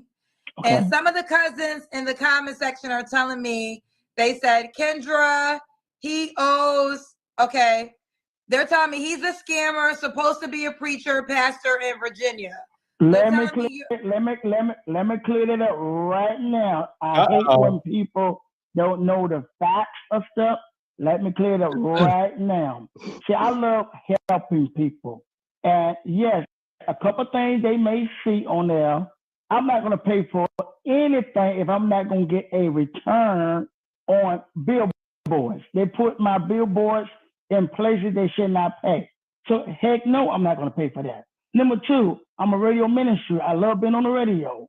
AM is not good for radio. So I'm not going to pay for radio. Every time I get on the radio, everything go down. I'm not doing Excuses. Did this guy just say he was a minister? Right. Talking about sexual acts, graphic sexual acts. Wait a minute. Come on. Look. They just too much. He don't see nothing wrong. He ain't guarded about himself or nothing. He just wide open. He just showed that he just showed that the cousins proved him right. I mean, he proved the cousins right. I mean, that's the problem. See, that the problem with being a scam artist or a liar or whatever is you have to keep up with all of that. And he obviously didn't take. You need to write down your lies, and he didn't do that. Man, okay, let's see what. So before you say stuff, come and get the facts first. Don't automatically say what I am and what I'm not am. I have nothing to hide. My life is an open book. So please come to me. Before you don't know something, come to me. I'll be glad to share whatever. They're telling us that you owe somebody $3,000. You owe a radio station $3,000. Yeah. There again, I'm gonna repeat that again. Yes, the radio station that I was on in Alabama. The station stay off the air all the time. Every time I tried to call into the radio station, it stayed on. So I have listeners that listen to me and say, well, you're not on the air. So I said, well, I said, look, I'm not on the air. I'm not paying this money. So of course what they did is they said I owe some money. That's it. Okay, so that's what the cousins that were telling me you're a scammer and that you owe somebody $3,000. That's the answer according to him. That's what it is. I am so glad they're having this conversation because my life is an open book. I have nothing to hide at all. Okay. Well, Kendrick, we gotta go. Download the dating app and set up your profile so the woman can reach out to you. I would definitely do that. I want to thank you. Oh man, I think I can't believe he did that. Wow. We went from one range of things all the way to the other, didn't we? That's crazy. I mean, I'm just stuck. I'm stuck because it's like, I didn't know he was a preacher at first. I didn't even know that. So he literally, oh my God. He had no care of it being revealed. I guess he didn't think any of his followers, or anybody who would see this podcast. This thing is on YouTube. I mean, people get bust out on Facebook and all that stuff everywhere. I mean, this is social media. It ain't like Kendra's show is like some obscure website where she's literally, she's pretty big, you know what I mean? So what does he think is gonna happen? I mean, that's crazy to me. I guess he thought he'd get off the air at least. Mm-hmm. Yeah. He didn't expect it to hit that quick. He did catch it pretty quick. We got to give him that. But he didn't mention anything himself about being a preacher either. No, not a bit. He talked more about sex than being a preacher. Man, he gave a And whole didn't mention description. anything about God at all. Joe, he sure didn't. He didn't say anything about God. He made himself God about how he would be in the bed. Yeah, that was it. But I mean, like I said, just to see the mindset, it doesn't change. Like I said, these are basic core principles of the cult of man. You know what I mean? To exude these values and say these things, and it makes you a man. I mean, it's just to see how consistent it is through the ages and to see that young boy saturated with it so deeply at such a young age. He just still, got some kind of smidgen of Similac on himself, but he out here so tough in it and what he was speaking to hear it just so deep in him like that. That was sad. He ain't even really got his wherewithal to himself yet to be sprung on those ideologies that way. That was bad to see. But to see Pappy over here getting ready to meet his maker, one foot on what they say on a banana peel, the other one in the grave, and he's still barking this stuff. That's sad too. Yeah, it just shows you that it stays with them for the whole lifetime. So they can't say, "Well, I was young" or anything like that. He's talking the exact same game the young kid was. In fact, he's more vulgar than the kid was. Man. That was pretty brutally honest. That's one thing that we kind of didn't address while he was on.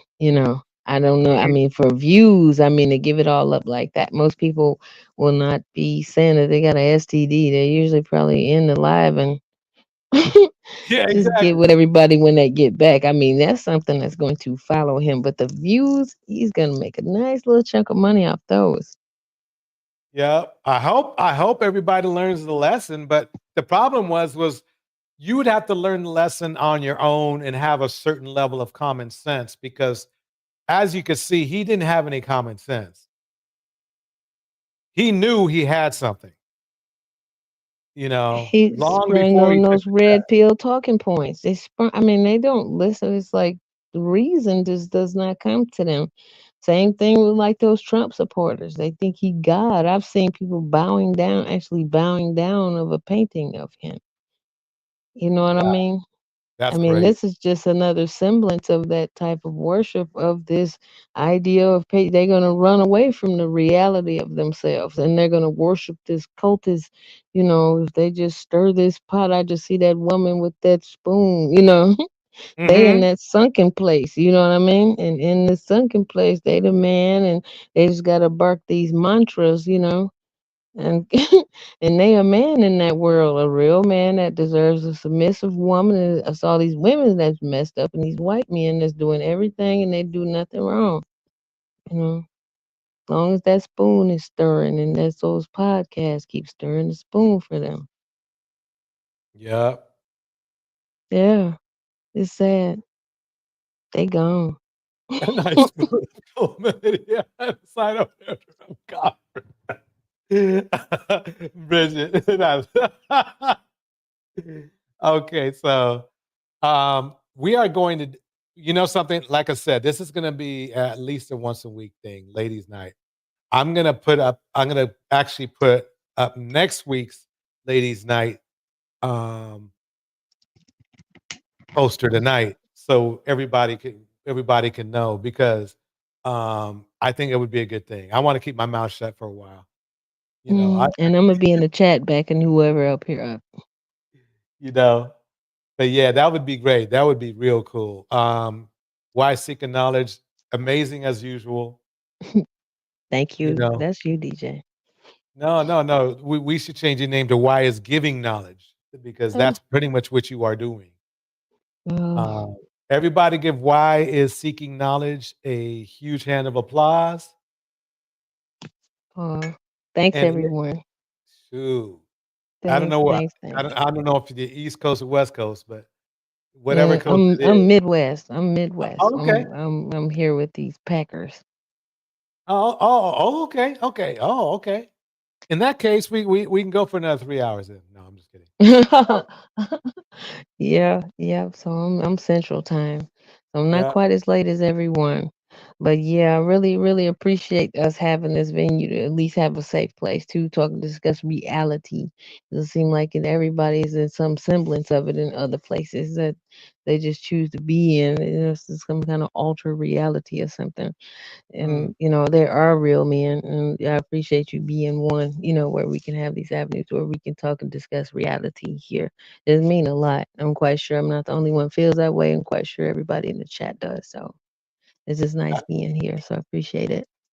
I appreciate that a great deal. I really would like it, this channel to be more like it was a long time ago. I think you were here like right at the tail end where it was just a panel of everybody conversating, and then every once in a while I'd say something while I'm making my flies in the background. I really would like it to bring back that conversationalist type of channel. Sorry, my earring touched it, and I'm sorry. You were saying it a long time ago. That was the last word I heard. Yeah, where we were having a lot of, like, it was mostly about conversation between women, and I would just say a couple things here and there. You see what I'm saying? Mm-hmm. I want to bring those days back. I really do. I want to bring back where everybody else is. When I say it was DJ Torch and Friends, it was really DJ Torch and Friends, if you know what I mean. Mm-hmm. And I do appreciate my crew in the background. They are doing a wonderful job producing these shows, and I'm just looking forward to bringing back those times when there's like 4, 5, 6 people on the panel talking back and forth and having a good conversation that way. So, Well, hopefully we kind of set it up tonight, and we just had a slow night tonight, and hopefully next time we launch this thing off as to, and bring that back. yeah, straight up. That's how it's supposed to be, because I'm not supposed, I never meant to be a Kimpire kind of website or a any of these other male websites that talk to women. It's supposed to. I was really just supposed to. That's why I kept it DJ Torch, because I was just going to spin some videos in the background and let y'all react to them. If you know what I mean.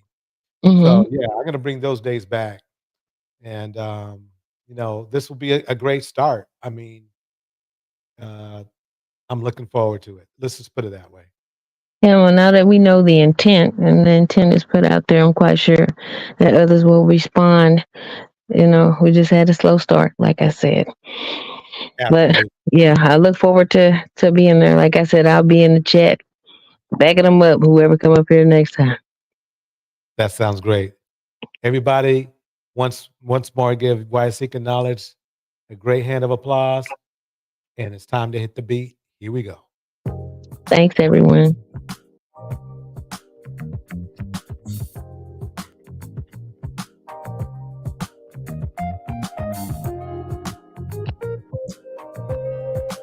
All right, in the house, we have on stage Why Seeking Knowledge. Phoenix Soul, Jackie Gang, Indiana Mom, Cause I'm addicted to the good life. Oh yeah, we are going to have more ladies' night. I follow, no need to say. Futon, Hazel Bonner. Where we are heading now, babe. I follow. Heart. AC Music.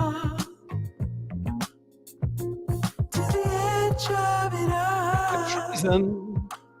So tell your good lies.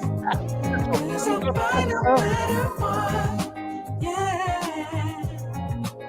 Susceptible lies. Southern Stop By. Before the moment flies.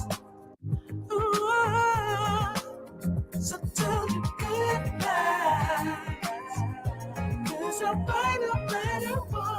Tasty Fresh. Yeah. Come in and Rich and Tom was in the house.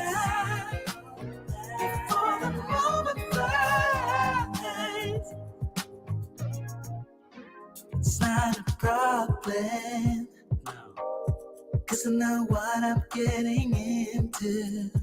Yes. Yeah. And nothing can stop me, cause I'm addicted to what you and I realize. Lead the way, I follow, no need to say where we are heading now, babe. I follow to the edge of it all. So tell you good night, cause I'll find no matter what. Yeah, susceptible night before the moment flies. Phoenix Soul, thank you so much for the $3 super sticker.